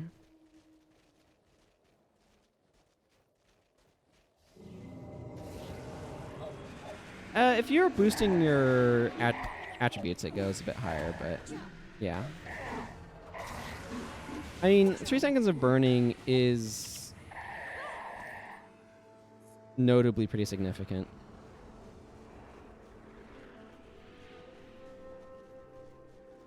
Yeah.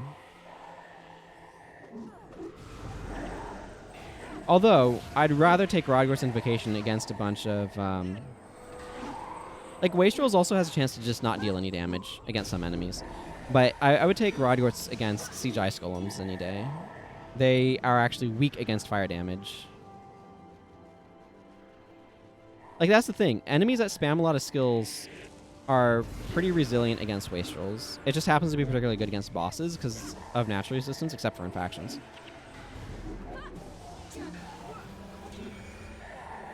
Yeah. I don't typically bring wastrels. I happen to have it right now because I'm in Tyria, and it helps push through those bosses, but...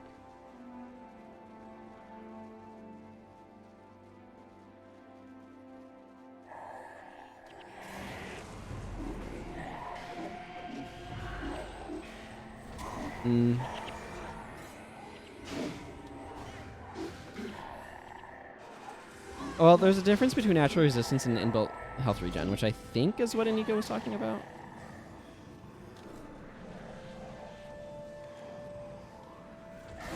I definitely try to fight Prophecy's bosses last because they tend to be super resilient but not any more damaging than their regular enemy counterparts.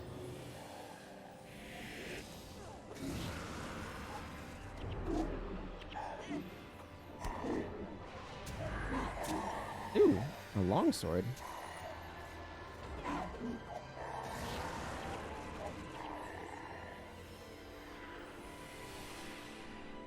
Okay. Yeah, I don't know with any of that. Okay, Seer, teleport us to the other side of your cave. I am slightly disoriented. This way. Okay, longsword. Ooh! Ooh! A 20% enchanting mod. Yes, please. I don't know where I'm going to use that just yet, but yes, please. I'm going to actually move these over to here. I don't accidentally do something weird with them.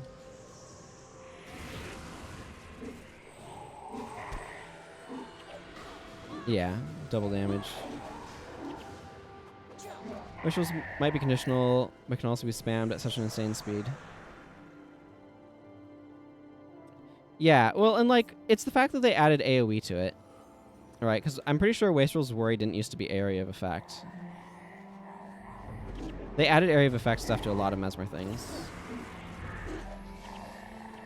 Like, it's mostly a matter of, like, it's just consistently stronger. Like, Mesmers are consistently stronger damage than Elementalists.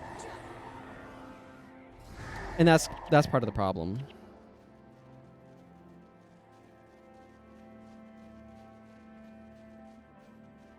And the real complaint is it feels like it's more often just better to spam Wastrels to try to do area of effect damage than to actually use Elementalist spells. And so it just, especially if you're a primary Elementalist, I think, is that the case, Dead on Stick, if I remember correctly?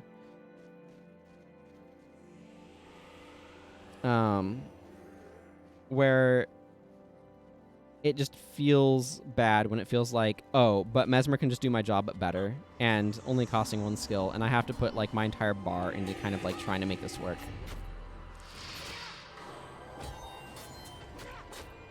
And what it really comes down to is Mesmer is able to get reasonable damage with a bunch of good utility, and it's much harder to try to actually do that on Elementalists, because getting good utility, like Elementalist utility is like very specific.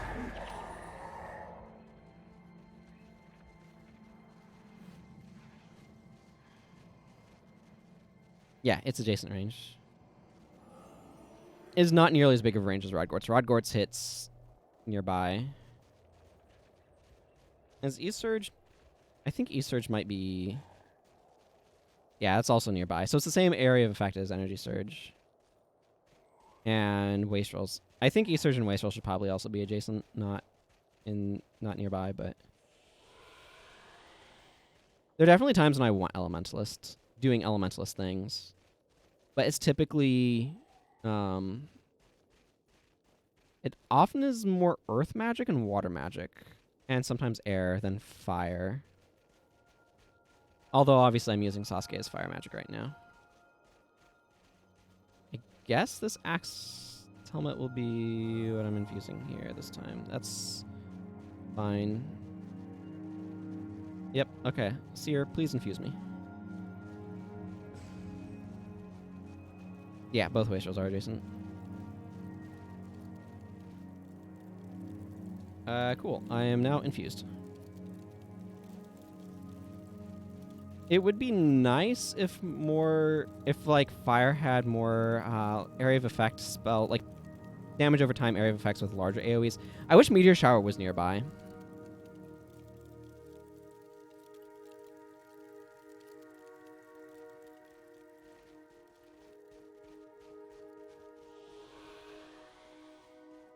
Like, the only time I personally would bring Wastrel's Worry would be when I know that I'm, like, fighting prophecies or, like, enemies with natural resistance.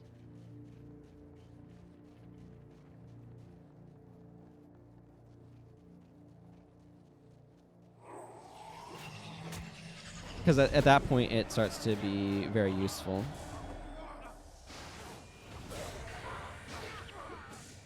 Yes. So my biggest complaint about Elementalist is how much it relies on enchantments for energy management, because its skills are so freaking expensive. It can't outsource it to like a BIP or something, and the huge costs mean that you are stuck using attunements, and that both one forces you to pick an element to focus on, because otherwise you're spending your elite on like Master of Magic or Elemental Attunement in order to be able to like try to manage your energy.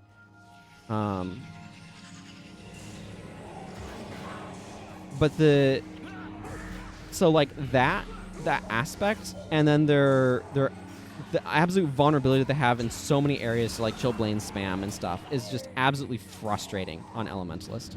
Like Chillblains is in so much of the game. Like all of the stuff that ArenaNet did to try to hate on 55 farming and such as well, just like hates on Elementalist in general.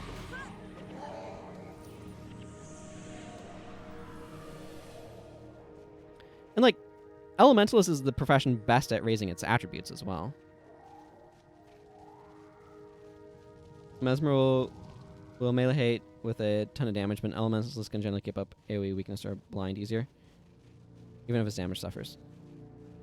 Yeah, and that's the thing. Like, my biggest complaint as an Elementalist is how reliant I am on enchantments for energy management. If I have to, like, if I'm in an area where I cannot rely on enchantments, I have, like, maybe an elite skill, Second Wind, that can help me manage my energy. And, like, that's it. The glyphs, kind of, but they're just not able to keep up with the energy demands. Because, again, all of the Elementalist skills are, like, super expensive.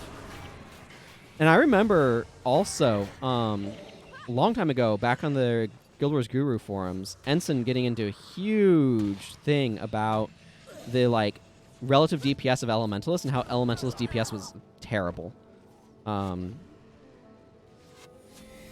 Because Elementalists were, like, comparing them to warriors. And I don't know that they ever fixed that. Attunement, Elemental Lord, or Restoration just for the cover enchant. Yeah, or Restoration is a strong self-heal with some of the costs, but...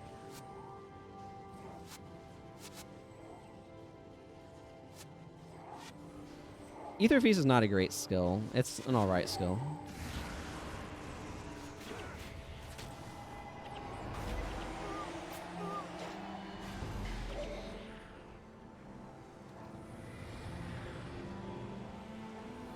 Yeah, stacking both of those is going to give you a lot of energy. But it's just like... I don't know. The thing is, like, Elementalist's ability to, like, dip into multiple elemental lines is also compromised by the fact that, like, you basically want the stuff that you are dipping into your second line for to be support that doesn't need as high of an attribute investment as your offensive main focus is. And they just didn't really design it well. I don't feel like Elementalist is super well designed. Yeah, I typically would also bring a healer. Hey, Barrage guy.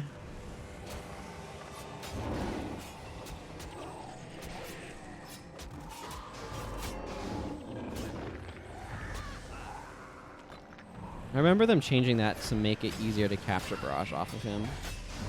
These guys have Wild Blow, which means that Drunken Master loses effectiveness.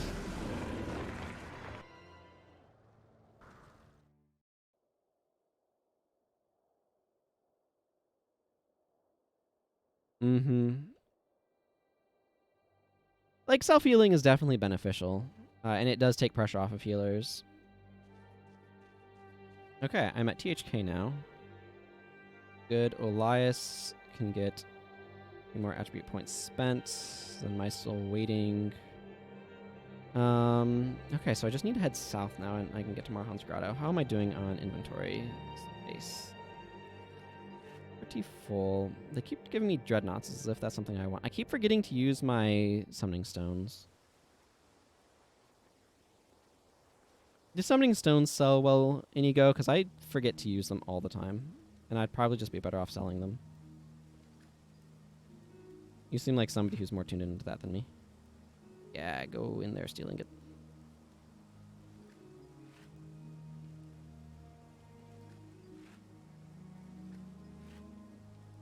Reduces crippled duration on you by 20%.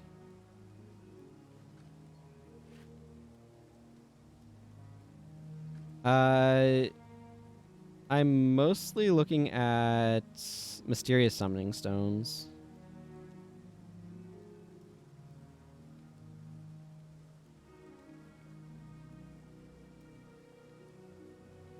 Yeah, you're bringing it for a cover enchantment. And again, like, the thing is, though, like, enemies that have Chillblains eat so many enchantments that you can't really keep enchantments up against them.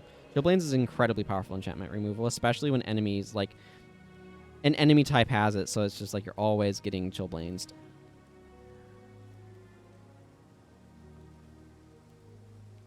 Fair enough. I don't typically try to bother with it either.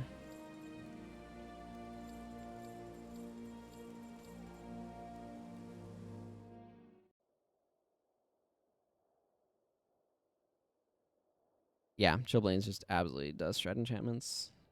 It's very, very powerful. Okay, let's... I don't know. Yeah, the range is absolutely bonkers huge. And it's like an 8-second recharge, too. It's a ludicrously good skill.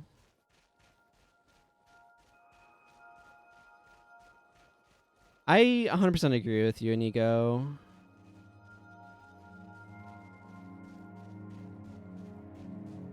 I also have more interesting things to do than sit in Kamadan for long. Yes, I agree. The energy cost doesn't really matter on it. I just observed that it is there, mostly.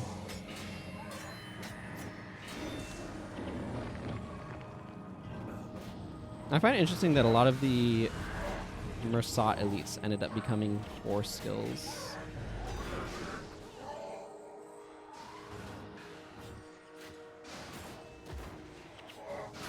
I see, I see.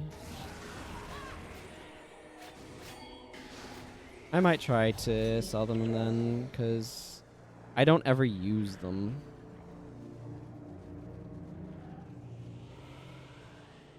Frankly, I don't like a lot of the consumables having been added to the game.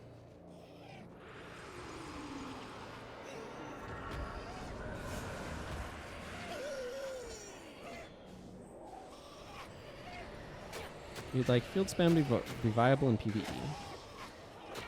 Field spam? I also have some Tengu support flares that I want to theoretically try to sell off at some point.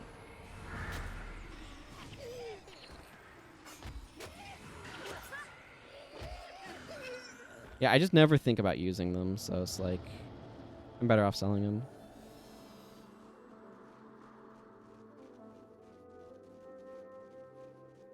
Oh, damage over time AoE spells. Yeah. Well, I really wish something like Meteor Shower should be like nearby range. Yeah, I'm happy to sell them off. I have 79 Mysterious Summoning Stones, and I think, I don't know, a handful of Automaton. I don't know how much people care about Automaton Summoning Stones, though.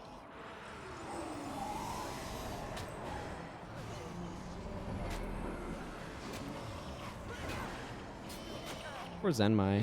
Getting absolutely dumpstered by these things. Doesn't help that my monks are getting absolutely dumpstered by these things.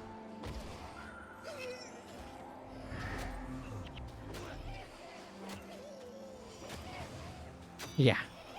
That sounds about right. Dead on stick.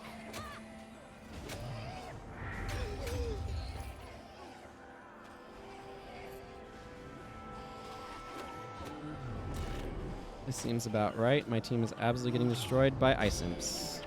It's hard to not be getting absolutely destroyed by ice imps, to be fair. A bunch of rangers doesn't get destroyed by ice imps.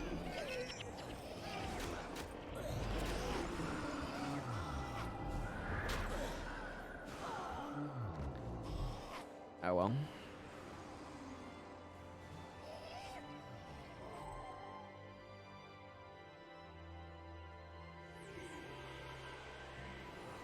Automaton summoning stones are just like... When you're looking at Cam trade to chat history, yeah, I bet. I definitely like certain conveniences that Guild Wars 2 has, and the trading house certainly simplifies a lot of things.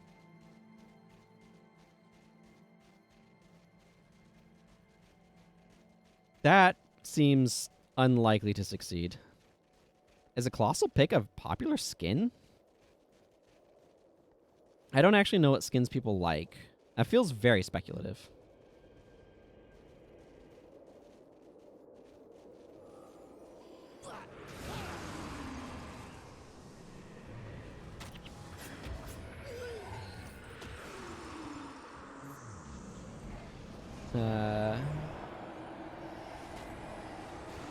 Told earlier they sold for arms for 15 over 50. Is that one of those skins that, like, if you get a good one, people really want it?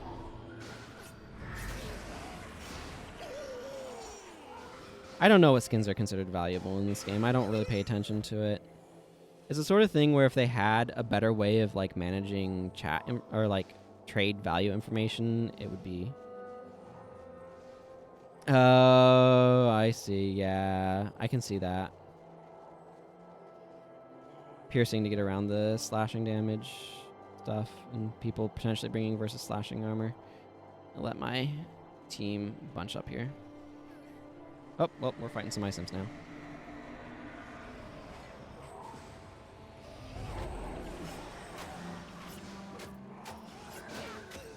Oh, it's a hammer. Yeah, okay. I get you. Yeah, I can see people going for, like, stuff with weird damage types. It's like you can get the blunt daggers from Winds of Change.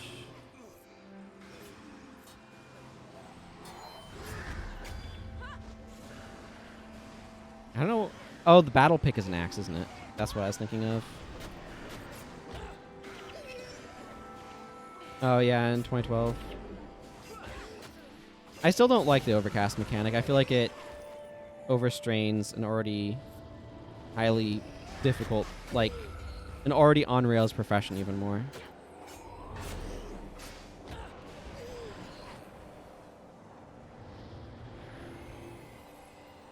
Yeah.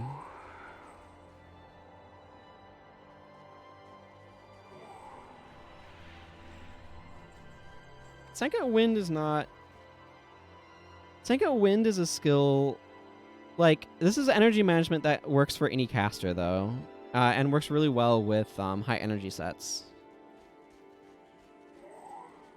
You can cancel cast it to build up a bunch of exhaustion very quickly as well.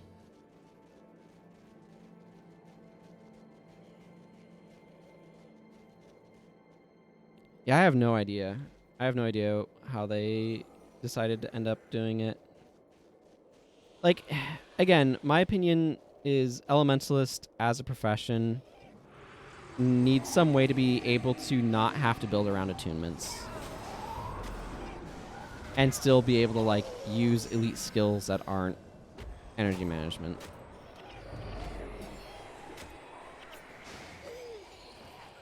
I could be.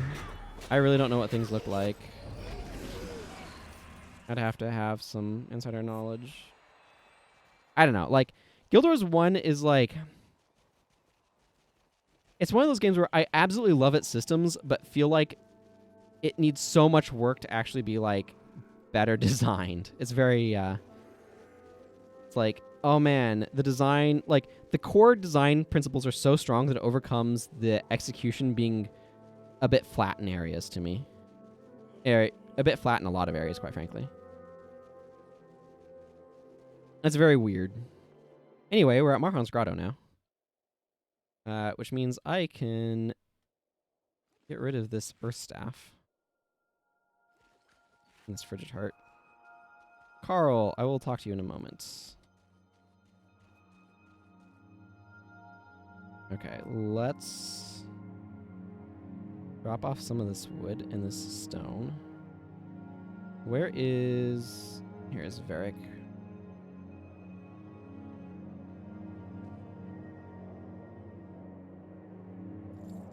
Let's just drop these off back in here. Okay, I just need some iron ingots. Let's see, some tanned hide, and 60 plat. I ain't making a helmet. I don't need a expensive helmet. Oh yeah, Arena had like some serious stuff they were trying to work under. Elite Templar. Elite Templar is not bad either, but I'm here for Elite Gladiator. 2, 3, and 4. That used up a lot of the iron I had. Cool. Okay, let's put these Radiant Insignia in it.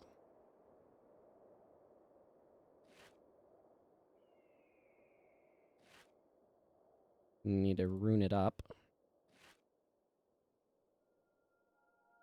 I want to arrange some of this nonsense.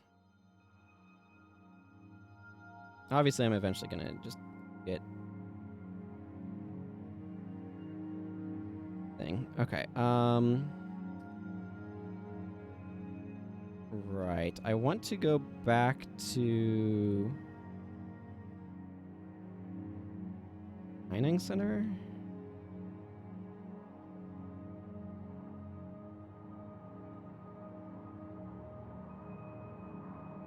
Yeah, developing GW2 at some point, which eventually became the first MMO not really constraints designed by technical limitations. Good old Menlo. Okay, well, I can go capture a bunch of skills if I want to. But... oh, man.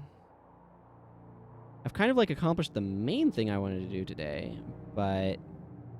there's still a little bit left, so we'll still do a little bit more. Get started.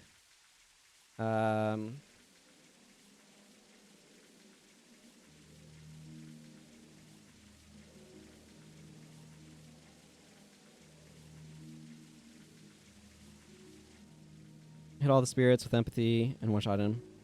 Oh, man. Yeah, that's a good way to blow him up. Okay, let's just go to the guild hall. I don't know why it's over there. Let's get this armor dyed, shall we? I have a very specific color combination I want to do here with it. This one.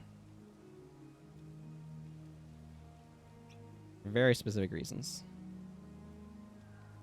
Specific mysterious reasons. Okay, that... I don't know what... oh, you're trying to zoom in on my... okay, I see. You're trying to zoom in on this glove, and it's this side that has any... that was a very weird die position camera angle.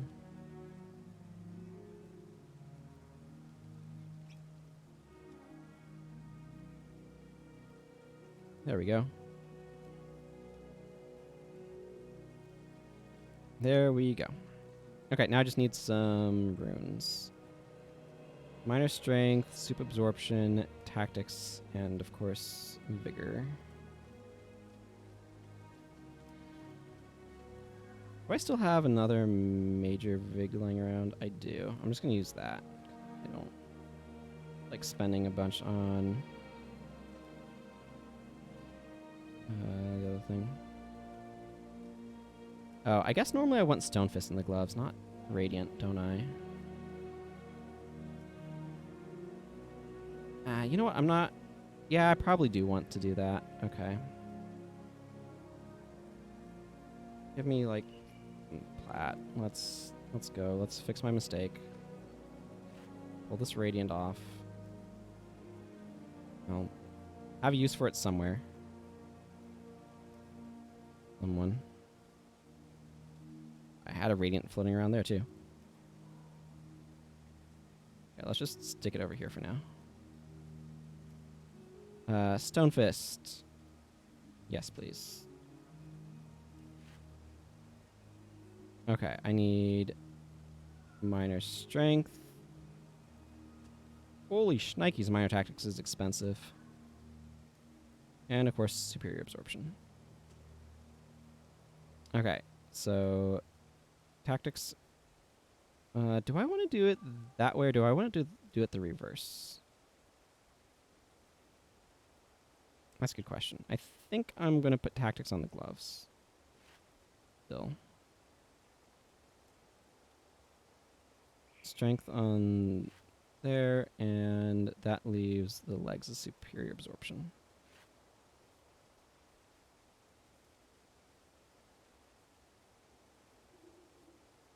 $2.25k damage for 27% of the team damage. Wow. Yeah, that's the things. Yeah, I know. Tactics price is like, what? Are there any other like weird rune prices going on right now? Tactics is absolutely bonkers. Minor expertise is at 1.4? What the heck?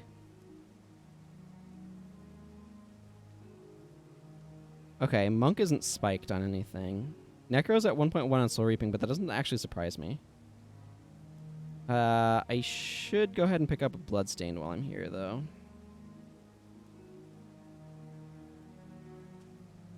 Or Olias.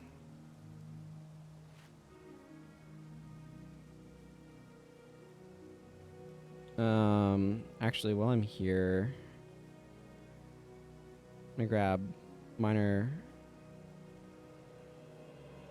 Blood, Minor Death, and Soup Curses for him. Make this Olias my curses dude.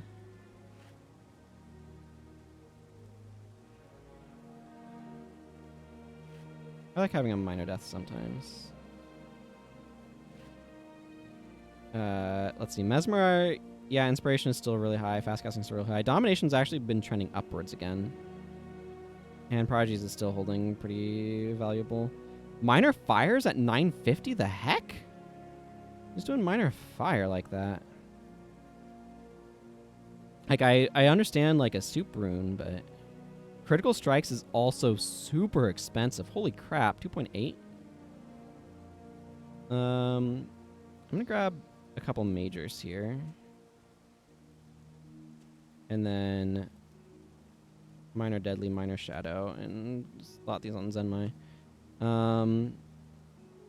Yeah, Communing is at 1k. Common's pretty expensive. Minor Communing is at 850.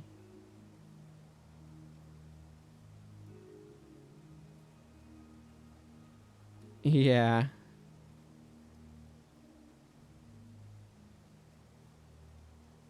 Eight at a time. Windwalker continues to be very expensive. People found that you could like stack the same enchantment to make that go as well, which is interesting. Minor Mysticism is at 2 plat. Minor Scythe is at 1. 900 for Major Scythe as well. Paragon continues to be really cheap for everything except Sentinels, which is now like 2 plat for some random reason. Blessed has come down a bit. Minor Vigor is actually relatively cheap at 3.3. Major Vigor is at 9, and then 60 for Soup Vigor, which has gone up a little bit, I think. Clarity is at 900. Fascinating. Then I think I'm going to focus you a bit more on critical strikes.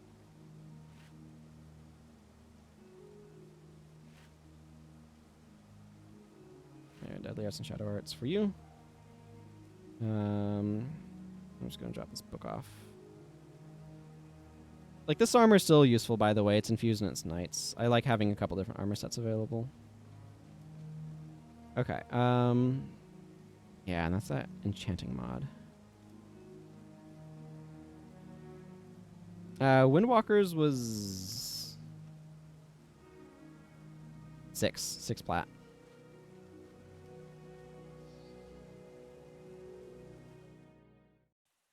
Okay, I definitely want to make sure I'm grabbing a Cheeto Returns book here.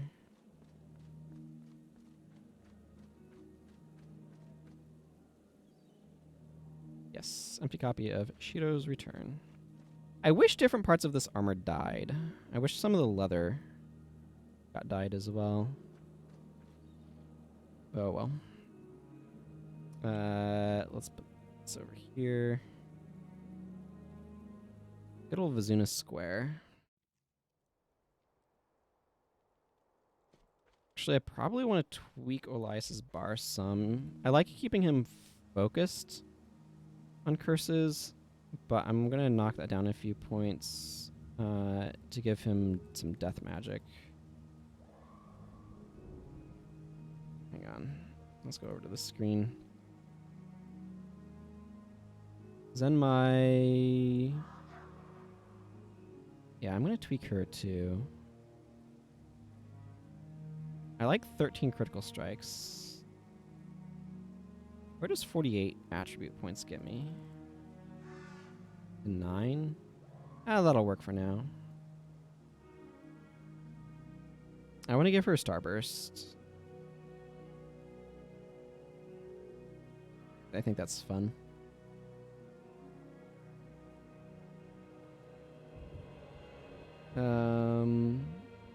Heart of Shadows still probably a good idea. Did I have any? Oh yeah, I have Inferno. Well, let's give her Inferno then. She's probably gonna die a lot. Mission is not kind to what she's doing. What minions do I have? I'd like Shambling and Fiends. I have this one. Okay, Animate Bone Horror it is. Not the best minion, but I like having a little bit of additional stuff floating around. Spiteful Spirit has anti-synergy with Meekness, so I'm also going to drop Meekness. Let's see. What else can I do here? Do I have Putrid Explosion? Well, of Suffering's not bad either. I'm not seeing Putrid Explosion. I'm seeing Feast for the Dead and Infuse. Okay, let's just slot in Well of Suffering, I guess. -5 health gen's not bad. I don't think I have any of the other Nightfall Wells. Well of Silence wouldn't be terrible, but this'll work. This has a quick recharge at 10 seconds, so. Okay, Zenmai is preparing to die a lot. Oh yeah, without Melania I can slot Restore Life onto this guy. I think I will.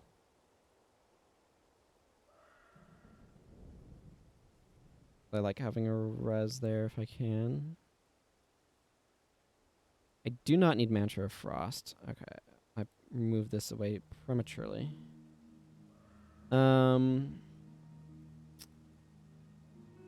Oh yeah, Chaos Storm, obviously. I also don't feel like I need Wastrel's Worry at this point. Chaos Storm. Let's slot on Shadow Hex and Chaos Storm. I think I'm going to drop Energy Burn for Energy Tap, actually. No, wait. Power Drain, maybe? Yeah, I do have Power Drain. That's probably better. More raw energy gain. And stops an enemy's action. I think I'm going to drop Remove Hex from Sasuke. I don't feel like I need as many copies of Remove Hex here. I think.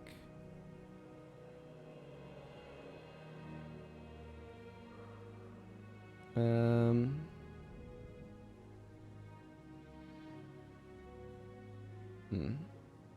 would I replace it with? I could go with Fireball. Fireball's not bad.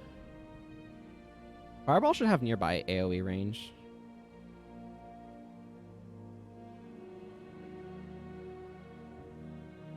Power Drain all my monks. Unfortunately, I only have one copy of Power Drain.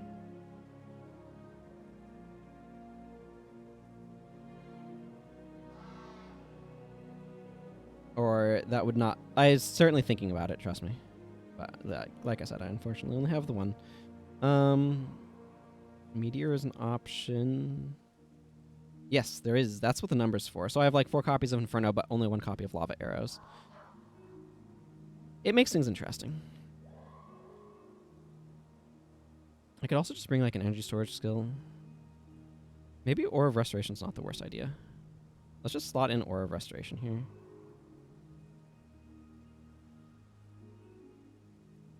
A little bit of additional energy from it. Okay, let's go try to not die. I guess I don't really need Don't Trip. I don't think of this area as having a lot of knockdowns. I'd like to ideally get a Signet in here. Oh, you know what? There's a chance for a Warrior. Yeah, let's go ahead and get Signet of Capture in here. Okay, no Paragon bosses, but could have a Warrior boss. I got my book, Chihiro's Return. Let's go fight some dudes.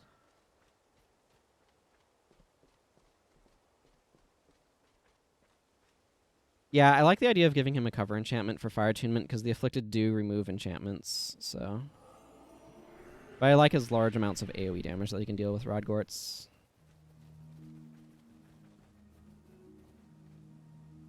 I may actually want the other armor set here. For reduced damage instead of more energy.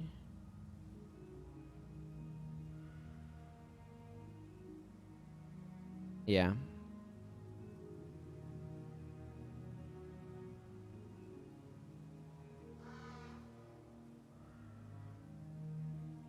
I know. I was looking at that. I'm like, wow, I did not remember that.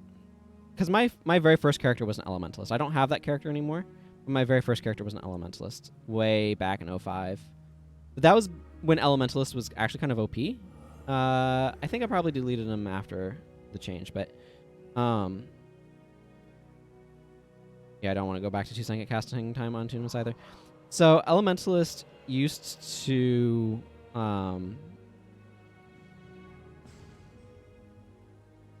takes a while to open. Way back in 2005 when the game first came out, the AI didn't know to run from area of effect spells, so you just stand at casting range, slightly outside of aggro range, and Echo and Arcane Echo Meteor Shower, and just drop a bunch of Meteor Showers and a Firestorm for flavor. And enemy groups would just kind of die. I remember getting through Riverside Province after literally half my team dropped out, and the remaining of us got through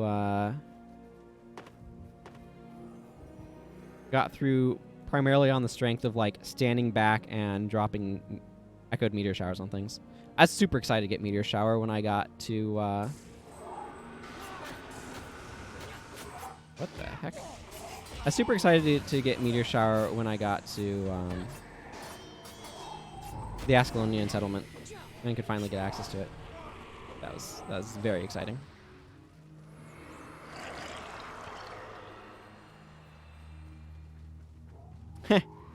Yeah, they nerfed the snot out of Energizing Winds.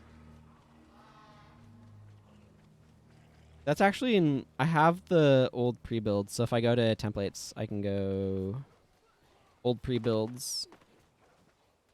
And their Elementalist here, or their Pyromancer build, is like Mind Burn, Energizing Winds, and a couple of other things. I really like Mind Burn. It's a great skill. One of my more favorite, like, fire elites. Really making me wish I had Wild Strike here. Ooh, green die.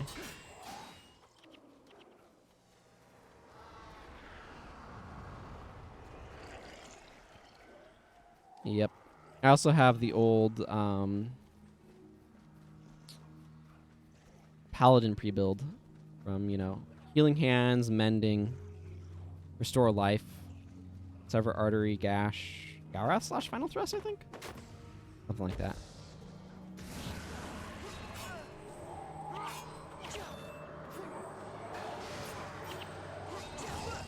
Yeah. Master Togo, could you please be surviving a little bit better? You're making me panic a little bit.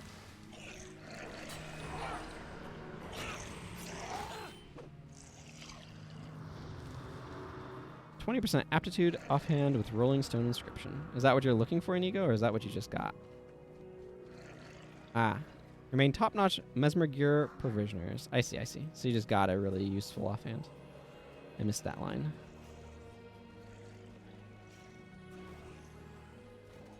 I mean, you could dual attune back in the day, too, and it'd work just fine. Oh, well. I guess I won't be using this Signet of Cap, or have the Signet of Capture hanging around for long.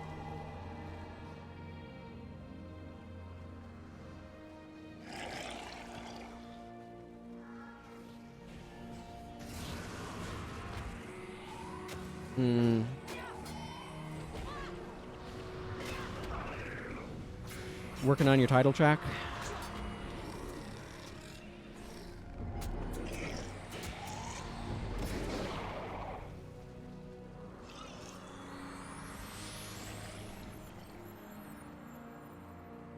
Hey, Panaku.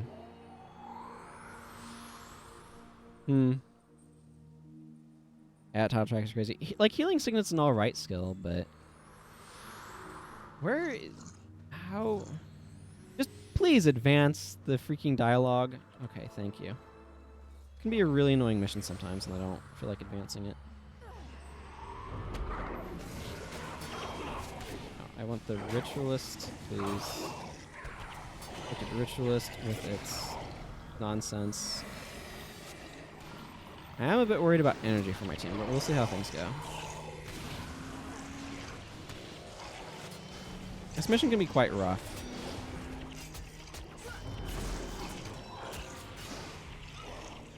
And I also kind of like want to rechat because it's interesting, but then that makes it so I'm not focusing on the game as much as I need to. It's a whole thing. Yeah. Doesn't make you take double damage. It does disable all of your signets though, which is bad if you're trying to use Resurrection Signet or other signets, but yeah. And it's in strength, so you don't have to go into tactics for it, which is really nice. The strength is actually quite useful for warriors.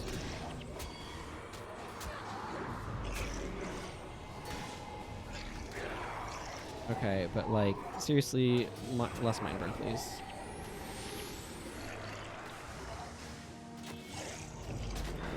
Oh yeah, my casters are running tight on energy. Zenmai is not helping them on that front, I'm afraid. Yeah, the Order of Apostasy that these Necros use is really bad for keeping enchantments up.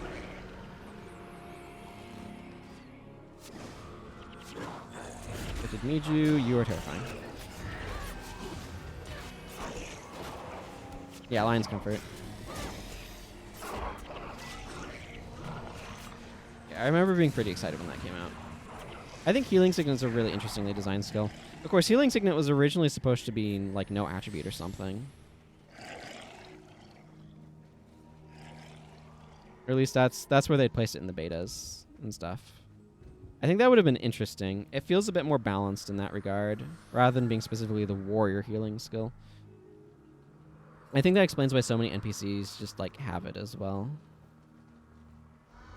How many minions do we have rolling around? Just a few. Yeah, I don't expect Olias to get a huge minion army. Sue also doesn't make a big minion army because she uses Vampiric Horrors, and that has a really long recharge time. So she can't actually make as many minions as you'd expect.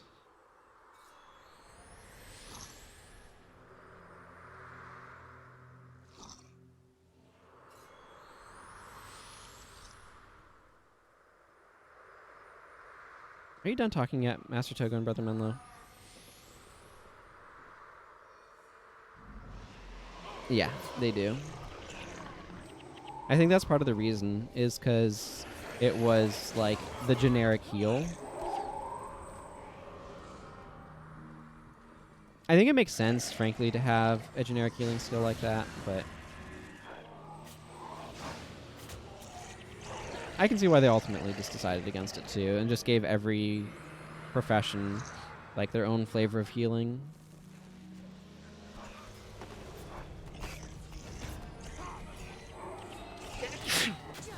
Excuse me.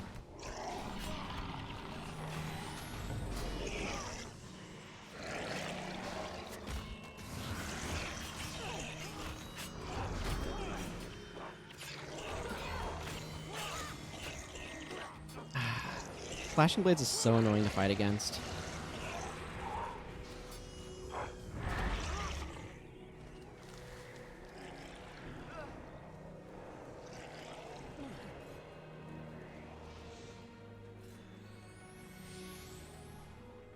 Oh, yeah. That sort of thing can be really annoying. I think one of my most annoying moments happened when I was trying to vanquish Tosca's Demise and some...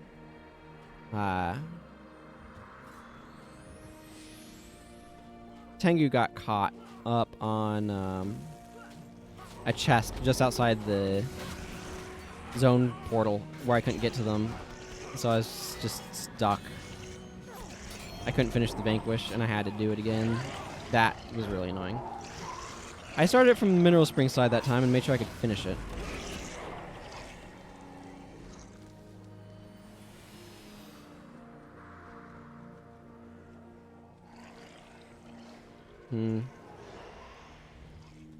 Yeah, you're talking about, like, self-heals. I mean, you have Restoration Magic as an entire line. There's a bunch of skills you can heal yourself with there.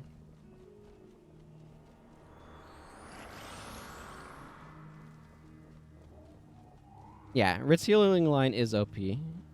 Restoration Magic is broken. It's too powerful.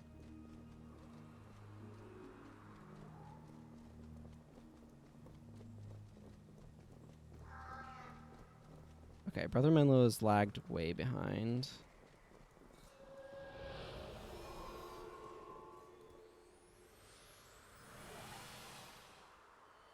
Like, it's got a bunch of, like, trash skills, or, like, weak feeling skills. But then it just has, like, Cowlie, Men Body, and Soul, and Spirit Light, and it's just like, well, that's all you really need. Hey, Mana Guy. But the thing is, like, it's not balanced around... So two things. One, its strong heals aren't other, right? You can heal yourself with them. Two, they aren't balanced around Divine Favor, so they're a lot stronger as a result. Monk is much, much better balanced in the, like, healing and healing a secondary department. I still think you could kind of fix it to an extent by scaling them differently and just make it so that way you need to have more restoration magic to get sort of the values you want out of it. But...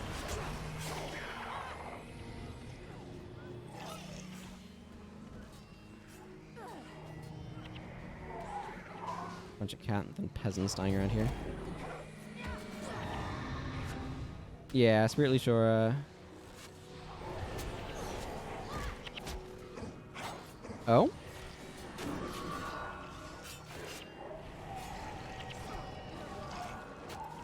Please elaborate, Dead on Stick. I am curious. Your thoughts. Also, Zenmai is dead again, and I am not surprised. Elias. Oh, which one do I give a pump to? Death Magic. I decided stronger minions made sense.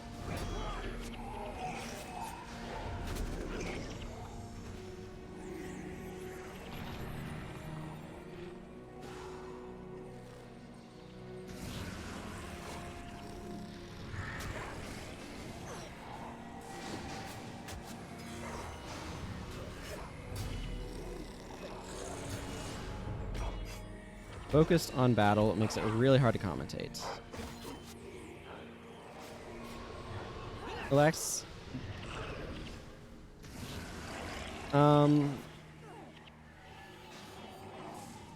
It also allows your protection prayers to have a passive healing effect as well. as your divine favor and your smiting if they target allies. I agree that it doesn't really work with secondaries, and I kind of wish it did work with secondary profession stuff. Just like whenever you cast a spell on an ally, not whenever you cast a monk spell.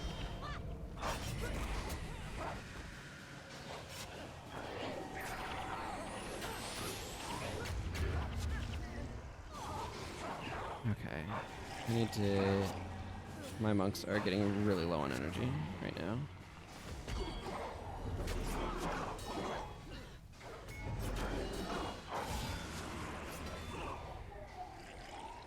It doesn't... It only works with spells, not with all skills. If it worked with signets, that would be amazing. Oh, man. Dunkoro, did you get the amazing, like, enough energy to actually heal everybody with heal party moment? That was great. There we go. Well, that was a bit rough, but we survived it. The next one tends to be a bit harder, though, in my experience.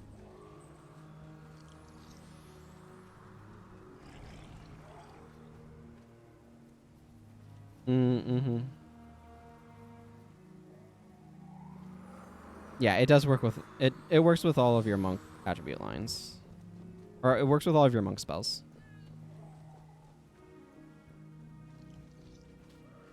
Yeah, I mean... like, we can also just talk about, like, the fact that the initial 6 professions were really, like, had their mechanics really well spread out, and then they kept trying to, like, insert slivers of space for the other professions that they added, and it just became more and more awkward to do. And that kind of, like, diluted the design, if that makes sense. It's kind of like, again, like, it's an apt analogy, so it gets used a lot, but it's kind of like Magic the Gathering. Actually, I'm going to switch back to this armor set. I want the Knight's effect more than energy. I know it's the fancy new armor set, but I mean, different armor sets for different purposes.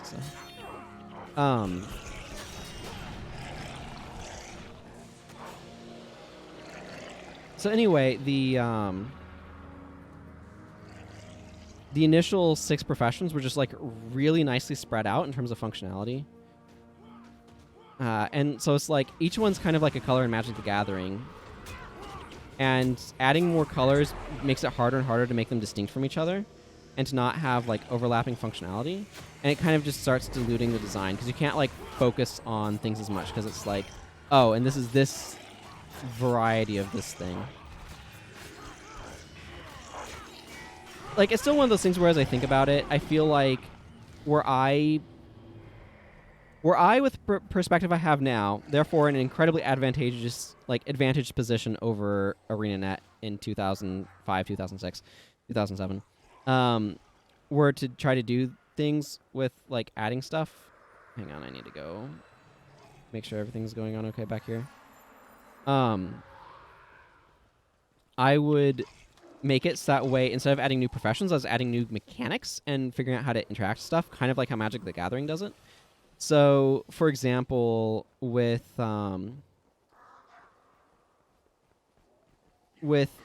factions, I might introduce, like, weapon spells. And then there are some, like, curses, for example, that are negative weapon spells that you cast on enemies. And then Monk has, like, positive weapon spells that you cast on allies. And doing that sort of thing. Zenmai leveled up. Let's give him more fire magic. Sure, that works. And just kind of like taking that just general approach. I'm actually not too worried about the dudes on the upper area. I'm more worried about these guys down here. Where's this Ray of Judgment landing? Okay, I can't do anything about that except hope that they don't stand on it too much. So I'd kind of like take some of that approach and kind of try to go a little bit more of direction. And you wouldn't give like weapon spells to every class, but maybe you have like binding rituals, weapon spells, and item spells. Maybe you take that kind of like approach, or you probably want to do something else because you want something like for like warrior to do. But you could add like binding rituals to like monk and necromancer, for example, or I don't know, just different directions that you could take some of that stuff.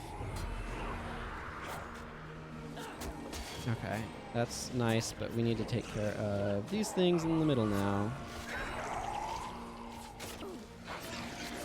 So it's like, it's more about, okay, now you're interacting with a new set of mechanics rather than a new set of professions. I think that direction would have been a more sustainable way to go.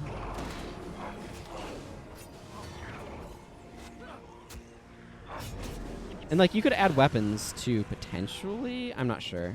That starts becoming awkward, but I just feel like the way that they took things, like, it's cool and it's flashy, but it has a lot of like long-term design space usage problems, and therefore like long-term game sustainability issues that are really hard to address. Okay, could I please stop getting conditions? Okay, well, this blind is just gonna have to wear off on its own. I guess I need to kind of prioritize. What happens to Olias? Okay, Olias is stable now.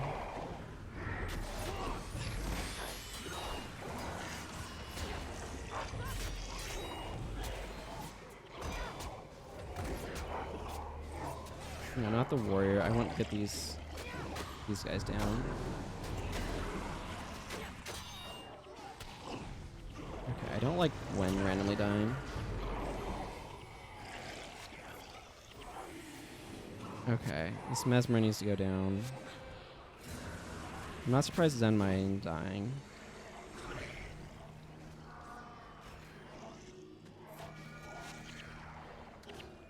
Is the henchman team still around? Yes, okay, good. Okay, these ritualist bosses just need to go.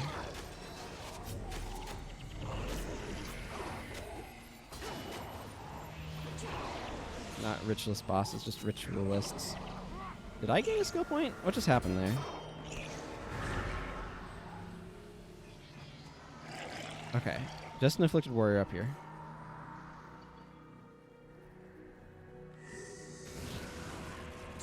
I'm curious to see what chat's saying, but I'm a little focused on trying to end this fight successfully. I'll catch up to chat in a second here. Well, they talk.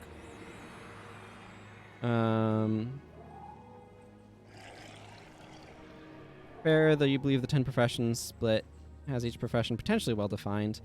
The warrior suffers from too many weapons. 2 out of your 5 attribute lines are always unusable, as they are weapons you didn't pick.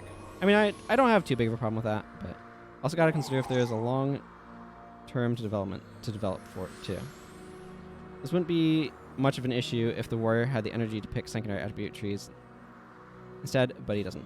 Like, definitely the warrior can go into secondary attribute lines, but you're usually just grabbing a couple of skills. But yeah, I get what you're kind of saying there. That it would, like, warrior kind of, like, within warrior, you have strength and tactics and then your chosen weapon. And if you're trying to do something else, you're either, like, focusing in on, like, your chosen weapon and strength, your chosen weapon and tactics, or, like, kind of a split between them. You can go into secondary stuff. I will eventually on this character. I'm a little bit pressed on skill points. But I do want to, like, start doing some stuff with, like, motivation and command on this character. And dipping into those.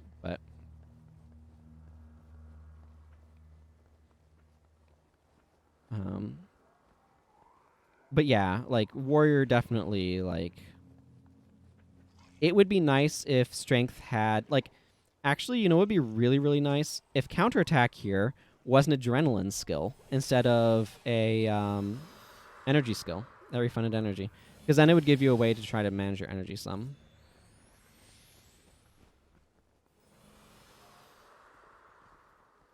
That's not an elite, to be clear, because, like, there's warrior's endurance. And, like, hammer does have one. It's an auspicious blow, but...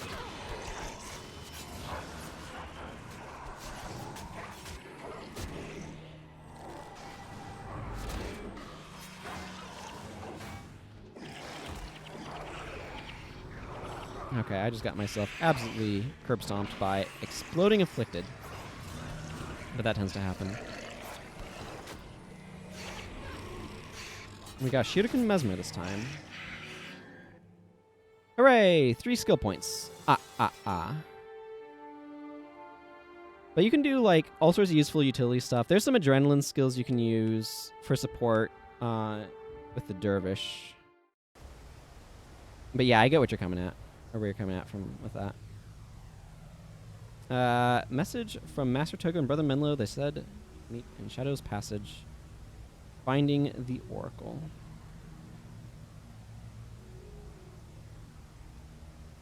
I feel like that's probably going to be things for today. I don't know what to put in that last skill slot. I don't know what to put in that last skill slot, so I'm just going to stay empty for the moment. PvE Elite. Yeah. Yeah, for sure. 7 weapon stance kind of changes a lot of that. 7 weapon stance is a really good skill for them to have added. Oh. Hey, mana guy.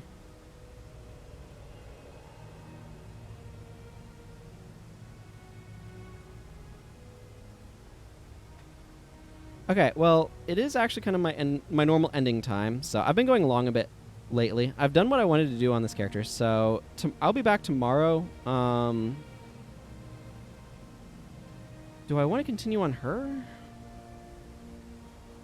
Or do I want to go back to... I don't know. I'll decide tomorrow what I feel like doing. I'll either like continue doing stuff on Ardens, or maybe I'll go and do stuff on... continuing doing stuff in Nightfall. Don't know yet. But I've done kind of the thing that I wanted to accomplish. I got myself to Gladiator's armor, and that was the thing that I wanted to get to. And I did. See if you can do a sub 5 minutes one, eh? Maddock Crevice. Well, good luck with that. Hope that goes well. But yes, so you can follow the channel to get notified when I go live. All sorts of links in the stuff down below. And again, thank you all very much for watching. And yeah, until tomorrow, everyone. Schedule down below as well. Oh, and I guess I might as well, before I go, mention I do have a Discord. I am mentioning when I go live there, if you're interested. But last minute thoughts, you know, that's how this goes. We extend our sign out as long as possible in order to try to think of all the things we should be saying during our sign out. Okay, bye everyone, and take care.